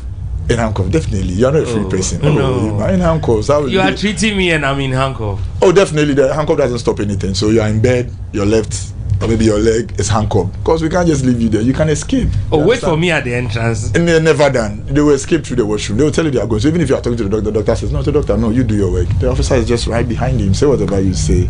So you are in handcuffs. Somebody comes to change their officer. People run shift. So the one coming for night will also come. He goes. Another day somebody will come. So the day you be discharged, whoever is there will bring you to the yard. And when they are counting, we have a place for like hospital detainees. They are all there. So the number. Okay, so we know you are in this cell. You are about 40. And you are not well. So they need to. A column on the board will be placed. That on hospital. Yes. You understand? Hospital detainee will be put. It will be there. Even if you are in the infirmary, you are no more sleeping in your cell, but you are sleeping at the infirmary. Maybe you are being monitored by the nurses. It will be stated. So the number, they do the tally, and everything is up. Okay. What if any of them, the next morning, someone passes away? What do you do? Okay, so inform your family to come. Sure, your family has to be informed. Are you going to hand over the body to the family? No, so we call the family, we talk to the family. The state has to bury you. If your family too wants the body, there's a procedure. You understand? They pay. Is it free? Oh, it's free. We don't pay for the corpse. It's free. If the family doesn't come, because some of them will not even give you accurate information on their families and all that. Okay, so you are unable to contact them. So there's a period when that period elapses, then the state buries you. But when your family come, they want the body, we give them the needed information, the document they have to sign, they sign, we hand over the body to the family, they go and bury you in peace. We show them the hospital that you are, they follow, do everything. And okay, so if someone dies in the prison, how long does it take for you to do all these investigations to get the family? So we have the details. We have. Do you have a mortuary in the prison? We don't have a mortuary. It's so just the infirmaries that we have. Okay. So you'll be sent to a higher facility. Let's say in Kumasi, you'll be sent to Konfanoche, Accra Police Hospital 37 or Kolebu. Then we call your family. They come. They identify. Are you going to still monitor the body? Oh, we have to make sure the body is there because you were in our safe custody. Still continues until you are normal human. But this time around, not in handcuffs. Not in handcuffs. Oh, we can't do that to you. So we call the family. They identify. Oh yes, what happened? We give them the medical report and all that. They go through. The funeral time is done. They inform the facility that you were in and all that. But not in handcuffs when you die. Not in handcuffs. Oh, okay. Wow. And there has been instances here in Ghana. Okay, before I go there, how is Atai doing? Atai is doing good. He plays his football, I think, Wednesdays. Those who've been to Ankafo, that's the maximum prison. We have inmates there, like prisoners there serving 120, 2,000 years and all that. Atai is there. 2,000 years? Yes, maybe you have 4 or 5 cases. And the judge wouldn't tell you for life. So the cases have accumulated, maybe 4, 5, 6 cases. So when is Atai? High sentences. From your records, when is he coming back? Atai, I've lost count, but Atai is doing live. Yeah, Atai is doing live. And recently the live center was tried. So it's for those who will now be sentenced to life, do the life. So you go to the 25 years old before you become, you understand? Because when you're condemned, you come 25 life. So you spend like roughly. What if the judge says you should be killed, you should be hanged? Are they still going to not hand that? Because we still had some inmates that were supposed to be executed, or even had firing squad. But aside the late president, John Rawlings 92, no president has signed that and all that. So we still have them in our custody. So until you are still there serving. But you still have those facilities in there. We still have those facilities where we do the execution, where the firing squad, the condemned block is still in some. You saw it, the condemned. You don't see them unless you enter there to see them. Do they come out? Yes, when they are assessing the infirmaries, they come out to the. That house. Is the only time the clinics they come out there. Apart from that, they don't come out. No, you're a condemned prisoner, so they tell you are condemned to their facility, so you don't have that access. But if you are ill and it's critical, the doctor cannot come in there. You have to be brought there. You be escorted there and escorted back. You don't have that laxity like your other colleagues who be playing the footballs, who be going to the class to learn, who be going this to do all that. People come inside, they want to talk to you, pray for you. They come to the condemned block, and you are inside and you are seeing them outside. If you have been given your food, they are high-risk prisoners too, so your food is placed down and pushed to you. Really? Yeah, that's a condemned block. You've seen it in Salon before. Yeah. Very isolated place. Yeah, that's a condemned block. I was at James Camp Prison. Yes, Roman. And I realized that Ghana Prison Service, you are doing an amazing thing there. You have sachet and bottle. Yeah, we do campus water, bottle and sachet. We have fish farming, the tilapia people coming to buy. We have livestock. We have the best corridors blocks. People buy them at cheaper price and all that. We do a lot. But Ghanaians are not interested in that. They want the bad stories so that they trend. Chinese man escapes, gives officers KFC. They want the headlines, those that will trend. The broadcast journalists and these journalists supposed to tell the good story are more interested in the bad stories. But do people buy your water? Because people really buy it. Are they not? At James Camp in the morning, you see other security personnel, other individuals. Yeah. When you go to some place in Osula, Boni Cantonment, Labadi, Teshi, around surrounding communities, they buy them. When you go to GIG Capital, for example, that's the only water you see. More shops and supermarkets, you see the bottle, you see the sachet. I've been to your factory, very neat, very neat. Campus, sure. And your fish farm in there, they have the vegetable farms, the shoe shop, the tailoring shop. They do a lot, the carpentry shop. When someone is done with sentence, what happens? So when you are done with your sentence, some few weeks you'll be called. You'll be given an orientation, you'll be cited because you are coming back to the society. We'll try to talk to you. If there's any NGO available interested in working with you because they've monitored you or you learned a trade, they come, we give them the chance to talk to you. So we talk to you when you're discharged. We have the GPRTU approved first in every prison facility. You have what? The GPRTU, Ghana Private Road Transport Union, approved transportation fares. So everybody will be given to you. Everybody is entitled to a fare. Everybody, a lorry fare, it will be given to you. How much is that? So they approve it. Let's say you were arrested in Medina and now you're in Kumasi. From Kumasi to Medina, they check it, they give it to you. Whether you come with Uber, you come with bus, we've given you the approved fare. Because ideally you should come with a GPRT. At least money for bread so that I can buy bread and definitely, but you give it to someone. The next minute you get to someone, you see the person there. Oh, master, now I live here, I have a friend here. So you see recycling. The person lives in Kumasi, he's discharged from Nsawam, he doesn't go back. He's still within Nsawam. He's arrested again, he comes. That's a recidivism, like going and coming in and out of the prison facility. Because they go back home, the family do not accept them. Sometimes their family didn't even know they were in prison. Maybe they were in Dubai, they don't tell the truth. So they are not even able to go back home to settle. So they try to live around, try to find a living. But you don't have that kind of arrangement that soon as you are discharged, we'll escort you home or something. That no, even the cars that we really need to take you always to the hospitals and the courts, we have issue with logistics and all that. So how can we take you home? So we give you the GPRTU approved first. I stress on that because it's not Pro Tour, it's not a private Uber, it's the GPRTU. You see it in every prison facility. If it is being the reception. GPRTU approved. So if VIP is given, like, let's say 120 from Kumasi to Medina, and GPRTU is 100, we'll give you that 100. You see it, you witness it, you sign everything, you take your properties that you brought. We waive you. That's all. We wish you well. If you come back, why not? We'll admit you again, but ours is to wish you well and talk to you to be a productive person, because that's what we've tried to reform you to, Majority depends on the agents, like the churches, the families, and all that to also support, because reintegration is not an easy. Is government really supporting Ghana Prison Service? Government is supporting per what it has and the resources it can give to us. Okay. But the unions also lies on we, the officers, you understand, to work with the little that we have. So we always rely on like corporate bodies, benevolent individuals, NGOs, faith-based organizations. You see them in and out, trying to teach them some trade, paying for the school fees for some. Recently, some 4 inmates are having their degree programs. There's been a lot like degree programs. Yeah, we UCC long distance. When you go there, you know that they have this nice. Some are now doing so they do masters. distance learning. They do distance. We use UCC. You have internet facilities for them. Yes, they do. They have the lectures. Some inmates who are lecturers or who are trained teachers who are there are helping. Officers who are qualified graduates are also helping. And UCC sends supervisors in and out. So they had. Some had diplomas to be graduating this year. Some too are continuing with their various degree programs and all that. Others too have taken their. So who takes care of that? If you want to do it, you need. Okay, so Plan Volta was an NGO that supported those to do the diploma program. So if you come, I have this money, I want to help this particular inmate to have this degree. You are supporting the person. When you stop supporting, it becomes something. So mostly it's individuals and some organizations who are seen there through their school. But for the BEC, the NVT and the WASI, that one is government.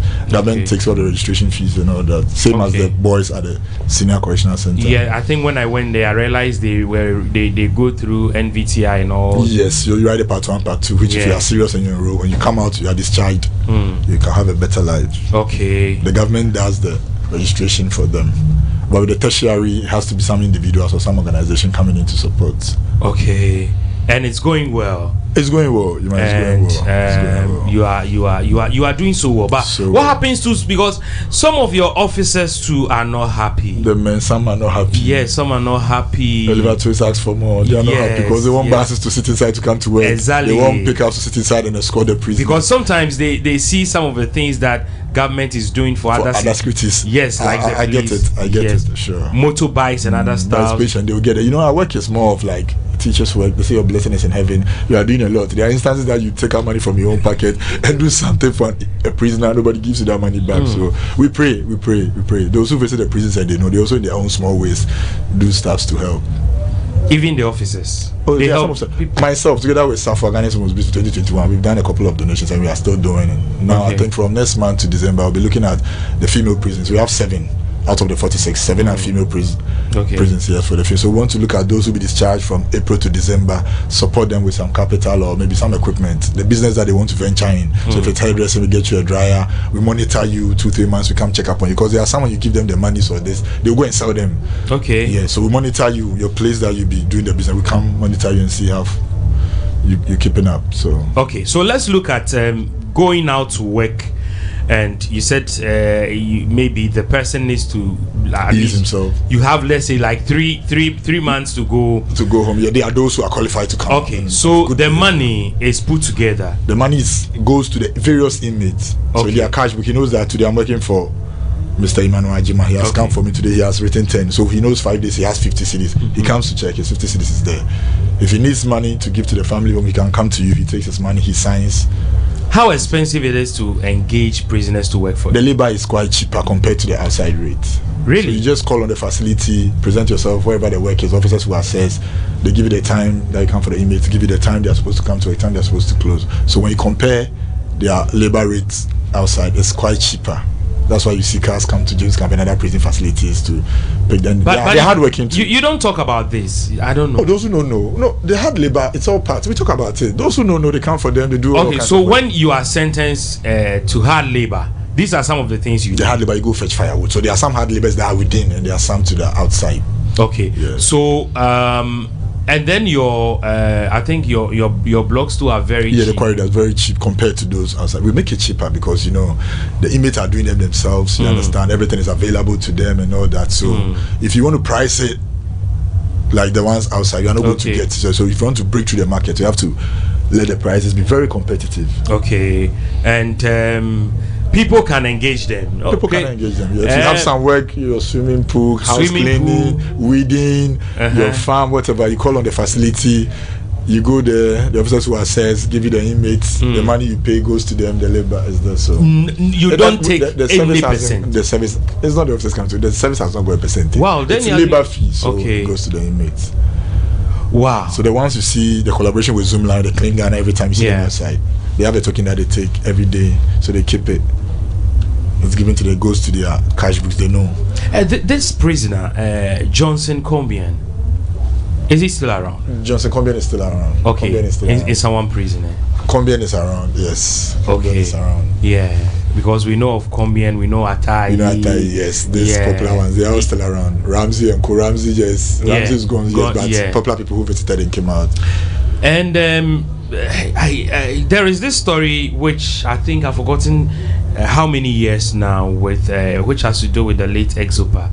And Exopa, he wasn't in somewhere he died. Yes, I think whilst playing football with colleagues. Oh, you know, he used to play football with colleagues like Atai. Okay. He was so active and all that, and it was rather unfortunate. During the football activity, he just collapsed and all that. So. Don't you think it's about time for Ghana Prison Service to have your own hospital, just like we have Police Hospital 37? But you know, the service didn't come to being by some group of officers, so definitely it's a government affair. Are you not Ministry pushing? of Interior. Oh, we've pushed. Okay. From where I sit, we've pushed to the extent that what is left is just for the government to consider it, the powers that be. You know, their lands. Yeah. Their lands in Ghana. So from our part, we've done all the necessary. Even as in Samoa, you have a very big land, which we can have. Even if not that, we can even have 3. Just one up north, somewhere central, then so that at least inmates can access. Sure. Yeah. Okay, very soon I'm going to have my next guest joining me, and you're still on is the Guinness World Record longest interview marathon, and I have the big man from the Ghana Prison Service, and today we are having a very nice conversation. So, moving a prisoner from the prison facility to the court. When you take the prisoner to the court and the prisoner is set free, you leave him just there and come back to the office. What happens? No, we can't leave you there. It's a process. You came with a warrant, so we should take a document from the court that says that what you've been set free. We bring you back to the court. You sign the necessary document. You pack your stuffs. You come to the office, check your property book, see that everything is clear before you are fully discharged. Okay. So the judge will say you are acquitted and discharged, but it doesn't end there. You have to visit. So you come back. You visit your place. Tell your cellmates. No, let me go home, eh? No, it's not that. You can't just go home free like that. So you come back to the prison. You come back to the prison. You sleep the next day. Is it necessary? Is it compulsory for me to sleep? It is compulsory. You have to come. You have to sleep. We can't just leave you there to go. You can't come back and just. No, but why can't I thought I can come back, sign and go. No. If it's a morning, you're able to meet the requirement there. You sign. Then when you come, get your stuff and go. But this one, you have to come back. Check your stuff, go through the rights. I doubt if they can sleep till the next day. Like you know that feeling. Yeah. So you come and your people will share. In the same way, if you go and you are, let's say you're a remand prisoner and like you're supposed to be sent to the condemned block, you come and the feeling is that side, everybody. So you don't just leave the officers and go home straight. You'll be brought back to the prison facility in which you were serving. Come go through the right process to be discharged. Because same process we use in admitting, you have to pass through the same process to be discharged. Okay. So you need to come back. Okay, so I don't know if you have something you want to say. I'll just say happy Easter Friday to all prison officers across. I know they are doing a good job. Easter holidays like this, some are resting, some have days off, but they are still going to work because we're handling human beings, our brothers and sisters. We are there. We pray for them. And you are also here. And I'm also here. Definitely, I'm here for Yima because I'm supporting what you are doing. Ideally, I would have been at home. So to the Director General, Mr. Isaac Ofiedri. Deputy Director General of Operations, Mr. Dr. Francis Omane, Deputy Director General in charge of Finance Admin, Madam Patience Bafuboni Esquire, members of the directory, they're all doing a good job, and I know little by little we'll get to where we always want to be. Yeah, sure. So I just want to encourage them this Easter to continue doing the good work. The good work that we are doing, we should continue doing it. Those who see will spread the good news. Those who don't see will take time to see, and then the safe custody will become very effective. And Ghana as a developing country, our prisons will now produce ex-convicts who become productive to the society. Thank you so much for coming. Thank you too. I have my next guest coming up right now. So thank you so much. We spoke to Officer Kofi Poku from the Public Relations Department of Ghana Prison Service, and that was a very nice conversation. I have another gentleman joining me here, and for the purpose of this interview, you introduce yourself. My name is Karim Alassan. Okay. But people call me My Time. My Time. My Time, yes. Why My Time? It's just a good name I've chosen for myself. So My Time. My Time. So it means when I am in a bad times or a good time, it's my time. Okay. Yes, that's the meaning of the name. And are you in your bad times or no? You either I'm sad, I'm crying, I'm happy. It's my time. Okay. So everything that I'm doing is my time. Let's say. Okay. It's just a name I've chosen for myself. Karim, where are you from? I'm from Northern Region. Okay. Tamale. Tamale. Yes. Tamale is where I'm from. Okay. Yes, but I'm always traveling around, but Tamale is my home. Okay. Yes. What do you do? I used to be a sound engineer. Okay.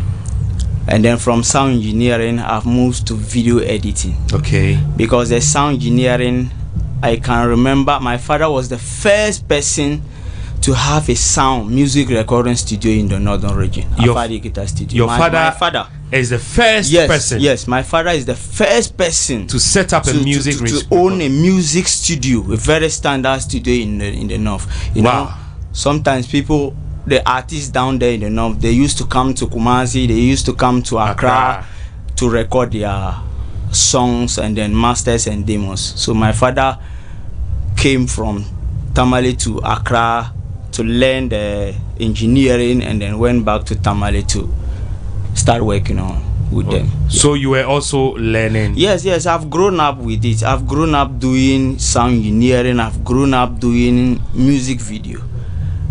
And then the sound engineer, I can say you taught me. I'm your boy.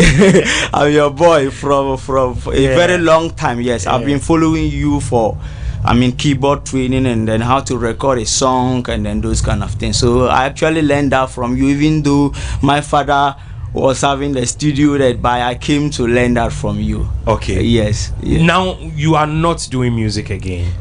Are you done with music? Yeah, I've done with music and then I've stopped the video too. Why? You know, I've shot so many music videos and movies in the Northern Region. People knows me very well. Okay. Yes, our local movies. I can't even count the number of movies. Your own production? Even my own productions and then people that I've worked with. Okay. If I want to count the number of movies I've produced and the number of music videos, like they will break. Wow. Yes. But it got to some point and I've stopped. Even though my dad stopped before me. Okay, so you have decided to stop music? Yes, I've decided to stop the sound engineering and then I've stopped the video too. Why? Were you not making money? At first, I can say at first, for a musician to record his or her own song and then master it was very, very difficult. Yeah. It wasn't common. But it got to some time, almost half of the musicians we have in the North, in Accra, everybody is now having a studio. A mobile studio in his bag or his room. Whenever they go, they bring the sound card, laptop, and then they record their own songs. So that was the reason why I saw it coming. I knew that there was going to be a time that music, then music production, and then like mastering demos will be common. That everybody can just do it. Okay. Yes, So now you've decided to quit music and videos and other stuff to concentrate on other stuff. So what are you doing now? What do you do now? When I was doing the video, I was making a lot of money from the video first. So I was able to acquire a land and then I bought 7 rooms guest house in Tamale. Okay. Yes. So the video side has done so much for me because my guest house came from it. Okay. You understand? Yeah. I was saving the money that I was getting from the video productions to buy land and then bought 7 rooms guest house. That's how I stopped the so now video, it's and about now I'm in the hospitality industry. I've launched my new hotel last year November. And then God willing, maybe I'll open our branch in Accra. That's just that. I'm now working with the tourism and the hospitality industry. Yes, that has also been my dream. Apart from me being a video editor and then cameraman, that's also been my passion. So I'm doing it with a passion, and then it took me so many places. I travel a lot. Where have you traveled to? Yes, I just came from America. Let's say last month. I went to America on 12 February, and then I came on 26 or 20 something back to Ghana. I've traveled to Dubai, I've traveled to South Africa, Canada, so many places. Wow. Now you are a CEO. Yes, I'm a studio. I am a CEO. I own my own hotel and I have my own company. And the company name is My Time Group of Company. Yes, we have drivers working under My Time Company. They have employed people to work under my hotel and the guest house. I have My Time delivery service. I have a lot of things. So I've been awarded with so many awards. Yes, awards and citations from great people. Yes, because they consider me as a motivation, like somebody who is motivating the young guys and the young girls out there on the street. Yes. So in most of the things you are doing is in the north, right? Yes. Do you have plans of coming down here in Accra to establish some businesses? Yes, I want to build a hotel here, even though I already have an apartment that I use for rent. I have apartment in Accra, I have apartment in Dubai, and I have apartment in South Africa. You have an apartment in Dubai? I have an apartment at the Embassy Garden. I have apartment in Dubai and South Africa. Yes, I've been able to do this from the 7 rooms guest house that I mentioned earlier. 7 rooms guest house. Yes, that's how I started. How were you able to do it? You see, they say when you have a passion or when you have a plan, you know where you're going to. You know, I was not waiting to become a billionaire or to have $3 million in my account before I will open a hotel or a guest house.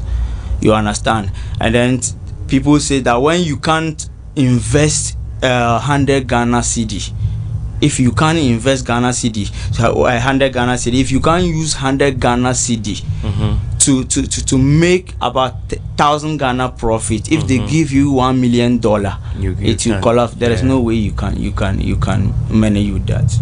Wow. Yes. How old are you? Would you want to share your age? I'm very young. Let's say 20 something years.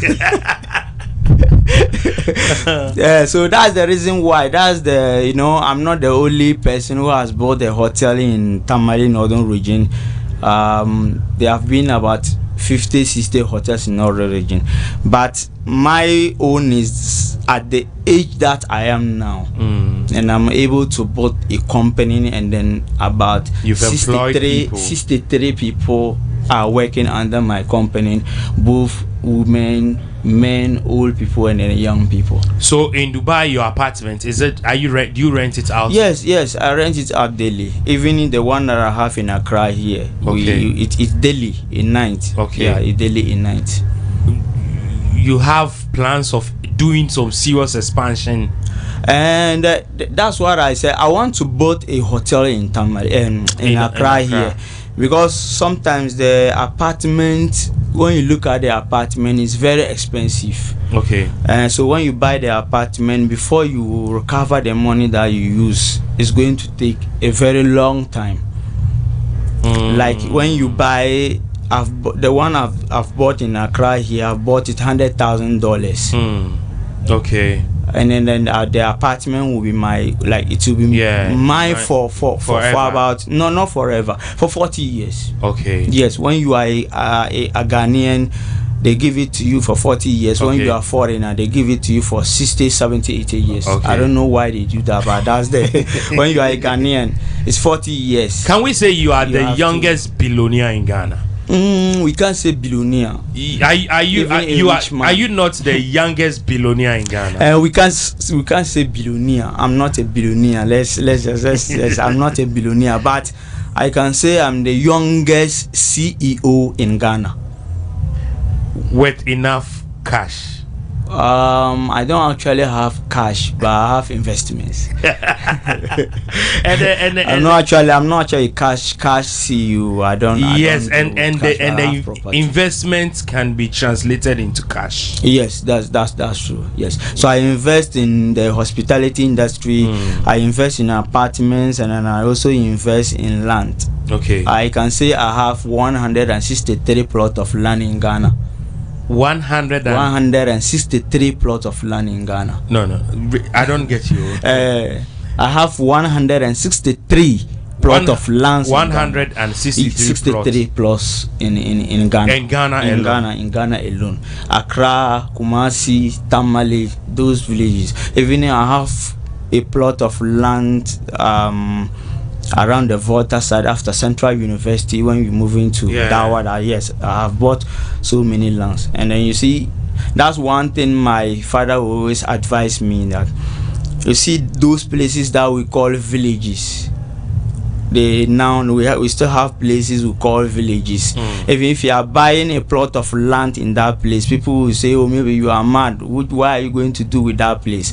But if you buy land today in that village, give it like 3-4 years, you can buy land 5,000. Yes, you can buy a piece of land for, let's say, 5,000 Ghana cedi, and then give it like 3-4 years, and then you can sell the land about let's say $100,000.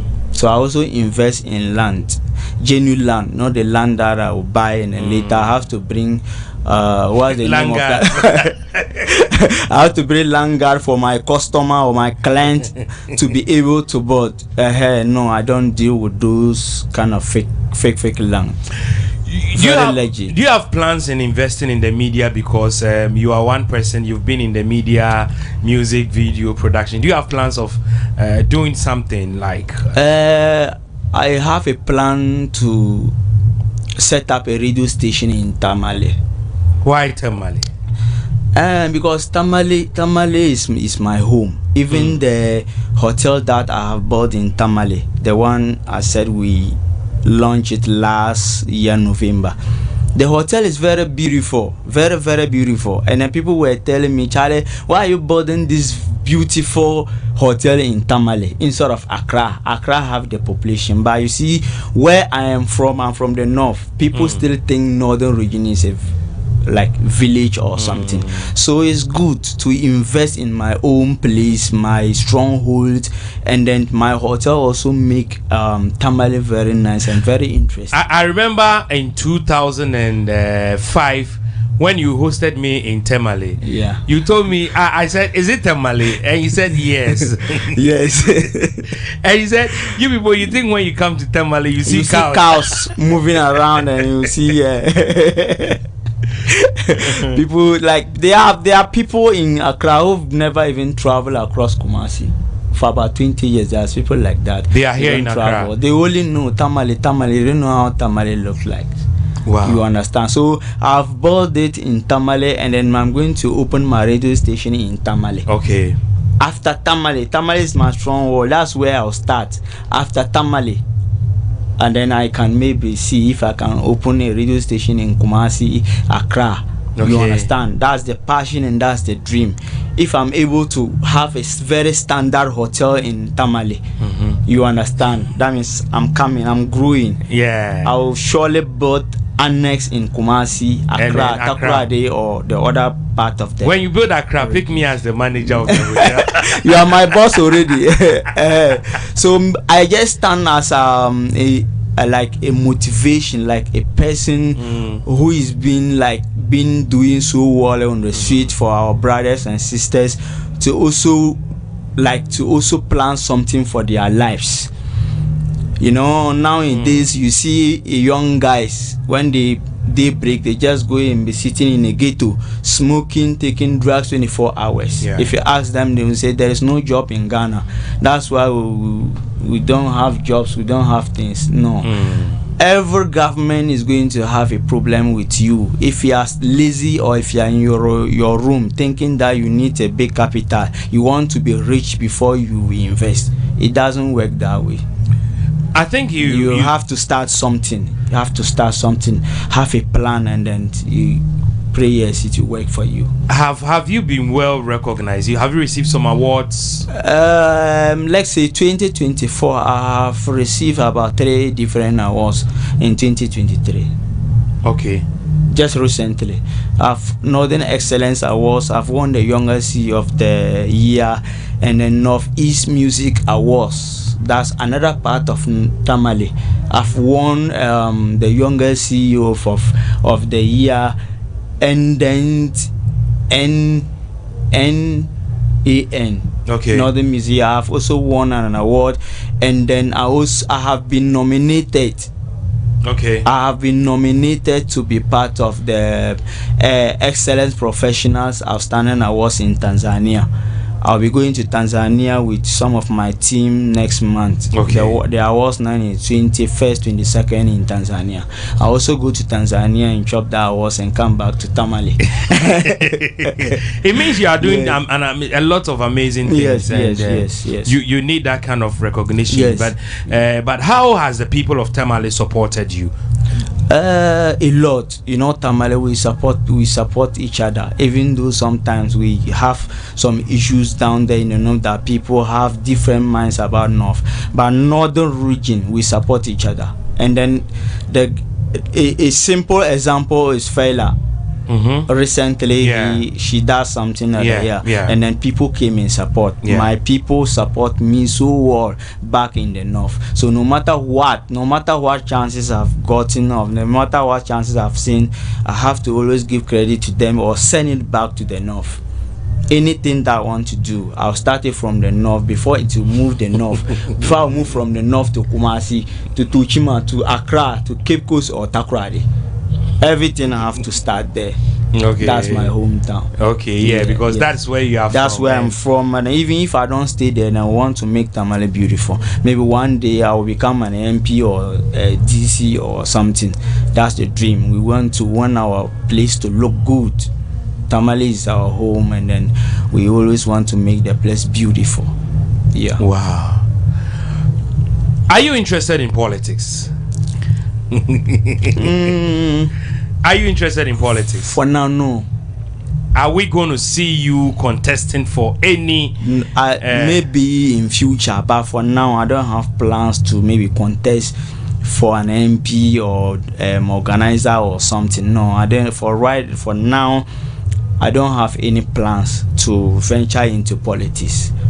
I'm not a politician, and I don't have the plan yet. That's why I'm suffering to get my radio license, because when you apply for the license, you have to belong to one particular party. Is that what is happening in Ghana? Yes. You know, especially when it is election time like this. If they realize you don't belong anywhere. They may give you the license, and then you open the station, then you use the same station to against them. Okay, so that is what is happening now. Yeah, so it's very hard because I don't belong to any party. And so that's just the problem. But I'm following it little by little. I don't rush. Everything that I've planned in life, or everything that I want to do in life, I've seen it. Every dream that will come and pass.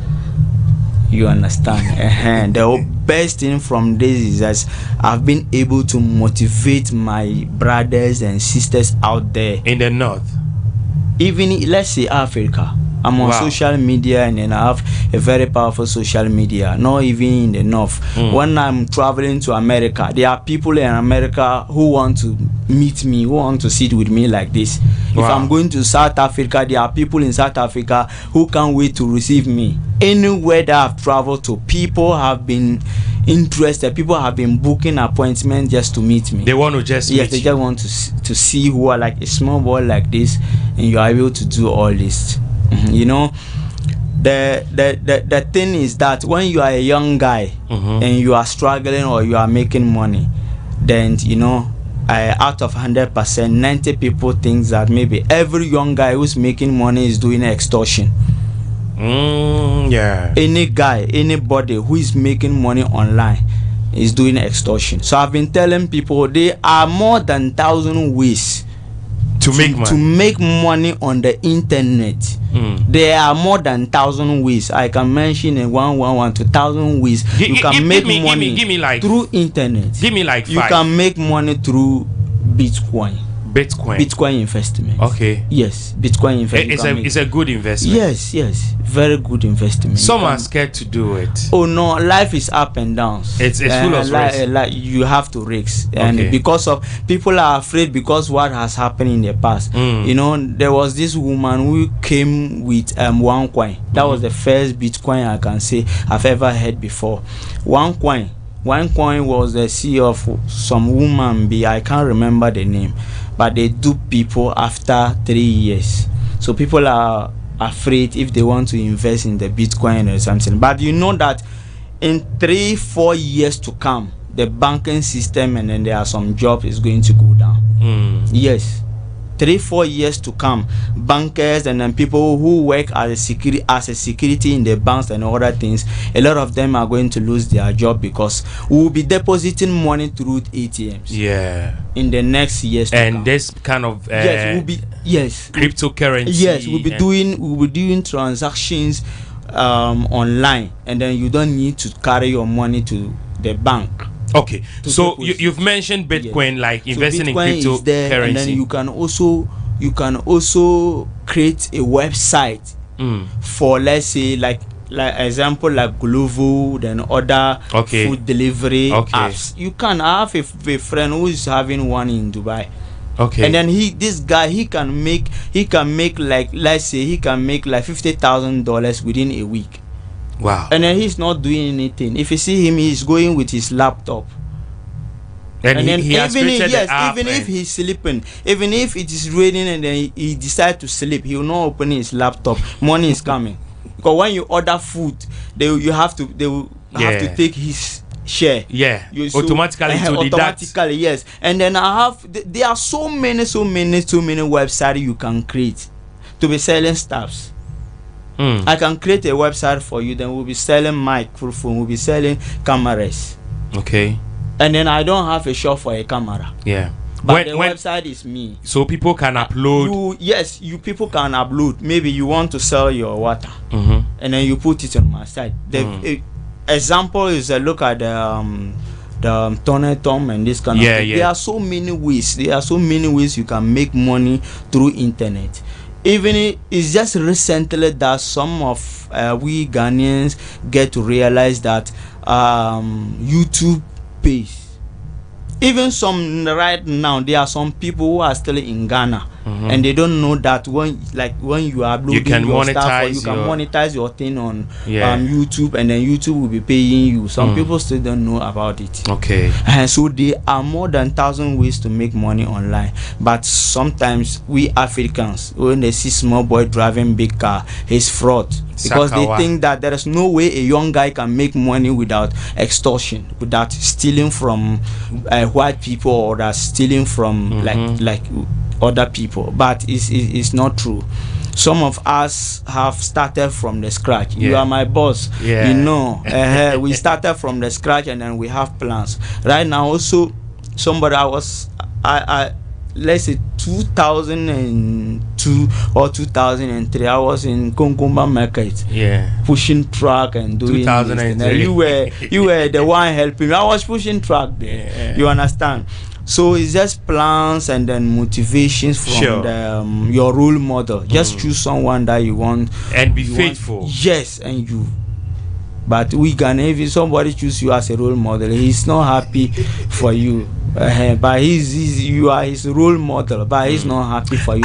Are you supporting people in the north when it comes to setting up business, small business? I don't know whether with your philanthropic works that you do. I have done so much, not even in the north. Okay. That's why I say even in the last time I went to America, people booked appointment and we met. So there are some people in Accra, young guys in Accra, there are young guys in Tamale, everywhere, let's say Africa. There are guys who have money and they don't know how to invest their money. Okay. And you know, there is the most difficult thing in life is handling money. Everybody can jackpot money. Like you can just jackpot $1 million jackpot to maybe through bet, through something or any game. But maintaining money is the most difficult thing in life. Okay. Yes. That's why you have seen young guys, they will just make like $1 to $2 million. Less than 6 months, the money will finish. Because they want to go and buy Range Rover, they want to go and buy latest Benz, they want to go and buy V8 and park in their compound, show it off so that they will get enough women to chop. That is all they are interested in. Yes. But you are more. You understand? Business minded. I have a dream, and then I'm heading and working towards my dream. So everybody that I'm working with, all my team, we are all focused. This is where we are going, not to impress anybody. No, somebody will see me. The car that I'm driving CRV. Somebody last saw me and say, the way I've been hearing you now, he say, Allah, you did drive latest range or latest. No. It's not about cars, or it's not about showing off. You understand? Yeah. And then mostly people who shows off don't have money. You know that. Yeah. People who have money don't want to accept that they have money. Yeah. But those who don't have anything, because they don't have anything, they want to please people. They are driving ring. They are driving. No, you can have fun. Because at the end of the day, life is too short. You can have fun, you can pay women, you can do anything you want to do. But at least have an investment. Something that that can take care of you even when you get you are old and you cannot do anything. Like the hotel that I have bought in Tamale, I'm going to benefit. My kids are going to benefit. Sure. My grandkids are going to benefit. Are you married now? You are not interested. I was married, and then I got divorced. Okay. We divorced because of these issues. My wife says I don't have time. You are always chasing money. Yes. She said I don't have time, and then I told her that this is two different things. If you are a woman and you want a man to be there for you, then you go and marry a babysitter, and you go to the market and work and come and feed the man. They are just two. Choose one. If you want to marry a babysitter, a man who will be home washing your panties and things, so that you go to the market and then hustle and come and feed the man. There are men like that. But someone like me, you don't expect me to be like to always be available for you as a husband. You understand? Yeah. So we our differences never like. So are you planning to marry again? Married? No. Why? That in marriage should be a crime. Like when you get married, they arrest you, go send you to prison. It should be a crime, because marriage always favors women. Oh, are you serious? Oh, boss, marriage always favors women. Why? Why do you will use your $100,000 to marry a woman? The day that you divorce, you separate the relationship.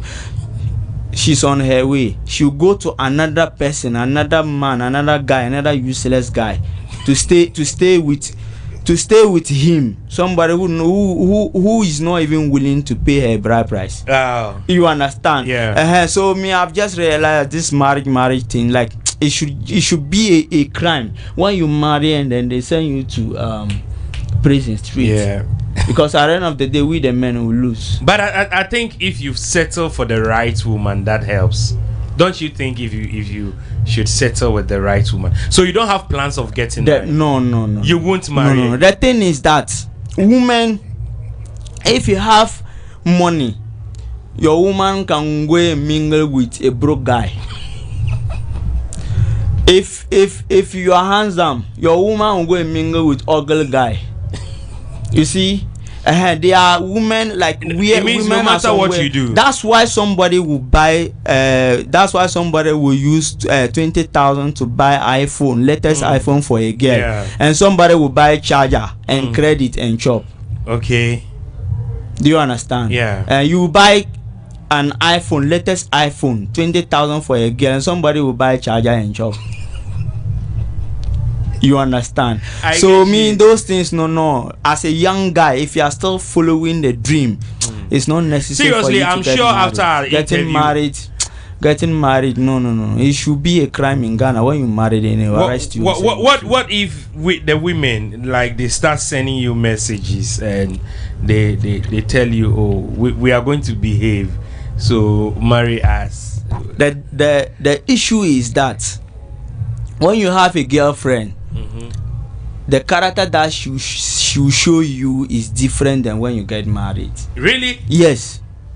Their character is different. Yes, when you are dating, when you guys are dating, the relationship, the character that they will show to you is different from the character that they will show to you after marriage. For instance, when you are dating, yes, like the kind of attitude they put the up. kind of attitude because of dating, especially if the woman is interested in getting married to you, she'll be very good. She'll be good to your family. She'll very be respectful. Very, very respectful. But after getting married to her, the troubles will start. You just sit and ask her to do something for her, and she said she will not do it. Because of that, Mr. Karim, you don't want to get married. No, I've married before. And so you won't marry. We got divorced, so no, it's not necessary. If you are still in the hustling field. So I always advise young guys on my social media anytime. If you are still hustling, if you are still chasing the dream, bro, please stay out of marriage. If you are still chasing the dream. If you are a young guy like me and you are still chasing the dream, please, give birth, but please don't marry. I beg you in the name of God, because when you marry, I don't know, Masa, you go from hero to zero. We have seen people. The examples are very clear. Example as many people, people who were doing very good after getting married, and then you see them in. But the point is that maybe your marriage didn't work for you. It's not going to be for everybody. Okay, I can say that, but let's say the problem that I face, a lot of people are facing the same problems. Yes, and these are two things. Somebody got married to you, Bra Iman, because you are a media journalist. At the end of the day, you don't have time, and she's complaining. Meanwhile, she knew very well that you are a media journalist. You don't have time. You can travel to Boga to do interview. You sleep in Tamale. The next flight to Accra or Takoradi, and then she'll start to complain that you don't have time for her, and then you don't have time for your kids. Meanwhile, she knows that you are working in the media. You don't have time. You see the issue. You don't have time. She knew that. No, Brahima is a very hardworking person. He does not have time. He travels a lot, but she will not have any problem with it. But after getting married, and then she'll start to complain that, so you haven't even finished your interview yet. You haven't. No. So it's an advice I always put on my social media as a young guy. So what? If you are still chasing the dream, bro, stop getting married. Give birth, but don't marry. If you marry as a young guy, you not get it easy. Please. I'm not saying marriage is good. It's not good. Like, I'm not saying marriage is bad. But it didn't work for you. No, but as a young guy like me, and then my colleagues, young guys out there, we should not rush. We should not rush in getting married. Let's chase our dreams. Let's get the money first. Let's settle ourselves before we marry. That's why nowadays you see that somebody you do somebody sounds outdooring, because you married to a lady and then she go and do something somewhere and bring the child to you. You understand? It happens. It's every day. So for you there, you think marriage is no? I just think that marriage, no. As a hustler, because you don't have but time. how long are you going to remain like this? Maybe when I'm settled. Like when I'm settled, like now I'm settled, I'm home. I don't go anywhere. So me, when I'm settled, because imagine last month, December, I was in South Africa. I came back. I went back to South Africa. I came back. I went to America. I came back to Northern region. I did not even go to Tamale. I went to Wa. From Wa, we went to Wale Wale for an award night. And then those things, those places that I've just moving up and down with my team, I'm very fine because there is no wife at home. First they will call, when are you coming? And then they will even give. I don't understand. Why is that a problem for someone to check up on you? No, she's not checking up on you. She's just telling you that your kids want you to come home. That's what they will just call. Is it wrong? No, it's not wrong. Seriously, but when it becomes a problem, an issue with you and your wife that you don't have time. My husband don't have time. At the end of the day, she will go and be cheating. And then she will have a reason why she's cheating, because they will say, "Oh, me, God will not punish me. It's not a sin because my husband doesn't have time for me. So me, I can cheat. I'm cheating because my husband doesn't have time for me." So the best way to handle it is to just cut off the marriage and you focus on your dream. When you are settled, then you do. So your advice to young men is that they should forget about marriage. Don't get married. Don't get married. Give birth, but don't get married. I beg you. Are you aware as a upcoming young guy? Are you aware of marriage? I'm coming, boss. As a young guy, please don't marry. Don't marry. If you have dreams, if you're still going to chase your dreams, your future, please don't get married. I beg you. And then second thing is that as a young guy, don't buy a house. I beg you, don't build a house. Young guys. But a young guy building a house is a loss. You don't build a house to stay. Like, this is my house. I have swimming pool in my house. No. Don't build a house. But you have built a house. Yes, that's why I'm able to know that building a house is a waste of money and time. So what do we do? We do? The money that you are going to use to build the house, use it to do business. And rent. Yes. Rent and use the money that you are going to use to build the house. Use that money to set a business. You can even use it to set 2 different types of business. You mean renting is cheaper than building? You know that. If I'm going to rent a room, maybe let's say I can pay 1,000 Ghana a month. But building a house is much money. You need millions of to be able to do the house. So why don't you use that money to invest in your business, and then you find somewhere that you can be there for the meantime. Yes, and then but you don't go and use the money and build house. And then there are people, I've been telling guys, you see those young guys who have bought houses and they are in the houses with a swimming pool thinking they are enjoying. If you come to a time, you will be in the mansion and they will be calling somebody to give you money to buy food. You will be hungry in the mansion. You need to have a stable company. You need to have a stable job, like income. Then before you can build a house, and then you know that even when you are sleeping in your own house, money is still coming. But now you don't have any business, you have small money, you want to use it to build house, and then you'll be in the house and then you'll be asking money from people who rent. Okay. Someone is a single room, you are in the mansion, you are asking the person to send you money. So they should invest more. Yes, you have to invest, don't build a house. Building a house. Yes. The reason why I'm able to know, the reason why am I able to say this, that I've bought a house before, and then I wish that house was a guest house, a hotel or something, or a hostel. Like by now you would have made a lot of money. Yes. You understand? So I don't support a young guy. When you get money, buy a car, don't buy a house. Use the money to do business. You invest the money, and then you can use your profit to buy your dream car. You use the profits to buy any house that you want to buy with your profit, and then your business will still be running. Okay. Karim. Yes, boss. In the next 5 years, where are we going to see you? In the next 5 years, I want to be up there. Up there? Where? Yes, I want to be up there. When I say up there, I want to I want to be popular, that everybody will know me. The whole world will get to know me. In the next 5 years, we should watch out for. Yes, because I have a plan. If it works for me, I have a plan to create my own my own communities, my own town. You want to create your own? I want to create my own town, and the name will be My Time. My Time. My Time. The community. The community will be my time. Where is it going to be located? I'll create it myself. You are going to create. I'm going to create it myself, and I have the land. I can do it in the next 5 years. Yes, I have the land. So we should watch out. Imagine if I bought 50 to 100 houses in an estate, and then we build mosques and church, then we'll like roads, everything will be there, and then there is no, you can't enter the estate without passing through security. You understand? Yeah. The place will be mine forever, and then it will be on my name forever. Okay. You understand? And so that's the plans. Yeah. Wow.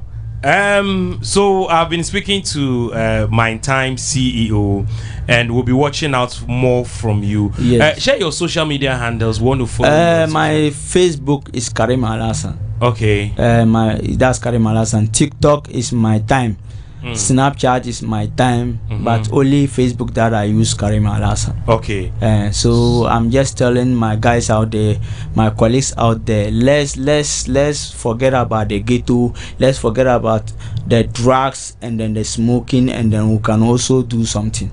Don't wait for any government to come and change your life. There is no way any government will come and say, "Oh, please come, let me change your life." It doesn't work that way. If you were the president of Ghana today, like, what would you have changed?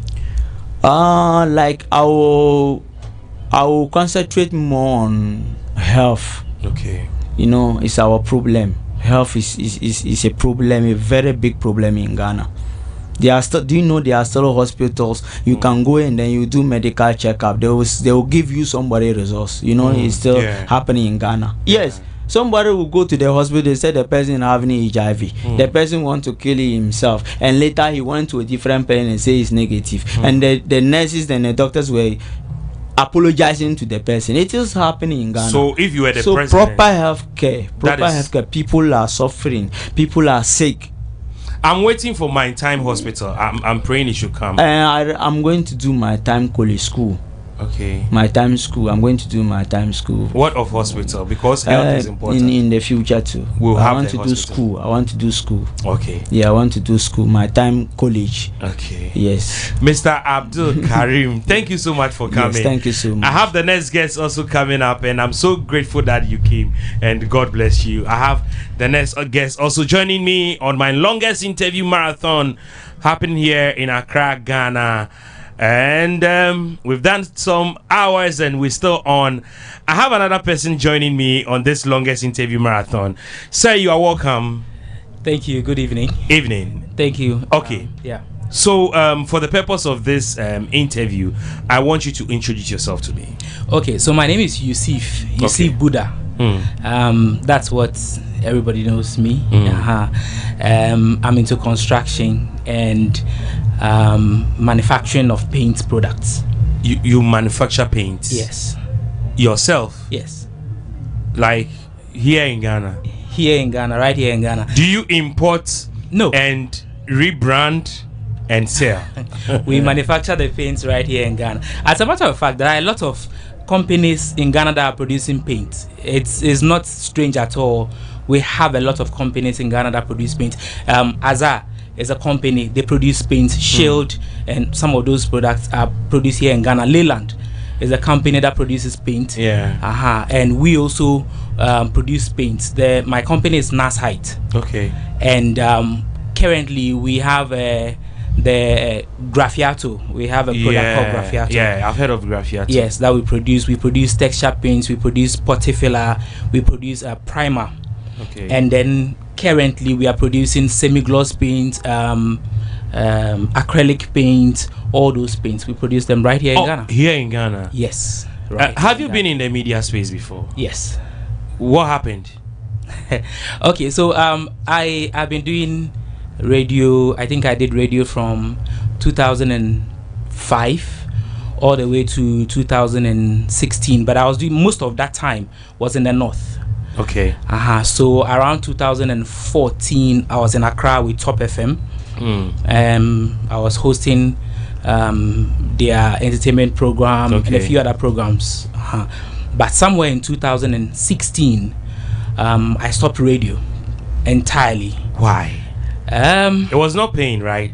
Yes, it doesn't pay. I mean, if anybody out there is thinking that they want to go into media, they want to go into radio, they want to go into that space, they need to rethink it again, and they need to reanalyze their life choices first before going into this media. issue. You are saying it's simple like that. Oh, it's true. It's true.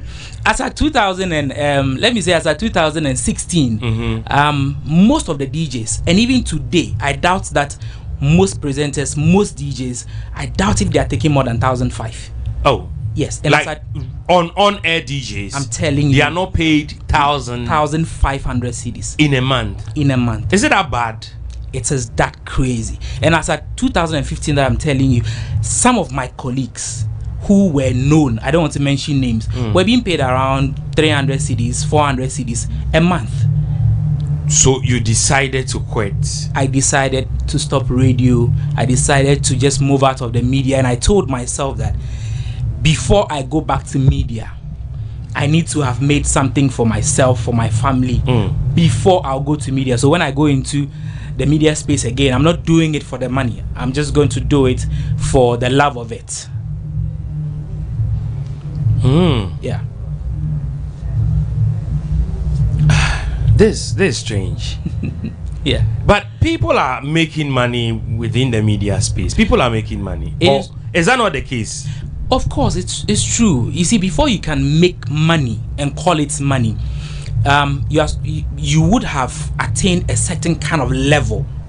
You see, so we are talking about the likes of, say, Abeku Santana. We are talking about life of Chairman General. Yeah. We are talking. Those are. It means we can count few people. Just few people, and they are the ones that are actually making good money.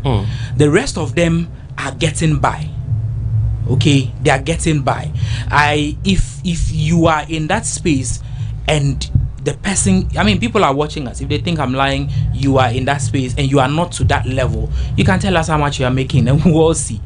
It doesn't pay. Is it true there are some on-air presenters who are not even paid here in Ghana? Very true. They are on air. Yes, and the sad part is that the radio stations, the media houses think they are doing you a favor by giving you the mic to speak on.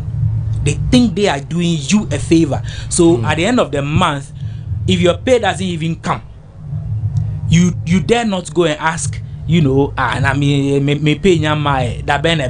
You cannot ask anyone. You can't ask. You can't ask. Wow. Yes. So it's quite difficult, and a lot of people are leaving the media. For me, what made me lucky was that I'm already educated. I finished my university. My first degree was in economics. Okay. So it's just for the love of the radio and media. That's why I did it for that long. Okay. But after that, when I realized things were not going well, I decided, let me take my certificate and go back and go and look for a job. And within that period, when I stopped, just about a month, I got a job with Tigo. Okay. As one of their sales managers. So account managers, we call it account managers. So I did that for, I think, about a year or two. Then I stopped and then started my construction company. And how is it doing? It's doing great. It's one of the it's actually the best decision I have ever taken. But currently, NASHITE is one of the companies that are doing well within the space. There are, I don't know if I can mention some of the works we have done. Okay, go ahead. CTTV, their new building around Abekan, around Tesano. Tesano, yeah. That's one of our projects there. You built? No, we finished it. Okay. We finished it. We consulted on a few things during the building, but we finished it. So when we are not building, we are either renovating or finishing. Okay. So most of the people that will come to us, probably they've built it to a certain level, and then they'll call us in. We'll assess everything. You need POP here, you need tiling here, you need plumbing here, you need this done, you need painting. Then you come in with your team. Then we come in with our team and complete everything. Wow. And then we move. It was along the period that we realized that Graphiato was picking on. Okay. So we contacted a company in Turkey, and then we went there for some training and got back, set up our own factory and started producing Graffiato. And then along the line we realized that a lot of people are producing Graffiato.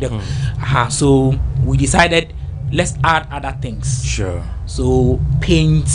So currently, if you want quality paint, and we put our paint here, you can put any other brand to it, and you'll be surprised the level of quality that our brand has. Yeah. So you are into construction and all these things. Yeah. You mentioned you have never regretted. Yes. Moving from the media space. Yes. To doing construction works for people. Yes. And this pays very well. Yes, it does. It does. I mean, I do I do one project, and by the time I'm done in 2 weeks, 3 weeks, I'm being paid like, 45,000, 50,000 within a space of 2 weeks, 3 weeks. So why would I want to regret such a job? Meanwhile, back then I'll probably do a whole month and my pay is not even up to 700 cedis a whole month. And even that one you need to fight. And you have to fight. You have to be shouting at HR. Tabletop. And tabletop. Sometimes it doesn't go through the bank. Under the table, you don't get your SNIT paid. You don't have health insurance. You don't have any of those benefits that comes with it. So it's only good that along the line, young men and women take the decisions to do some of these things. And that is one of the reasons why I'm here, because I'm passionate about impacting knowledge out to people. So because of that, we do periodic training for people who want to learn painting, who want to learn free training. Yes, we do. You just pay something small for administrative and stuff, but basically it's free. So we get people in, we train them, we train some on tiling, we train some on plumbing, we do all of that, because if the young ones of today are working, when you sleep, you'll be able to sleep and sleep well. But if there are a lot of hungry people outside, no matter how rich you are, when you are in your room, you'll be afraid, because if your neighbor is hungry, he'll jump over your wall to come and find food in your house. That's so true. That is why we decided to do this. And I think I overheard the other guy Abdul Karim. Yes, he's a nice guy. He's a brother from the north. Okay. I'm also from the north, by the way. So but I loved a lot of things he was talking about how the youth have to work, you have to chase the dream and all of that. But he mentioned that you shouldn't get married, and I think I think it's maybe his marriage didn't work for. I think that is where it's coming from. It's because his didn't work out, and I do understand. He's like those other people who will say that menya broken heart that Okay. So he's coming from that angle. But for me, one of my successes today is because I got married. Wow. Yes. It was right after I got married. I was working with Tigo then. Right after I got married, we were fixing the house. So we're fixing the house, and some of the painting works and other things that the guys did, it wasn't nice. But were you into painting and those things already? No, I'm a business person. I did, like I said, economics and entrepreneurship. So this is not your thing. Not at all. But it's nice. If you see something that is nice, this is nice. So when the guys finished the place, it wasn't looking really nice the way I wanted it. So after the marriage, I think a month after or so, then I told my wife that I want to stop Tigo and start a business. And then she was like, what business do you want to start? So I was just looking around and I said, painting will since I can paint better than this. So I want to start painting. And she was like, are you serious? You want to start painting? when you're painting that, you don't know anything about it. Yeah. You don't even know whether it pays or not. Yeah. How would you start painting and expect us to feed? We just got married. Yeah. At least maybe I want to go baby yeah. Manage. Why should we? I'm like, I just have the feeling that if I started, it will work. And then she was like, okay, you think about it, you can pray over it and see.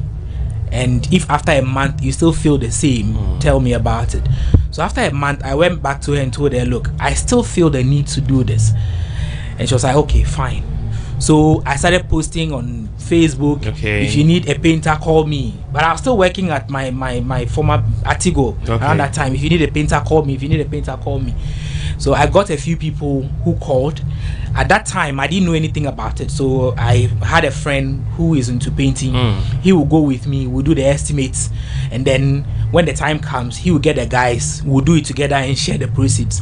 Sometimes, maybe 100 cedis, 200 cedis. But we are happy that we've done something with our own hands and gotten that amount of money.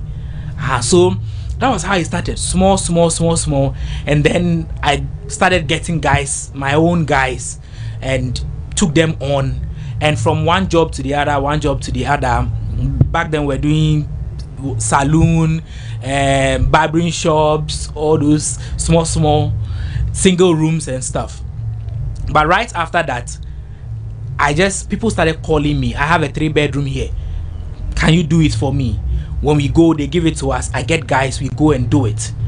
When it got to a point, I realized that no, we have to structure it into a good business. And so we sat down, put everything in order, and then structured it into a company, a full-fledged company, registered company. And the interesting thing was that I think God was already speaking, because when we went to register, we registered it as a construction company. We didn't know that was how it would go. But along the line, we got to a point, somebody asked me, do you know how to draw a plan for a building? I said, I don't know, but I can get somebody. And then I got someone to do it. Small. I think we were 3 years into it or 4 years into it. Okay. And then I decided that no, let me also go to school.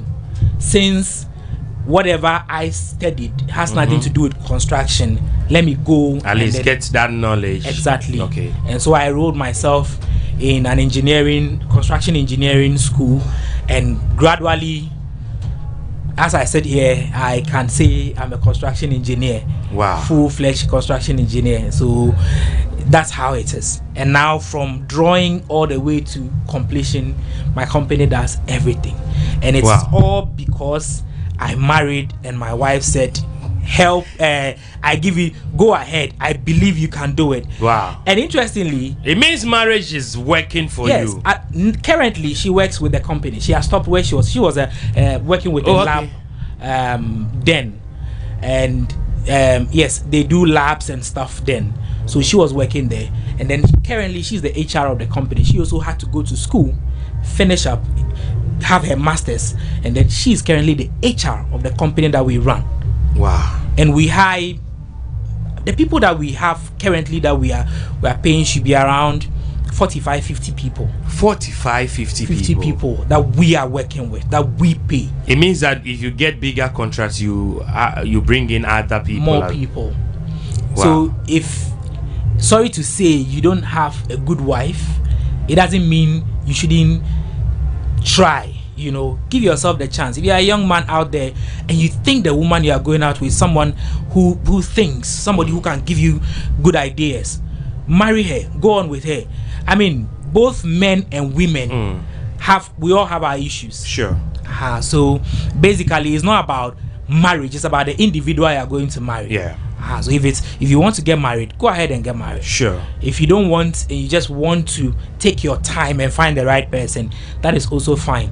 But so currently, do you operate here in Accra, or where do you operate? Yes, right here in Accra. Okay, where is it? The factory is at Pokwase, but our office is at Anya.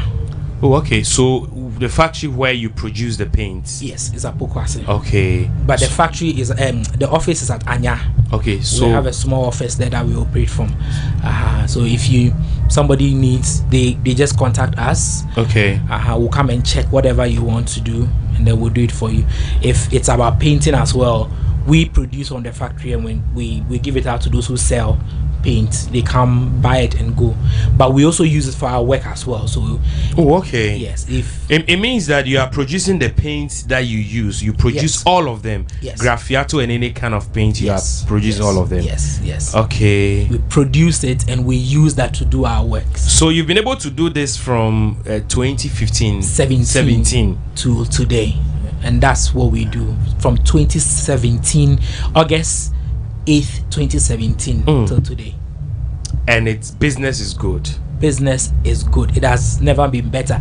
As a matter of fact, during the COVID, that's even when our business picked up, because we were thinking that because it's COVID and everybody's business was going down, ours will also be hit. But that is even when the business picked up. Okay. Because this time there were a lot of people at home who were seeing the problems that was in their houses. Sena me ceiling hano etu. Sena my house is not, because they are not home, they don't notice those things. But around that time they were home for a long time, so they were able to see all the problems that was happening. So we're getting calls, and we work all over. I think that's what works for us. Because if you call us in Boga, we'll be there. If you call us in Takwa, we'll be there. If you call us in Tamale, we'll be there. We don't pick and choose where we go. We go wherever the job goes. Yes. So wherever you are available. Exactly. Okay. So you want to share your social media handles as I prepare for the next guest. You want to share your social media handles with us? Yeah. Okay. So my name is Yusuf Buddha. If you're on Facebook, you can just check me out. YUSSUF, and the Buddha is BOUDA.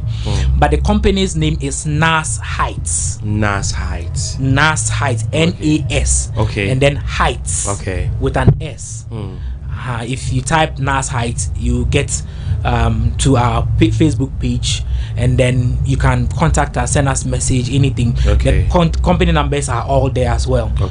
So basically that's it. Yeah, I'm grateful you came, and I have another guest coming in. If my next guest is ready, then we are all ready to so we wish you well, and Thank you. Definitely I'm going to start following anything you are doing. Thank you. I've seen a couple of videos and pictures, and I thought, are you doing this? Or I didn't know you were doing so marvelous. So thank you so much for coming. And thank you too. My next guest is ready, so let me welcome my next guest to join straight up. Okay, so you can have a seat here, and as your name? I'm Emmanuel Nyakobuaten. Emmanuel, who goes behind the scene to tell people about the reason something happened in sports, a particular event happened. No, don't get me confused. Okay. You are a sports storyteller. Yes, sir. And what you do, is I go behind the scene. Okay. To help people to know what really happened in a particular issue. For example, May 9th. What happened? May 9th. You remember May 9th? I remember. What happened? Okay, that was a disastrous happening. Yes. That was when Hassan Kotoko played. That was in the year 2001. Okay. And there was this misunderstanding about a goal that was scored. Okay. And due to that, there was this misunderstanding between the Kotoko fans, and I would not like to place the blame at the doorsteps of the Kotoko fans, but that's the truth.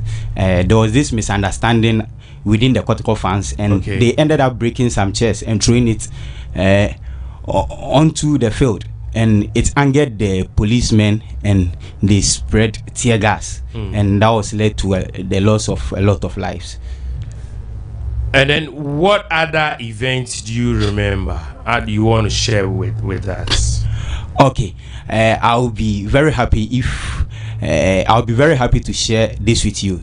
A lot of people know about Adidas, a lot of people know about Puma, but they do not really know how it came about, and I'll be very happy to share with them. Okay, so share Adidas with me. Okay. In the year 1898. 1898. Yeah. A person was born, or a German child was born. Okay. And 2 years later, another child was born. That was in the year 1900. In the year 1898, the first child who was born was known as Rudolf Dassler. Rudolf Dassler. Yeah. Okay. And 2 years later, another child was born who was also known as Adolf Dassler. Okay. And those children were known as the Dassler brothers. Okay. Okay. 19 years later, that was in the year 1919, the two brothers came together and they formed a company which was known as Jida. And this Jida was known for producing shoes or sportwears.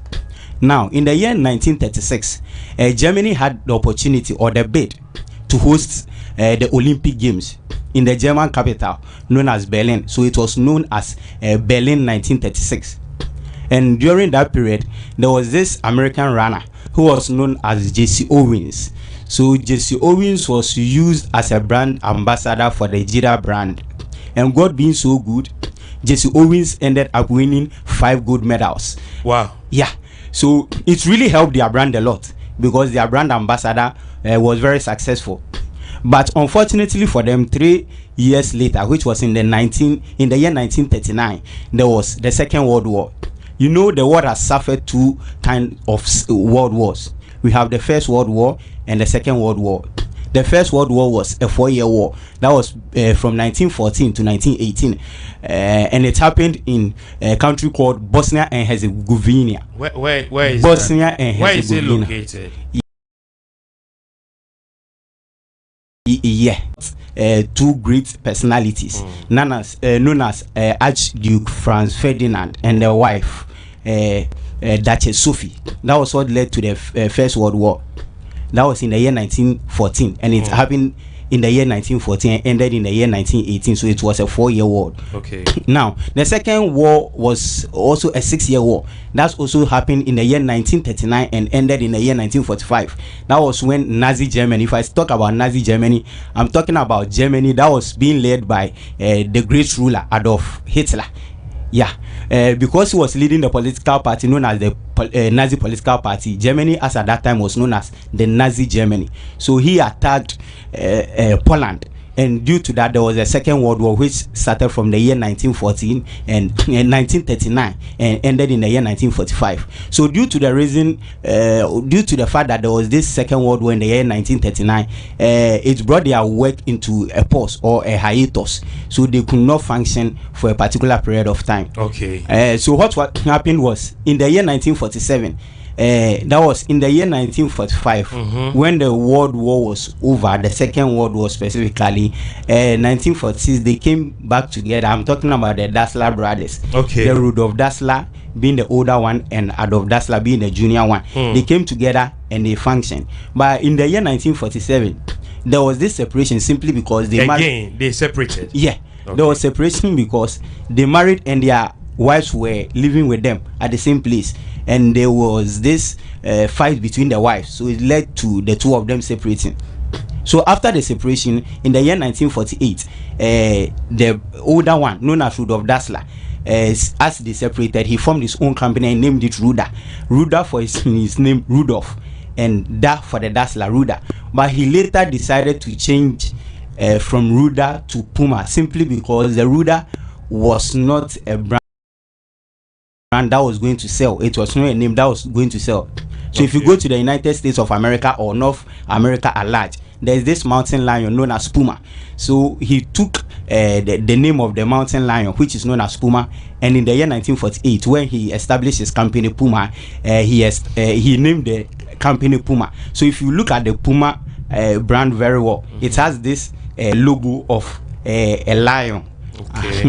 That's the reason why they have the logo of a lion. Yes. And that's how Puma was established in the year 1948. Okay. Okay, a year later, his brother, the junior one, who is also known as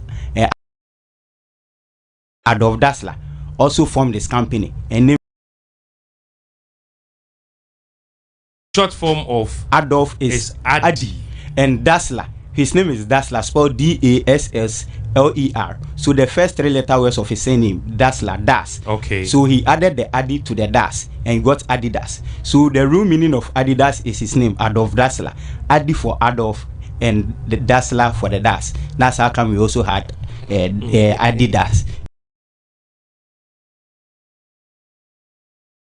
in the year 1949. So this is ole ole ole ole ole. What is that? What is that? Ole ole. What like?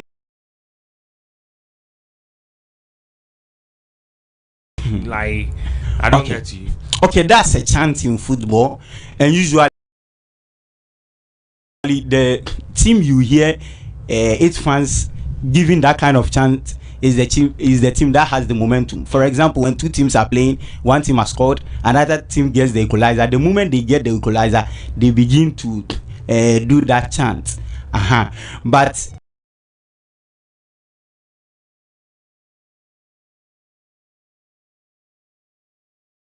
as you have asked, Brazilian legend, but usually when I mention the name Manuel Francisco dos Santos or Manuel dos Santos Francisco, a lot of people will not know it. But if I mention the name Manny Garrincha, a lot of football fans will get to know who I'm talking about. Manny Garrincha. So we can't talk about the Ole chant without talking about Manny Garrincha. So that is a chant, eh? Okay, yeah, but I want to go into it. Okay, so the reason why we call him Manny Garrincha instead of his name Manuel Francisco dos Santos is because the short form of Manuel in Brazil is money. Manuel. Short form is money. Money, yeah. And when they gave birth to him, he was very small. Okay. So he had an older sister known as Rosa. So the sister started calling him Garrincha because if you go to Brazil, there's a very small bird called Garrincha. So due to his smallest nature, his sister started calling him Garrincha. That's how come he had the name Manny Garrincha. But his real name is Manuel Francisco dos Santos. Okay, in the year 1958, this Manuel Francisco dos Santos, which is known as Manny Garrincha, he used to play for a team known as Botafogo in Brazil. Okay, and they had a friendly match with a team in Argentina known as River Plate, and there was this player known as Frederico Vieira Miramaco. Okay. In fact, the Ole Ole chant we are talking about, he wasn't the one who brought it into existence. But who did? Okay, I'm still talking about it. Okay. It existed, but there's this sport known as bullfighting that has to do with human beings fighting with bull. Manny Garrincha dribbled a player known as Frederico Vieira Miramaco, and this sparked a lot of happiness within the Brazilian fans, and they started singing the song Ole Ole Ole Ole. So the reason why we attribute that song to Manuel Francisco dos Santos or Manny Garrincha is because it was through him that song was first sung at a football venue. Yeah, the song was being sung already, but it was during bullfighting. But for the song to be sung for the first time at a football venue, he caused it in the year 1958 when his team Botafogo played against River Plate and he dribbled Frederico Vieira Miramaco, and it sparked the fans to enthusiastically sing the song. So he's credited for being the person who caused the song to be first sung at a football venue. Okay. Do you know the history behind the Champions League anthem? Do you know that history? Oh, okay. I've not really read about that one much. Okay. I read about a lot of things, and I have a lot of things to read about as well. But I've not gone into that one much. Okay. No. And I think what other thing you want to share with us? What okay, the last one I would like to share with you. Go ahead. Is the right pronunciation of Inaki Williams' name. Inaki Williams. Yeah, we all say Inaki Williams, but the right pronunciation is not Inaki Williams. It's Iñaki Williams. Iñaki. What language is that? Okay, that's Spanish. Okay, the reason why there is not Inaki Williams but rather is Iñaki Williams is what I'm about to explain. Okay, so I'll first take you to Italy. If you go to Italy, just as we have various regions in Ghana, we have 16 regions in Ghana. If you go to Italy, they have 20 regions in Ghana. The most populous region in Italy is known as Lombardy or Lombardia, which has Milan as its capital. And the second most populous country in populous city, or let me say region in Italy, is known as the Lazio region. The Lazio region, which has Rome as its capital. Now, if you go to the Lazio region, formerly it was known as Lazio. It was known as Latium, and the people who used to stay there used to speak the language known as Latin. I'm repeating it. if you go to Italy, there is a region known as the Lazio region. Formerly, it was known as Latium. And Lazio region. Lazio region. Lazio. Yeah. Formerly, it was in there is a symbol known as tilde, spelled Tilde. Tilde. And we don't have the graphics here, but it's just like a snake. Okay. So usually, that existed when Latin was very vibrant in those days. But as of now, this in Portuguese, you put it on the A, you put it on A, and you put it on O. When you want to pronounce something using then your nasal. And if we are talking about Spanish too, you only put it on the N. So when you put it on the N in Spanish, the N in Spanish will no longer be pronounced as it will be pronounced as ñ, like N.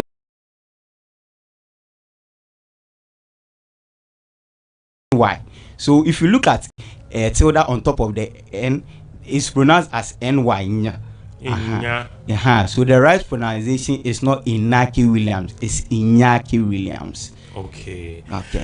So thank you so much for coming, and I'm grateful you came in to join this longest interview marathon, and I'm grateful for this information. I'm also grateful for the opportunity you've given me. Thank you. I know we'll meet at another place and we'll do great things together. God richly bless you. Okay, so I have another guest joining me right now in my studio here in Accra, Ghana. As part of what we are doing, and for record's sake, can you tell me about yourself? Okay, my name is Joel Atenga. Joel Atenga. Okay, can you push the microphone close to? Okay, Joel Atenga. Yes. Are you Atenga? What is the meaning of Atenga? Atenga means landlord. Landlord. Yes, in my local language. That is from the Upper East region, Bolga. You are from Bolga. Yes, please. Okay, if you are from Tamale, like our great Anole or Antre or any of them. Okay, so you are from Bolga. Yes. And Atenga means land. Okay. Yes, so that means the land is mine. What do you do at Atenga? Okay, actually, I am a graduate, a university graduate, and I'm also a business person. Okay. I'm into kebab. Oh. Kebab make, yes. You are into kebab? Yes. Wow. You sell kebab? Yeah, I sell kebab. Where do you sell your kebab? I sell at the Domihebo Junction. Okay. Yes, and I'm currently the Guinness World contender for the longest barbecue marathon. My God. You sell kebab yourself? I do. How is the kebab business like? Oh, the kebab business is one of the profitable businesses that is in Ghana, but most people do not pay attention to it. And due to that, people even think it is a business for uneducated people. So when they see you selling kebab, for example, Ghana like this, when they see you selling kebab, they give you the name Abochi. Abochi. Yes. And Abochi means friend, right? Yes, Abochi means friend. Okay. Yes, but it's like, it's not a household name for anyone that sells kebab or a shoemaker. Yes. So, you've been selling this kebab. How long have you been selling? You said how long? Okay, so this kebab has been my family business. Okay. So my dad is the one who began the business. Started selling kebab. Selling kebab, yes, even before I was born. Wow. Yes, so it was through there that he was able to cater for my education from primary to JHS to senior high to the tertiary institution. It is just through kebab, no scholarship. Wow. And you have taken over from your father, right? Yes, I've taken over from my father. I've been doing it along with him. Oh, okay, growing up. Yes. So now, do you have your own joint? You have your own, or you still with him? Okay, so I feel like my dad has done the job too much. So why don't I take it up from him? So I kind of manage the business or the kebab, then I sell too as well. Okay. So we go for events. I make sure I look out for events. You go for events? Yes. With the chinchinga? A lot of events in Ghana. Then you are making money. That's what I'm saying. There is some kind of profit in it. There's even profit, not kind of. Because if I tell you that it is kebab that paid my school, my university fees, hostel fees, everything. But I beg you, sometimes we buy this kebab and the onions are plenty. Meat, onion, meat, onion. I beg you, add more meat. Okay, definitely we will do that. Okay, so you have applied for Guinness World Records. Yes, to do the longest what? Barbecue marathon. And when is that happening? It's happening on the 11th of April. 11th of April. Yes. What will you be doing? That is the question everyone asks. I'll be grilling kebab. For no, they just have to come prepared with strong teeth. As I'm doing the kebabathon, you are doing the chiwathon. So we are going to buy. No. Oh, is it for free? It's going to be for free. Oh no! Hold on. This sounds so good, eh? You want to grill? Is it grilling? Yes, it's grilling. Okay, for 90 hours. 90 and above. 90 and above. Yeah. At one place, and all we need to do is to come there. You want to break? Who holds that record? Who is that? John Gray from the USA. John Gray from the USA. Yes. How many hours? 80 hours. He did 80 hours. Yes. And you want to break that record? Yes. And we want to bring the record to Ghana. Wow. Yes. Are you sure you'll be able to do it? Definitely. By God's grace, we will do this. Have you tried that before? Okay, so I have been selling kebab. That is what I do, as I already said. So you've been rehearsing. Yes. I do not need to get a different date to set to drain my energy all and so wait, is it kebabathon, chinchingathon? Okay. Okay, so the actual name is barbecue. That's the longest barbecue marathon. Okay. But since I'm in Ghana and trying to promote Ghana, trying to promote what we do in Ghana, and all other people know that kebab is one of the best delicacies that you can see in Ghana. So I am trying the longest barbecue marathon. The longest barbecue marathon by an individual. Okay, so this one is going to be chinchingathon or what? What kind of meat are you going to use? Are we going to experience the dog meat and I'm not surprised with that dog meat because I've heard a lot. Because where I'm coming from, people know that we like dog meat a lot. But don't you like dog meat? I do. You like dog meat? I like it. Wow. But that meat is not going to be part. But are you allowed to use varieties like dog meat, small? You have cow, you have goats, you have chicken. You have. Are you allowed with the guidelines? Are you allowed? Yes, with the guidelines, I need to have 5 different delicacies on the grill. Add dog. I beg you. Add dog. Unfortunately, dog is not part. Pork is not part too as well. Per the guidelines. Per what I've given to Guinness World Record. Okay, so what should we expect? Goat meat. Cow meat. Gizzard. Sausages. Chicken. Yes. I beg, add the dog. Oh, the way I like dog meat. I think we can do that after us. Okay, but you should have added a dog. The dog meat, I don't want to disadvantage any Ghanaian. Okay. Yes, because people will go like, why dog? So yes. And so never easy. That one there. So as we are doing this, we are doing it with partnerships and sponsorships. People are donating to us as well. Okay. I just want to thank the MP for Old Tafo, Honorable Vincent Ekwa. He has donated. Where Old Tafo? Where? Yes, MP. Which of the Old Tafos are you talking about? I think Ponkrono. Okay. That's the MP. Okay. He donated 2 goats to me. 2 goats? Yes. And I think there is more to come. Others will do donation. Wow. Also looking out to go for sponsorship.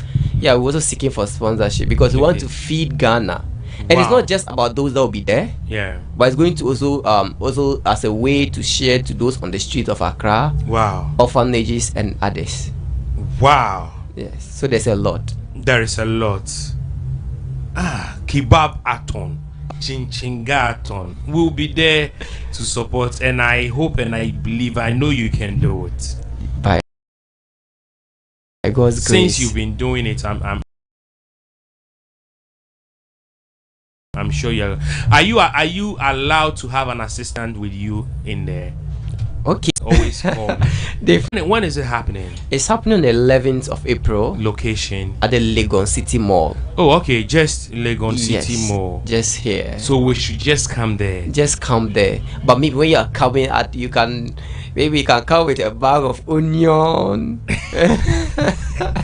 Okay, so we support you with onions. Yes. Yeah. You need onions. We need onions. We need steaks. We need kebab spices. Wow. We need. And these they are expensive. Very expensive as we stand. Okay. Yeah. Are you still schooling or you are done with school? I'm done. I did my national service, finished last year. So during your national service, you were still selling kebab? Yes, not even national service. I remember when I was in senior high school. Even if it's 2 weeks vacation, I used to high school in the north. Okay. That's Navrongo Senior High School. So even 2 weeks vacation, I'll travel all the way from the north to here just to sell kebab. So I've been doing it, and even during my national service, I could go and sell. Sometimes my students will see me and they'll be like, "Hey, sir, I saw you. I was like, "Yes, it's me." Yeah, then they'll pass by. Ever since you shared on your social media that you are coming to do this, how has friends and family, how have they accepted this? Oh, okay, that one. I think some people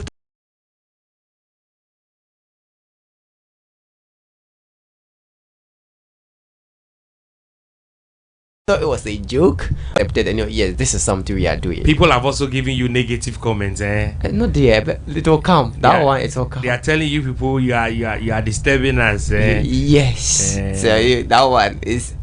But I believe, I don't know, but might have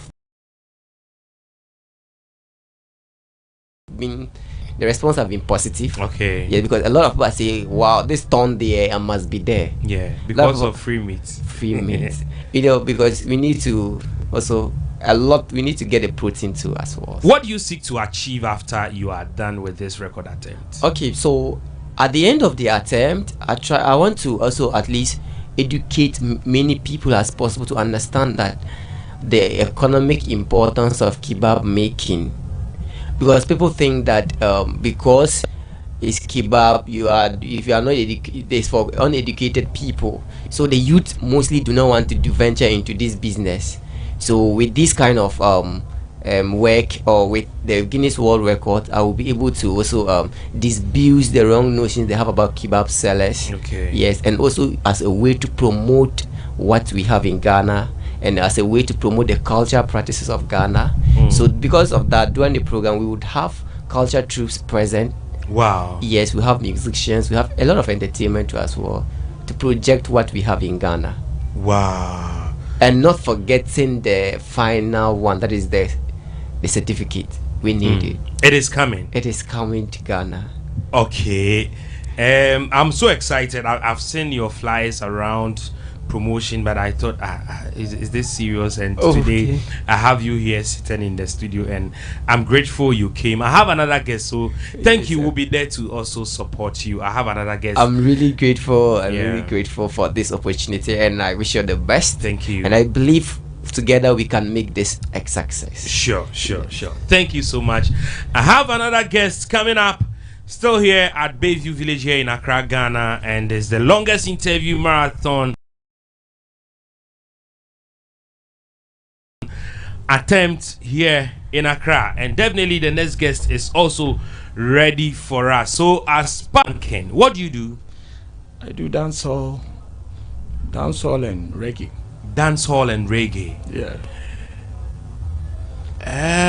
How long have you been doing dancehall and reggae? Roughly from 1998.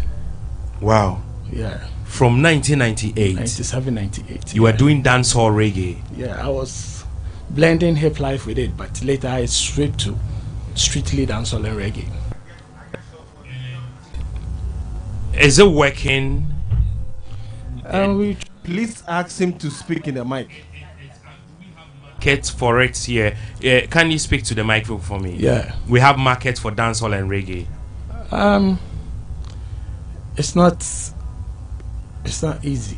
It's not easy. We have those who have make it. Those who have make it have their way of, but dancehall and reggae it's not easy in Ghana. But we are trying to hold it tight for it not to go down. It's not easy. It's not easy at all. How many songs have you been able to record so far? I can't count my songs. So you can't count your songs. Uncountable, yeah. And have you released some of them? Yeah, I have like 4 albums. 4 albums recorded. Yeah. And is it out? Yeah, some are out. Some they are out. How do you finance your projects, your music? How do you finance them? That's the big question. My life investment has been in my music. Everything I get into my music. Are you discouraged in any way? Never. I know it's one of my songs. The title is Never Give Up. So you are not going to give up? Never. Okay, so with the albums you've recorded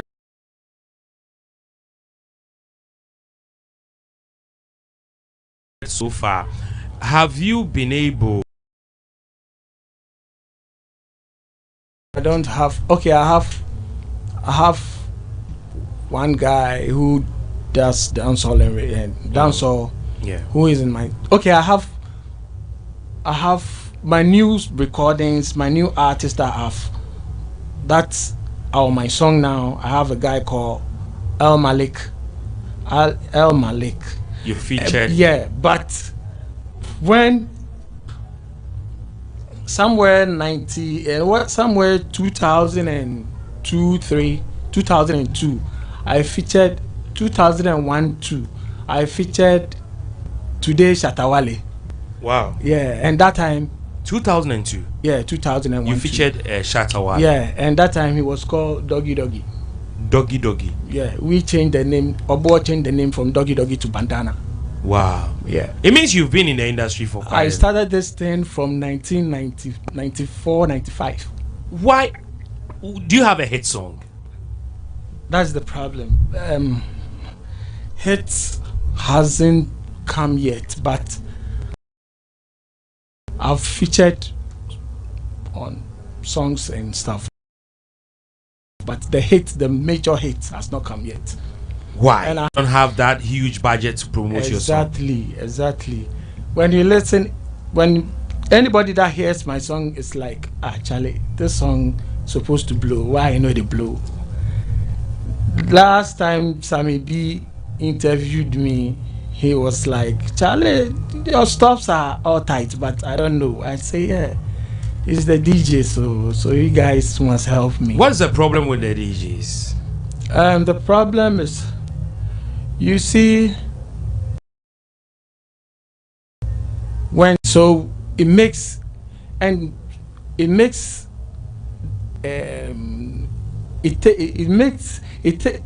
I don't know how to say it. It's not easy for a song to climb whilst they are not playing it consistent. Yeah. You understand? So you see the song, they play it here today, you meet the song here, once in a while you hear the song on radio, sometimes you hear the song in the pub, in the nightclub and stuff. But the song's supposed to be consistent played, and that's the financial side of my not breaking through. And how has it affected you? It has affected me a lot. It has affected me a lot because I could remember my first album in the studio at CHM. Me, JQ, Obedo 2 and co. We were in the studio. Combined House of Music. Yeah. We were in the studio when Obrafo was recording Behemuka. We we were in the studio and Supercast came. Yeah. Alhaji Cass. He was listening to my music and he called me out and said, "Who is producing the song?" And I told him, "There's a man financing me." And he said,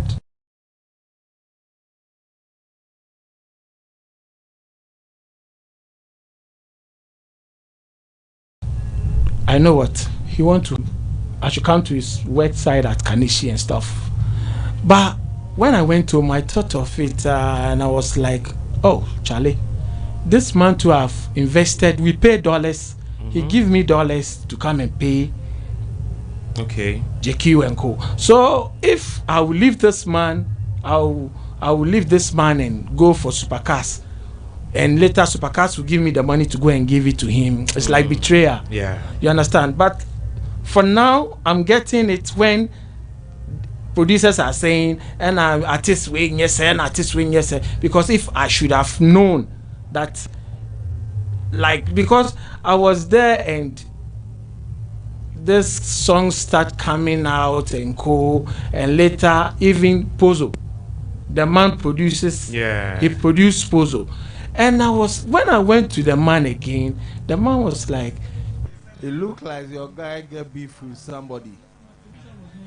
Wait.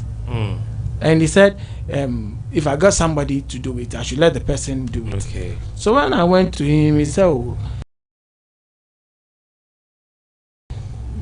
I'm ready." But unfortunately, during that time, Supercast collapsed. And that was all. That was all. And Promise and Phil, this one, you chala will do your work for you. Are you frustrated about all these things? I'm not. That's why I said I'm not giving up. You are not going to give up. I'm still recording. Even today, Sefa, I record. I'm still working. But you don't have a hit song. Tomorrow, I'm releasing. Today, 12 o'clock, I'm releasing. You don't have a hit song? I don't. I have a song that trends a while. Me, Rough and Smooth, Obo and TikTok. It trends a while. But I don't have a hit like this song has blow. No. But I'm not giving up. I started music when I was 17, 19, 17 thereof. 17, 19 going. And now I'm 49. And I'm not giving up. You think there is going to be a day music is not the only that hate is going to come. It will come. It will come. You see, sometimes I watch myself, I watch myself and watch this man, what's his name? Nipenya. Yeah, or Nipenya. Nipenya got his hit when he was old man. Yeah. Me was a man now bay. Yeah. Always my father been telling me, this man when we were in school, he begs at Nkoko. Yeah. He plays that thing to beg money, and we give him money and stuff. But the man became somebody before he died. Yeah. So I'm not giving up. Wow. Yeah. So currently, how many singles have you recorded? Singles. That's why I'm saying. The songs there. I can't count the songs because I have many songs with this studio, many songs with this studio, many songs with this studio. So sometimes when Charlie, but I'm releasing. God grace. This time every 2 weeks I'm releasing. And today.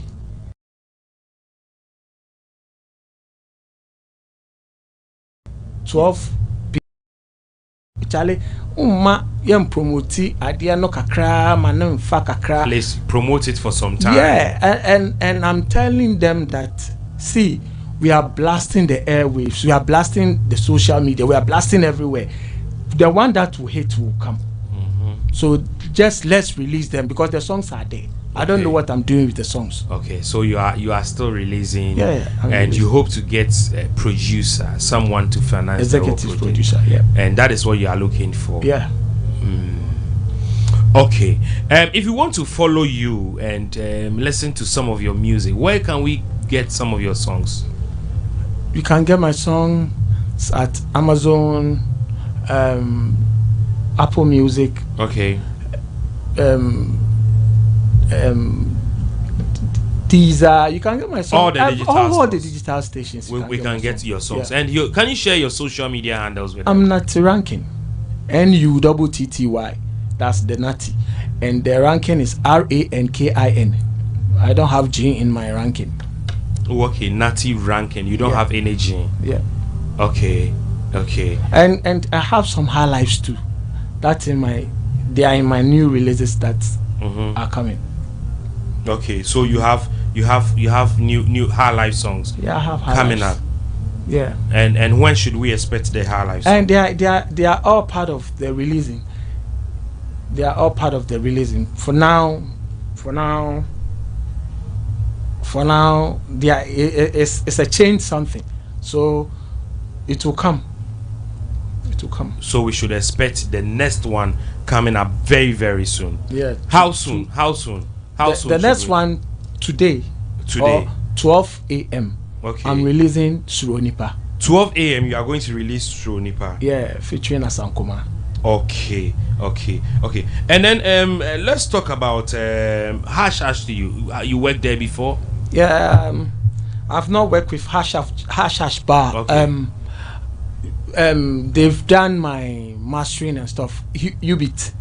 Okay. Ubit, I've worked with Ubit a lot, and he been doing my masterings and stuff. You know Baba Shanti? Shanti is my bona fide brethren. Okay.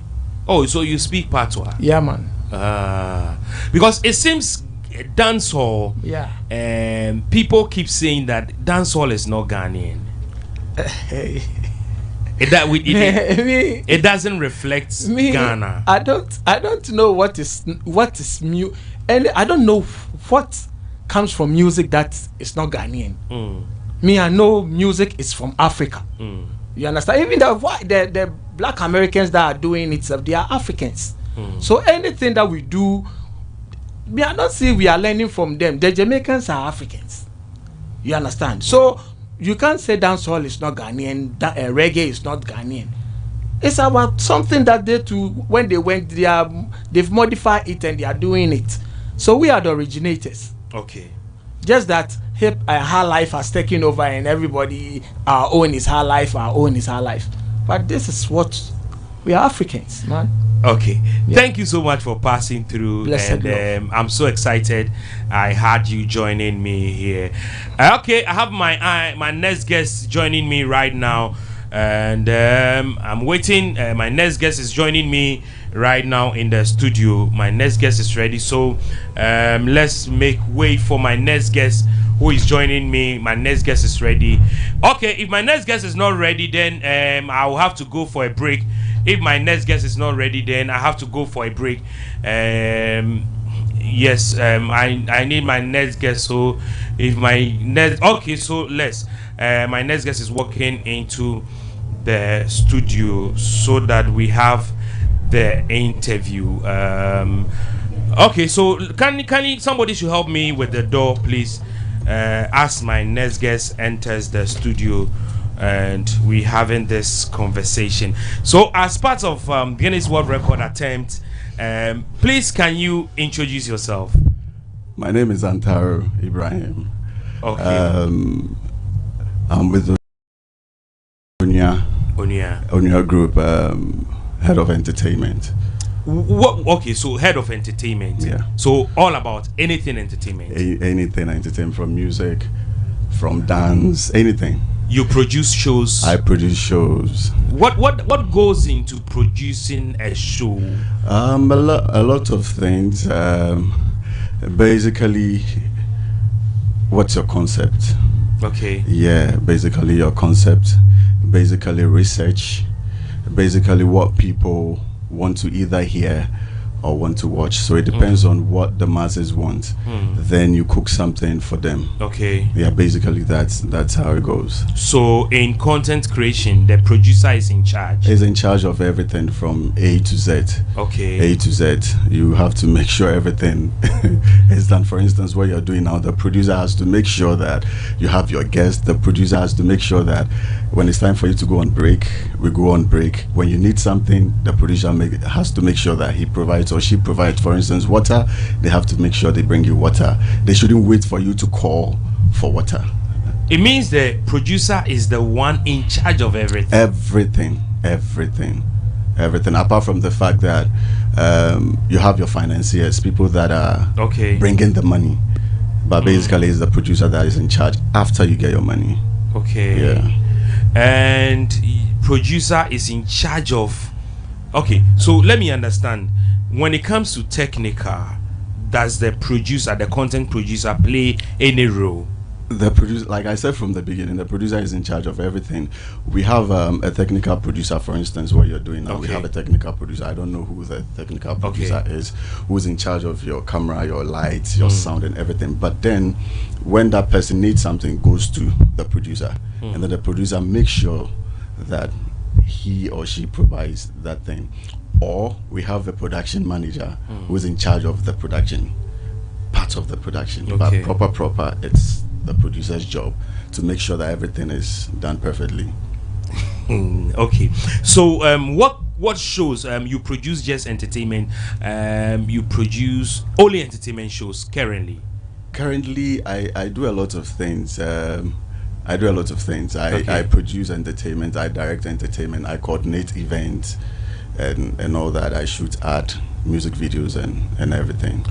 What was your background, production? So what did you learn, and like what is the background like? So I did television production. Basically that's what I did. But I mean, as a content producer or a content person, you shouldn't just be like, because I went to school to do this, so that is it. I mean, the internet is there for us to learn a lot of things. Somebody may go to a film school, a television school, but then will come out with nothing because you've been taught basically theory, a little how do you call it, a little practical. But when you come out proper, that's when you understand that, okay, so what I was doing in there is child's play. I'm now out here now to make mistakes, correct them, and then work on them.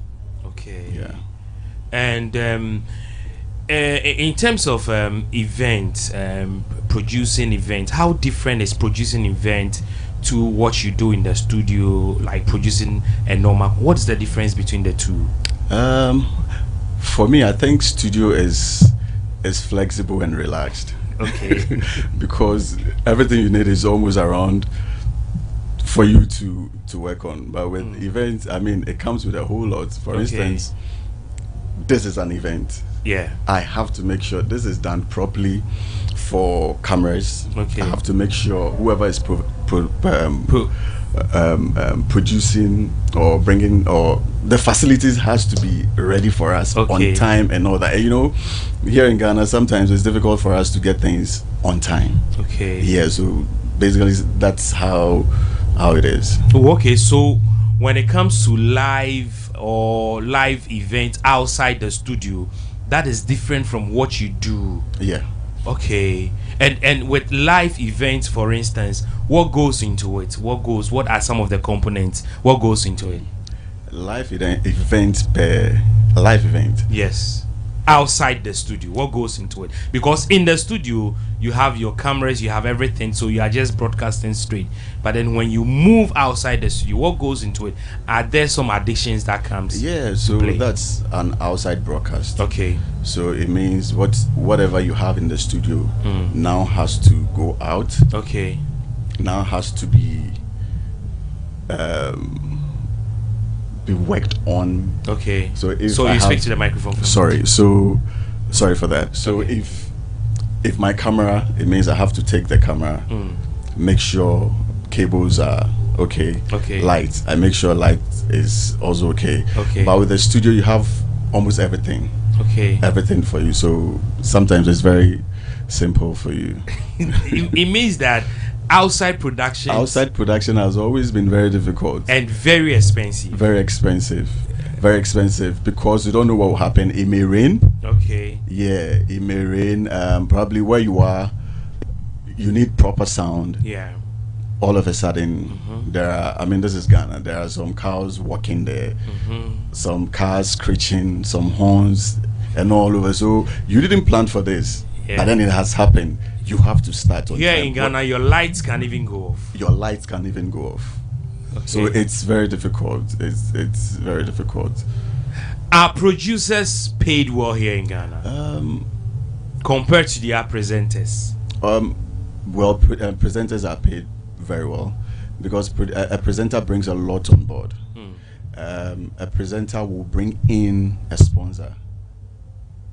You alone will bring a sponsor. Your image alone has to be expensive. Is it because you are always on the screens? So you are always on the screen, and that is what people will want to see. I want to see Ima. I want to see what Ima is wearing today. I mean, nobody wants to see what I'm wearing today. You don't give a hoot about that.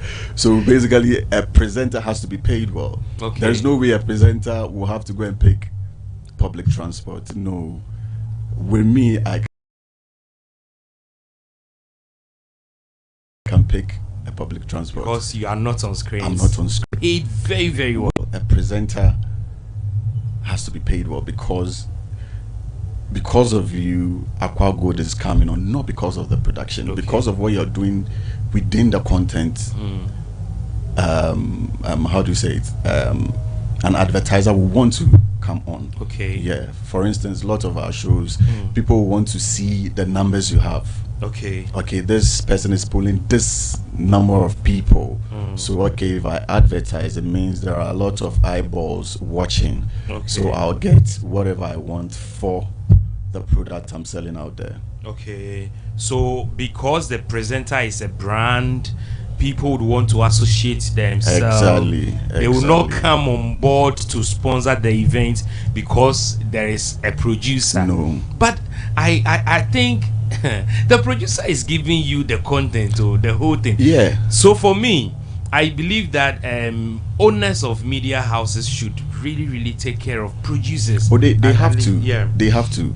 I mean, they have to make sure they take care of producers. But then again, like I said, the image. Okay. Yeah. You are being paid well. You are being paid well as well. But then there is a little. What are some of the challenges producers get with their presenters? I mean, in this part of our world, a presenter can walk into probably the manager's office and then say whatever about you. And if you're not careful, you won't be called to ask for your side off. Yeah. Yeah. So if you're not careful, you always have problems with it. And sometimes they don't see your worth until you are not part of their production again. Then they understand, oh, okay, so my producer has been doing all these things and I was thinking it was just me. You understand? Yeah. Over the years, can you mention some of the presenters you've worked with? Oh, a lot. A lot of them. A lot of them. I think Giovanni is one. Captain Smart. Giovanni Caleb. Captain Smart. Rutai, Stacy, Josie. A lot. Which of them is difficult to work with? I don't know. With my style, okay. For me, it's okay. I don't know. I find a way through to make sure I work with people. I mean, we are not perfect, so one way or the other, definitely we may have some misunderstanding. But then I find my way to make sure I'm okay with my presenters. So you cannot tell me no. Which of them do you enjoy working with? I enjoy almost everyone because it's a passion. Yeah. So you just be in the mood. I mean, let's say you're my presenter, you get me pissed. Yeah. I will talk to probably my director, my crew members, but then when I start the work, I just forget everything. And you know, some of the things about production is that when you're done, it's I don't know how to explain it, but it's nice. Yeah. I think you've also worked on this program, music before. Yeah. And how was it like? How were you people doing it? Because I remember back then here in Accra in Ghana, Saturday evening, you love to watch it. Exactly. Like what was it? What were you people doing behind the scenes? We're doing a lot. We used to, before you come on as an up and coming, on Fridays we do rehearsals. Okay. Yeah, so somebody can come 4 2 months, 3 months, even 6 months before they are put on the show. Okay. And then they'll go like, boss, I don't think you like me. And then I'll say, don't worry. The day you need to come for 2 months. Sometimes if you're not good, because we need to do a lot of corrections. Is it the song? One is the song, one is your performance. Okay. You just don't jump onto the stage of music and just perform. No. Microphone technique, the way you relate with your audience. You teach them all. We teach them all these things. Okay. All these things. I mean, I remember my boss, Parkwese Akom, told Patu Rankin, then came for rehearsals, and it was like, oh, Patu Rankin. Yeah. So he was like, Patu, whenever you're performing, if you get Ima to enjoy your song, sing for Ima. Okay. Don't mind whoever is there. Ima will take this outside. Okay. And then people will know that, oh, okay, Patu, this is the guy we're talking about. And it's something he's taken out of, I mean, music studio. Wow. Yeah. So if you don't perform well during rehearsals, no. You can ask them to go and come like. It depends. Yeah, sometimes a year. You know, we have just the funny thing is we have just 52 weeks in a year. Yeah. Or if I'm 52. 52. Yeah. So imagine 52. It will come right now.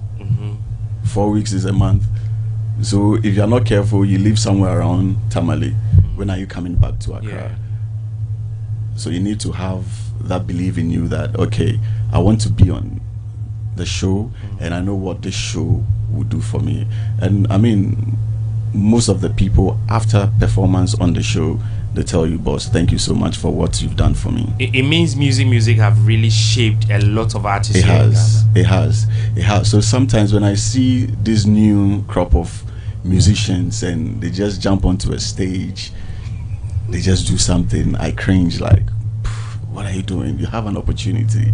Charlie, do something nice. And social media is out there now. So one person will just pick that thing and that is it. That is your breakthrough. As a producer, you produce events, you produce a whole lot of things. If you should get the opportunity to produce a show happening at the Accra Sports Stadium, line up your top 5 musicians to play that program. Not gospel, secular. Who are you going to use? Top 5. I'm someone who loves melody. Okay. Yeah, so I don't care who you are. But I mean, everybody has a soft spot for an artist. Okay. I mean, Stonebwoy will have to be there. Shatta Wale will have to be there. Yeah. Samini will have to be there. Yeah. I have soft spot for Jupiter. Okay. He has to be there. Sarkodie has to be there. I don't know if my 5 is up. You've done Stonebwoy, Shatta Wale, Sarkodie, Samini, and then Jupiter. This 5. For such an event. Yeah. You have Shatta Wale? Yeah. Okay, so there is a Stonebwoy. There's Are you not playing Kwame Eugene? This is the opportunity. I have just 5. It doesn't mean they are not good. Okay. But this is who I want to use for such an event. Back then, as producers producing programs and other stuff, right now where we've got into, we are in the era where musicians are not selling CDs, hard copies. Here in Ghana, I don't know the reason why. And now we've shifted to selling songs on digital platforms. Do you think it has affected the music industry since you've worked with a lot of musicians? Has it affected musicians in a way?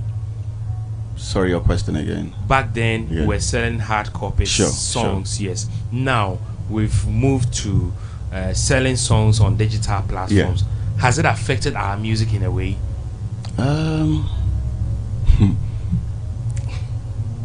This is a difficult question.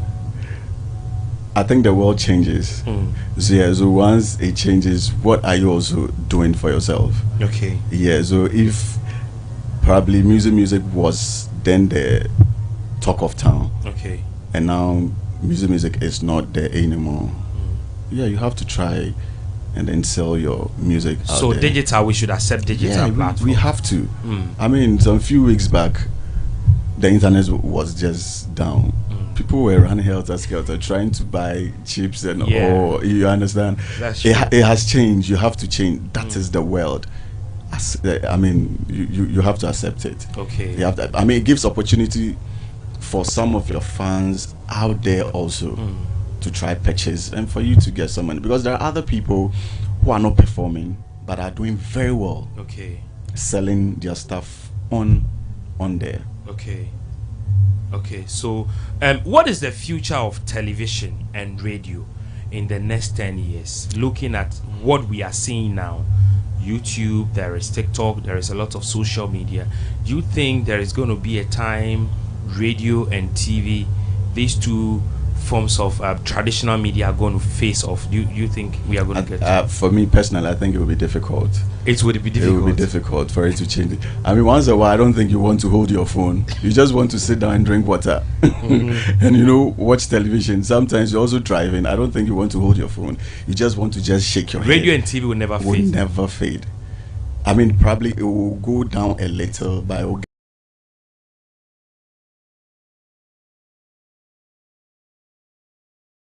get to a time it will come back again. I think that's radio. It will never go. Have you been disappointed by a guest? You probably did. Now we are doing flies, we are doing so many things.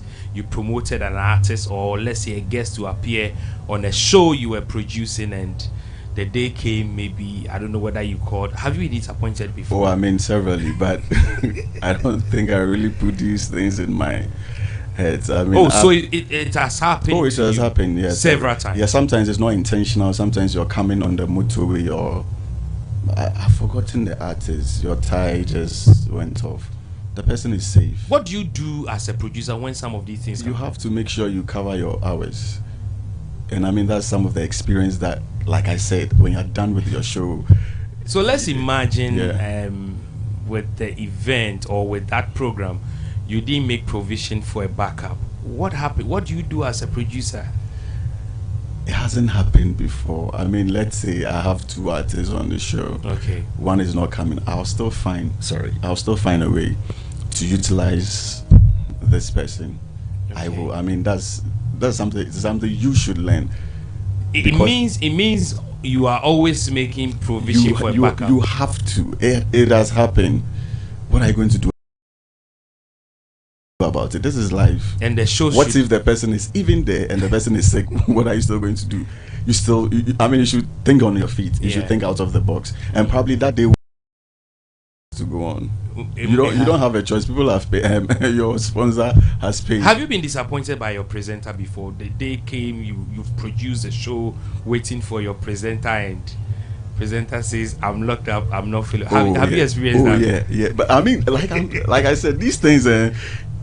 Me personally, you are used to. I'm used to it. So afterwards, I just clear it out of my mind, and then I just move to the next stage. And that's all. That's all. So, have you trained some people? Have people understudied you? Oh, a lot. I mean, a lot of people have understudied me. Some of the things I tell people is, when you get opportunity to work under someone, take something from that person. Take the positives. Sometimes, even if it's negative, still take it. And then make sure it turns into something positive for you. Yeah. I mean, you never get the opportunity again. When you are there, you would think, oh, okay, let's say you come as an intern, you're doing 3 months, 6 months. Okay. You take it for granted until you leave that place. Then you understand, okay, I was supposed to do this. I'm out there. This opportunity came, and I wasn't able to utilize it because when I was I was interning there. I didn't take that opportunity. Okay. Yeah. Okay. So thank you so much. I have another guest coming up. So I really want to say a very big thank you for joining. So I have another guest coming up. Much. So let's wait. And my guest is just walking into the studio. I'm getting some feedback. Technical, can you check the feedback for me, please? I'm getting some feedback here. Okay, so my guest is ready and joining me live in the studio as we embark on Guinness World Record longest interview marathon. Okay, so sir, as part of Guinness World Record attempt, kindly introduce yourself to me. Speak to the microphone. Yeah, my name is For Real Jose Mensah For real. For real Mensa. Mensa. Yeah. Okay. Introduce yourself. I'm a producer and actor, special effect makeup artist, and a stunt. Special effects. Yeah, special makeup effects. artist. And a stunt director. How long have you been doing this? This but 2 decades and still counting. Still counting. Yeah. Which movies have you worked on? Okay, just to break it down. I started as a kid in showbiz business. Okay, here in Ghana. Here in Ghana. Okay. Before even living out, you know. Which let me take you back a little bit. During the days of Okuseku, during the time of Santos and all that, yeah, you know, I've been around all through. We did Okuseku every year on St. P. O Soldier, you know, with Miracle Films and Co. You know, Alexi Boat, Tima Tape and Co. You know, so it's just that drive or true. So I've done a couple of movies though, over 100. Over 100. And you are specialized in special effects. Yeah, that is what you do. Yeah. In as much I act, I produce, I still do. What thing I love doing most is the special effect of makeup, like the prosthetics, the prosthetic side of makeup and the special effect. Okay, and you get paid for doing that. So well. So well. So well, and that's one thing. Do you that act yourself? Yeah, I do. So let's compare acting and doing special effects. Oh, special effect, it's you know, special effect is a brand on its own, which I've created that platform whereby and I've paid it use whereby so speak to the microphone for me. Okay. I've paid it use enough whereby when you call in for real, you know that this is what you get or this is what you expected to be I'm expecting to be paid based on the script. You know, so with that alone, once you give me the script, I analyze the script, see how it goes, and we get on doing, you know, just get on the job. So what are some of the things you are able to do as someone who is into special effects? Okay, we have the special effect makeup, which is prosthetic side of it. I could create an amputee, you know, like creating a fake, like a prosthetics hand for you. I could take off your head, you know. No, you mean my head? You can. Yeah, I could take it off, like to chop off your head off. To a whole lot. I could split your stomach open whilst the intestines and everything is out. You know? Can do that. It's part of prosthetics. You know, it's one thing to get to do such a creative work because it comes with a lot of cost. All I just have to do is to create a prototype of you and we get it done. Sometimes if I'm even doing that on you, it's a different technique altogether. So if that has to be done, it's a different pill. Are you a Ghanaian? Yeah, I am. And me and Fantin about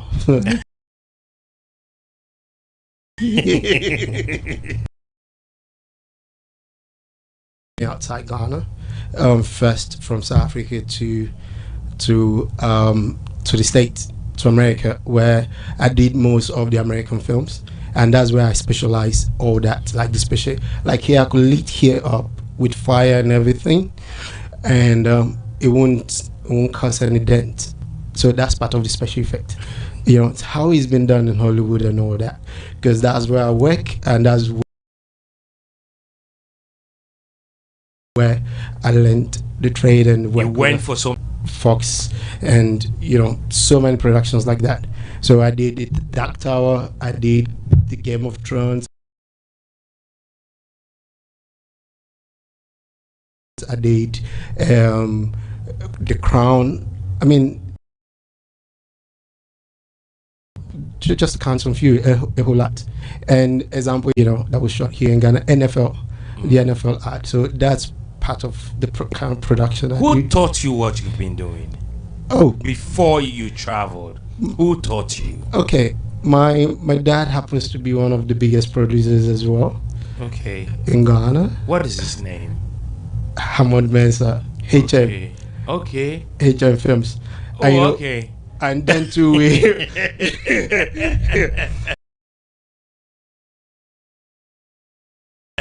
then to we own Tardy, as Tardy, used to be then, all our movies were over and everywhere.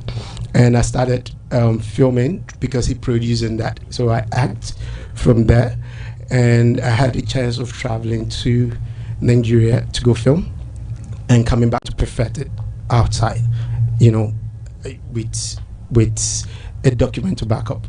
If I could take your mind back, if you could remember the advert, Boga Fake. Yeah. The advert. I was a little boy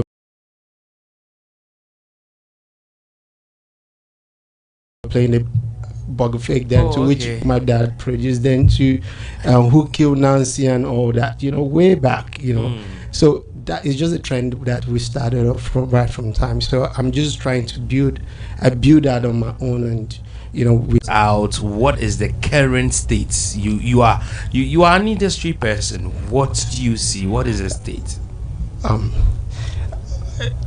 What I could say is that the industry here in Ghana, it has a brighter future if only we allow politics to go off. During the 90s down to the 2000s and things, we don't care about anyone. We could shoot our movies, Santo could come up, we could shoot, talk about anything we want to talk about, we get it over and done with. Down towards Ejako, the first movie he ever did was Okukuseku, where he played security guard before we venture on. So everybody comes on, we play as much as we can, we could talk, we love each other as much as possible. But right now, we've given ourselves the room where by this person is party B, this person is party A, where you don't want to work. Is it partisan politics? Has entered our movie industry. So well, and that's Really? something that is eating up the industry in a way. How do we solve this issue?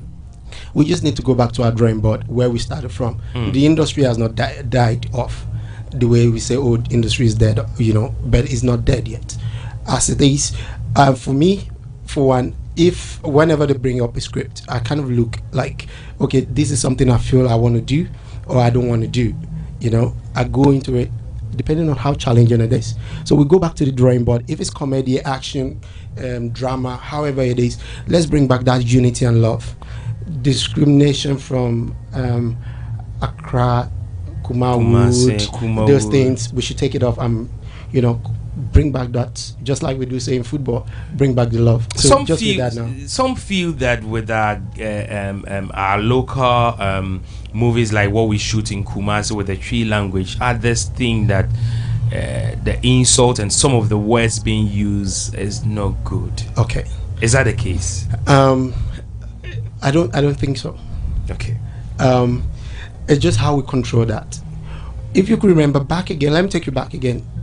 The first set of people that started traveling to Nigeria to film is not Jackie, it's not Majid, but Emmanuel Lama. Emmanuel Lama. Kwame Uswansa. Yeah. I and Co. Whereby we started from that. You understand? Yeah. We came in with Zach Orji. Yes, I remember that movie. You understand? To Yeah. film with Miracle Films and all Yeah. that. There, they could use their dialect, their local dialect and stuff, to communicate. We could use us. Who insult more than Santo then in our films? But we're trying to preach something. You control it a little bit. It's a way of communicating at the same time, creating that atmosphere for comedy. But how you control it, that matters. But right now, when you say something, it's like, but let's come to our culture. Let's be real. Yeah. So you think we are being real? We just need to sit, but we need to control it. Yeah. The kind of words we use, so because then kids could watch and emulate some certain things. But when we do, is a problem. So I don't think the the insult is the main thing. I mean, everybody has theirs. Yeah, jai sa we no so I'm back. I say I didn't know jai. You think people like it? No, some do. You see, we are not same. Those in the rural areas, when they sit and they're talking, like the way yesterday come on saying that, they feel bored. Like, oh, it's in Ukraine, oh, the was in Antino, but who can't assemble compared to say, oh, did you be at them? I'm saying, hey, you come saying that's we, on the real, it's how the storyline. It shouldn't just be all about insult. One, the storyline. Secondly, the actors that are involved. Okay. If they could, interpret the script properly and chip in one or two things, I don't think it's a problem. Insult, no, we're talking about insult. When Ejako was coming in, even on stage, Bob Kala Krasov, stage no mudidi a man for atem. You get what I'm saying? On stage, say, hey, say, some a man for best, some, bet.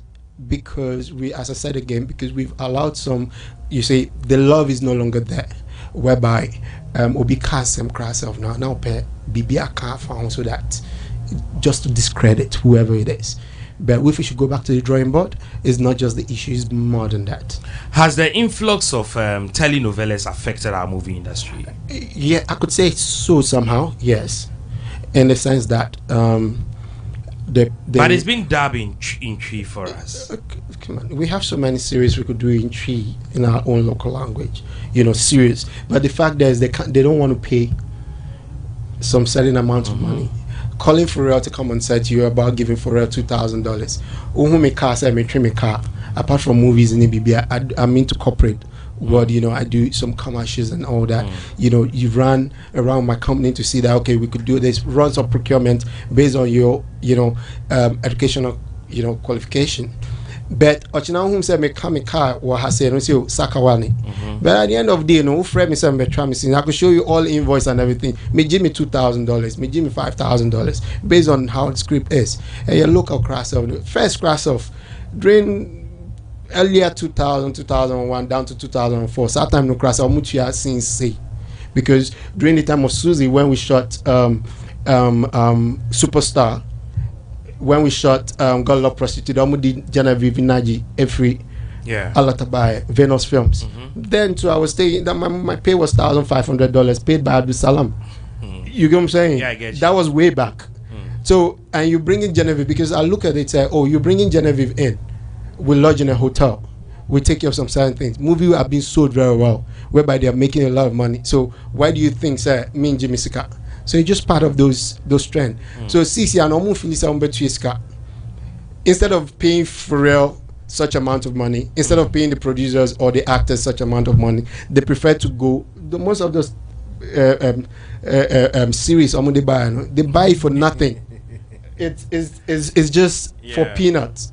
Then they convert it, they get a lot of sponsors, so they make more money from it. So because they don't buy it as much as we produce here or what we earn, so they easily instead of a barbetua an actress series for 3,000, then almost 1,000 now more so they bring people all together, those in the studio and stuff, almost 500 per way.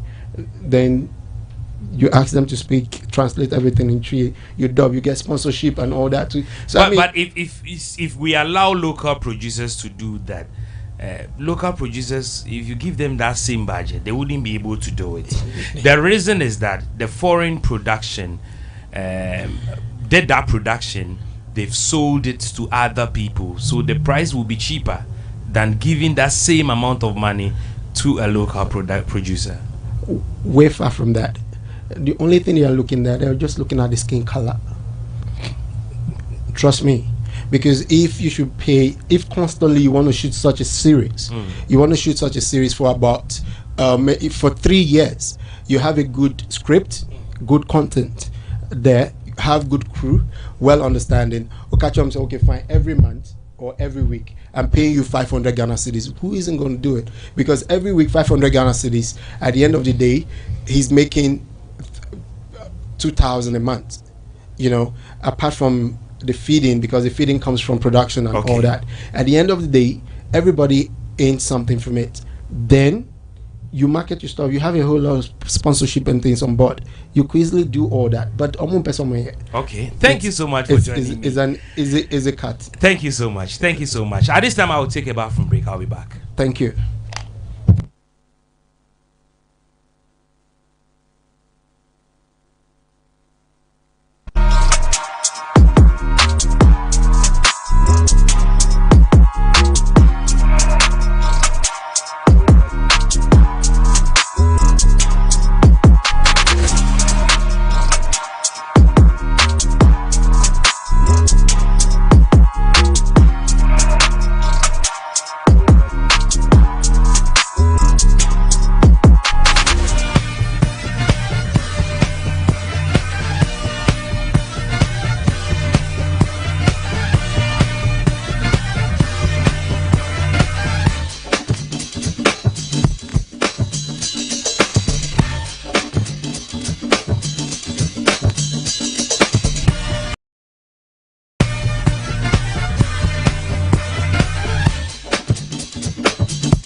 Check now, check it, fa check it, fa check it, check it.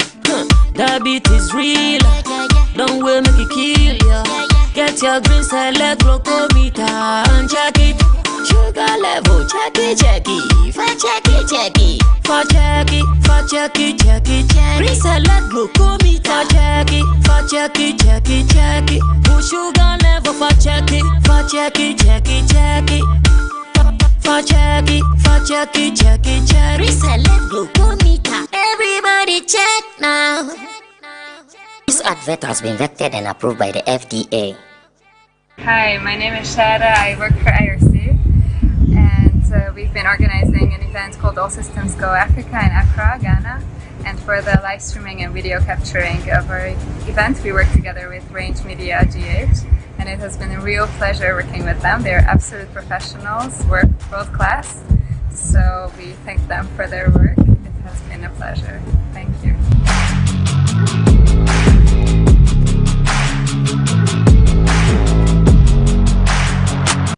Hi, my name is Abeku Agri Santana. In this modern era of information communication technology, anytime you need professional live digital video audio streaming agency, reach out for the best, the most professional, Range Media. Range Media, big shout out to my brother Paco Range. He's been phenomenal, very consistent, producing high quality, high definition audio visual streaming services. So any event, if you want to stream your event and you want it as crystal clear, like you're watching DSTV or watching CNN or watching the international, video high quality, reach out to Range Media. Paco Rich, you and your team, come on, beyond the sky, keep flying.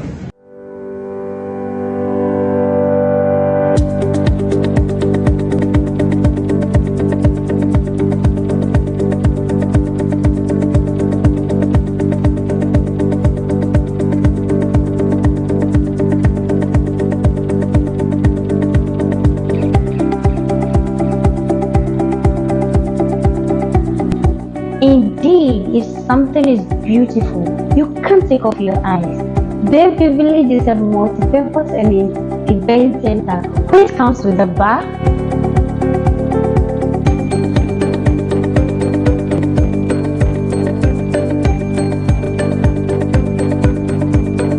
the restaurant where you sit comfortably and eat delicious food.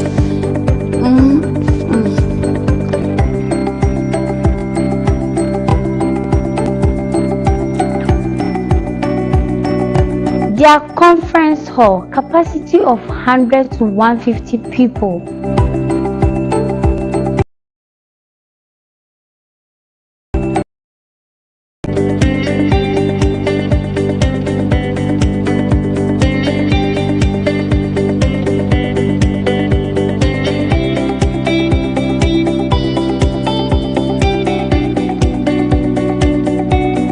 Bayview Village, your comfort is our utmost priority.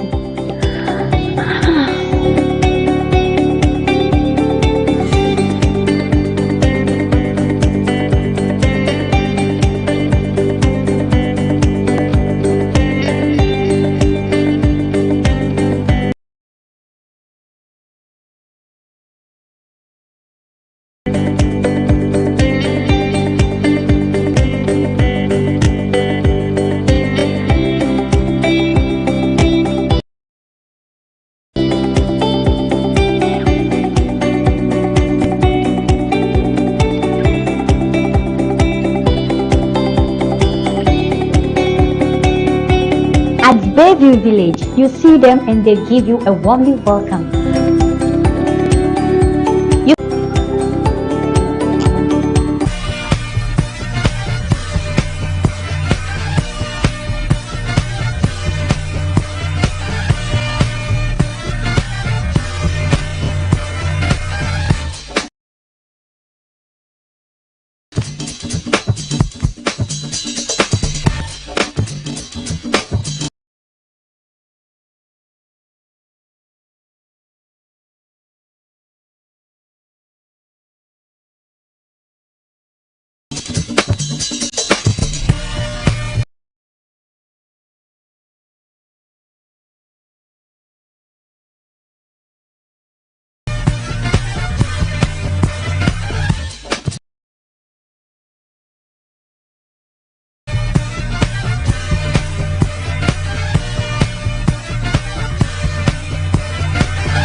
Check it. The beat is real. Don't wait, make it kill ya. Get your green select glucometer and check it. Sugar level, check it. For check it. Green select glucometer.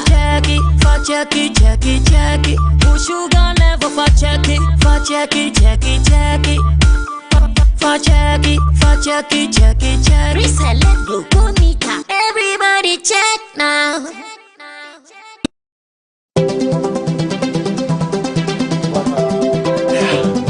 Hunters on the block. For my lady. Straight up. Come Brian Gray.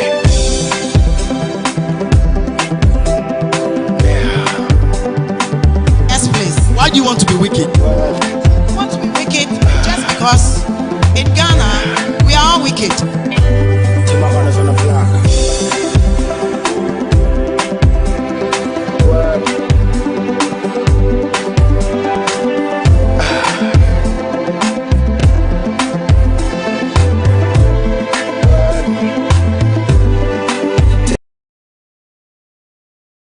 Take it to the top.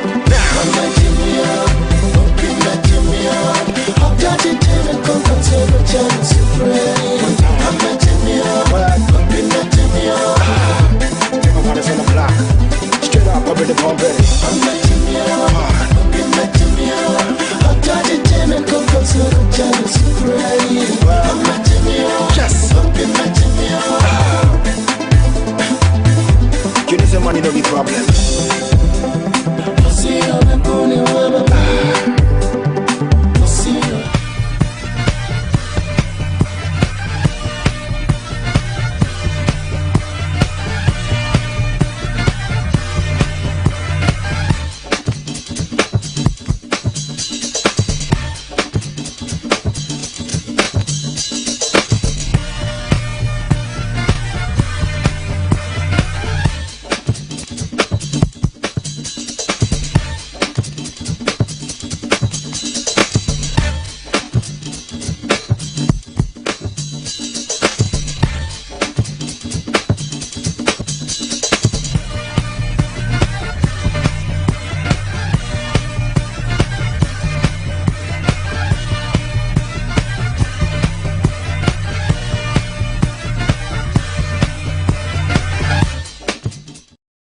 We are good to go. Hi, my name is Abeku Agri Santana. In this modern era of information communication technology, anytime you need professional, live, digital, visual, Range Media.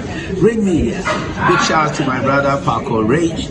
He's been phenomenal, very consistent, producing high quality, high definition audio visual streaming services. So any event, if you want to stream your event and you want it as crystal clear, like you're watching DSTV or watching CNN or watching the international, video high quality, reach out to Range Media. Paco Range, you and your team, come on, beyond the sky, keep flying.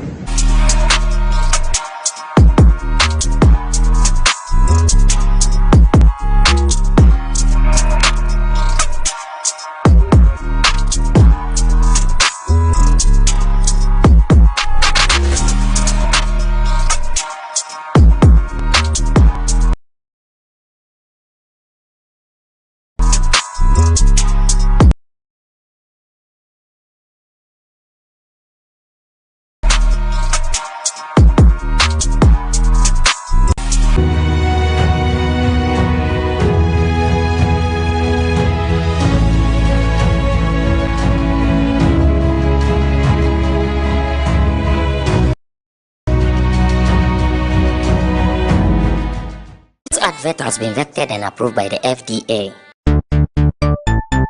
Everybody check now. Check it. Fa check it. Fa check it. Check it. The beat is real. Don't wait, make it kill ya. Get your green select glucometer and check it. Sugar level, check it, check it. Fa check it, check it. Fa check it, fa check it, check it, check it. Green select glucometer. Fa check it, fa check it, check it, check it. Put sugar level, fa check it, fa check it, check it, check it. Fa check it, fa check it, check it, check it. Green select glucometer. Everybody check now. This advert has been vetted and approved by the FDA.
Called All Systems Go Africa in Accra, Ghana, and for the live streaming and video capturing of our event, we work together with Range Media GH, and it has been a real pleasure working with them. They're absolute professionals, work world class, so we thank them for their work. It has been a pleasure. Thank you. Ms. Abeku Agri Santana, in this modern era of information communication technology, anytime you need professional live digital video audio streaming agency, reach out for the best, the most professional, Range Media. Range Media, big shout out to my brother Paco Range. He's been phenomenal, very consistent, producing high quality, high definition audio visual streaming services. So any event, if you want to stream your event and you want it as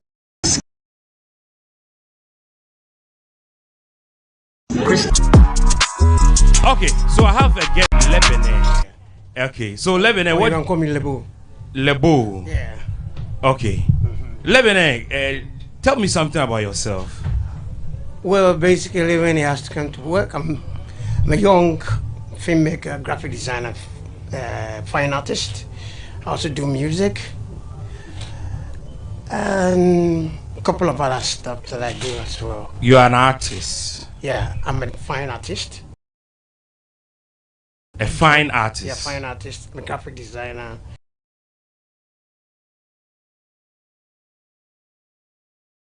Okay. I'm a film editor, and I'm also an artist. But I didn't take it professional. I was doing other things because of my graphic designing, and then so I paused, came back for a while, and then I entered into advertising full time during the 90s. Yeah. And how has the journey been? It's been rough. It's been interesting. It's been rough. It's been challenging. So many things happen on the way as we're working. I worked with a few people during the 90s. I worked with people like Kwanzaa, now Kwanzaa. I worked with a little bit for, what's the name, Miracle Films. I did some editing for them in Miracle Film, Mr. Epic. It's a movie called Mr. Epic. I edited a movie as well. I did Crossroad of Trade for Kwanzaa. I edited that one too as well. A couple of Twitter adverts as well that I edited during TV Africa, Target Search and Search for Kwanzaa in the 90s. Wow. It means you've been in the industry for a long time. Yeah, I mean, very, very long time. Started from 95 to date. Being advertising and film industry for now. It's been a long journey. Wow. And currently, what do you do? I work on my own. I run my own company, LA Multimedia, which I do manage the different companies and individuals. So that's what I do. That is what you do now. Currently, yeah. So you run advertisement and a multimedia company. A multimedia company. Yeah. What are some of the companies you've worked with? Well, basically, I work with a lot, quite a lot. From the 90s. I edited that one with Acting Tete. Okay. Acting Tete at TV3, who did Trotro, the director for Trotro. Yeah, sure. Okay, so he was a senior editor, and then I did what's the name? The Soul of the Santis for Kwanzaa as well. I did Toyota. I did the Toyota a lot. SIC, Downwell, a whole lot that I edited those during the 90s. And I've done a lot of stuff for other people too as well. Okay. Yeah. And currently, what are some of the brands you are working for? Currently, I'm doing stuff for Musica. Ghana Music Month celebration. Okay. I'm doing all the graphic works for them for their celebration. It's going to end on 31st or so. So that's the major thing I'm doing now for Musica. Okay. Yeah. So that is for Musica. Yes, that is a current project you are doing. Are you paid well? Not just with Musica, but with the brands you've worked with so far. Are you being paid well? It's difficult. It's not that much. I mean, it's challenging. If you love your job, sometimes people you don't even look at how much. No, we don't even look at how much you have to be paid. I'm more in the job than the money that you have to pay me. Okay, once you promise to pay, I'll do the job for you. And the last year I did for Arino Pari, Clean Mama. I edited Clean Mama too as well. Unilever Clean Mama, Kiso. Okay. As well. That's what I did last year, and I'm going to continue this year too as well. Wow. And do you just write the script? Are you the one in charge of? No, I don't write scripts. What I do is that I can write a synopsis, can write a story and give it to a script writer to write the script. Oh, okay. For short films. So when it comes to synopsis, you are there. You just write it and then. Yeah, I just write it, put it together, give it to my colleagues or a script writer to just put it in a script form. Then we can get people to act and stuff. So a little bit of short movies, commercials and all that, storyboards and all that. Have you been able to train people? You've worked for a long time. Have you been able to train people? Well, it's difficult. Training young people nowadays is very, very difficult because these guys, they want money. So you go bring some small boys in one country now, it's going to be difficult for you to, go listen to yourself. But I trained a young lady from Equatorial Guinea. Yeah, I trained, and then there's an elderly man from Obuasi that I trained. Was like 56. I trained a 56 years old man for editing. I trained a young person for Equatorial Guinea as well for editing. I've trained a couple of people for graphic designing and stuff, but not much. Just a couple. There's a few of them. Okay. Yeah.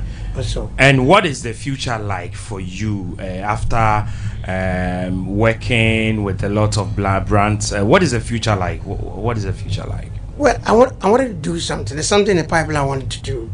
It had to do with music, art, and poetry. That's something I want to do, to focus to do. But I'm still working on it. Okay. That's going to be the last thing I have to do. Maybe before I retire or something.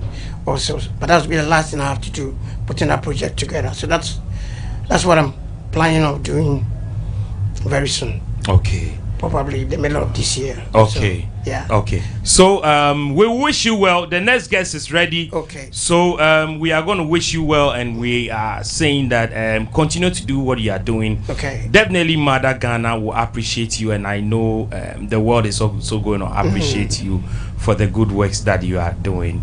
Thank you so much for passing through. So I have my next guest who is also ready to join me here on the longest interview marathon and happening here in Ghana. So the next guest is ready. So we're waiting for. Okay, so the guest is ready. As part of this Guinness World Record attempt. Yeah, so you should sit here for me. Crucifixion. So you have to mention your name and introduce yourself to me. You don't know me. I know you, but for the purpose of this interview. For the purpose of this interview, yes, I am a star, so you should say my name. Make me feel like a star. I know you are Miss Bell. Miss Bell, tell me about yourself. Hey, why Everybody knows about me. Yes, but a lot of people are watching you right now. Most of them don't know much about you. Who doesn't know about me? Yes. Who doesn't know about Misbel? Everybody knows about Misbel. Myself. Back in school, you wrote myself. So myself. Tell me about yourself. My name is Anekwi Amwa. My father's name is Mr. Amwa. Your mother's name is Agnes Nyako. Okay. Rahima. Yeah. I'm here. Okay, so I'm glad you are here. I know you are glad. Yeah. Can this conversation, is it strictly you asking, or I can also ask? No, you can't ask me that. I can feel free. Yes. So can I scream? Can I be free? Yes. It won't disqualify. Just answer my question. Okay. Yeah. Okay. So basically, what do you do? What Miss do I Bell? do? Yes. What do I do? Yes. I'm a musician. And a very, very famous musician in Ghana, in the world, actually. Okay. And how long have you been doing music now? All my life. All your life? Okay, I lied. Not all my life. I started doing music from 2004. Yeah. Actually, 2004, I didn't think I was doing music. I thought I was doing what my bosses asked me to do. And then it ended up being music. Okay. Yeah. So, you've made a lot of money from music, right? Yeah.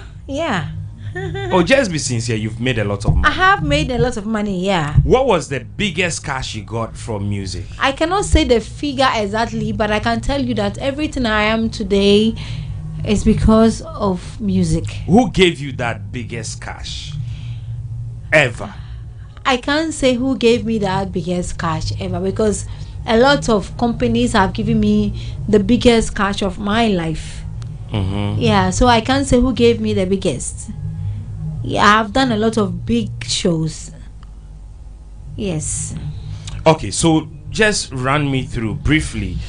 Who discovered Miss Bell? Okay, now you're asking me a question. Who discovered Miss Bell? His name is Daniel Ajay. I think by now he's dead, or maybe Are you sure he's dead? Because the last time I heard, he has stroke. So you think he's dead? He should be. Why you want him dead? Oh, I don't want him dead. But if you've had stroke, the way your cameraman is looking at me as if I'm committing a crime.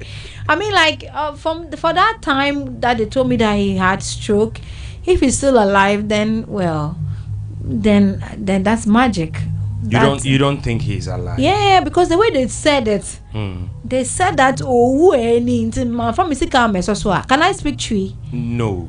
I was told that he's dying, so if I don't add my money up to what they have, like he's going to die, and I added something very small because I got tired of adding up. Were you singing? I don't know how he discovered you. Okay, so he discovered me when I applied to work with him as a production assistant at Hash Hash Studios.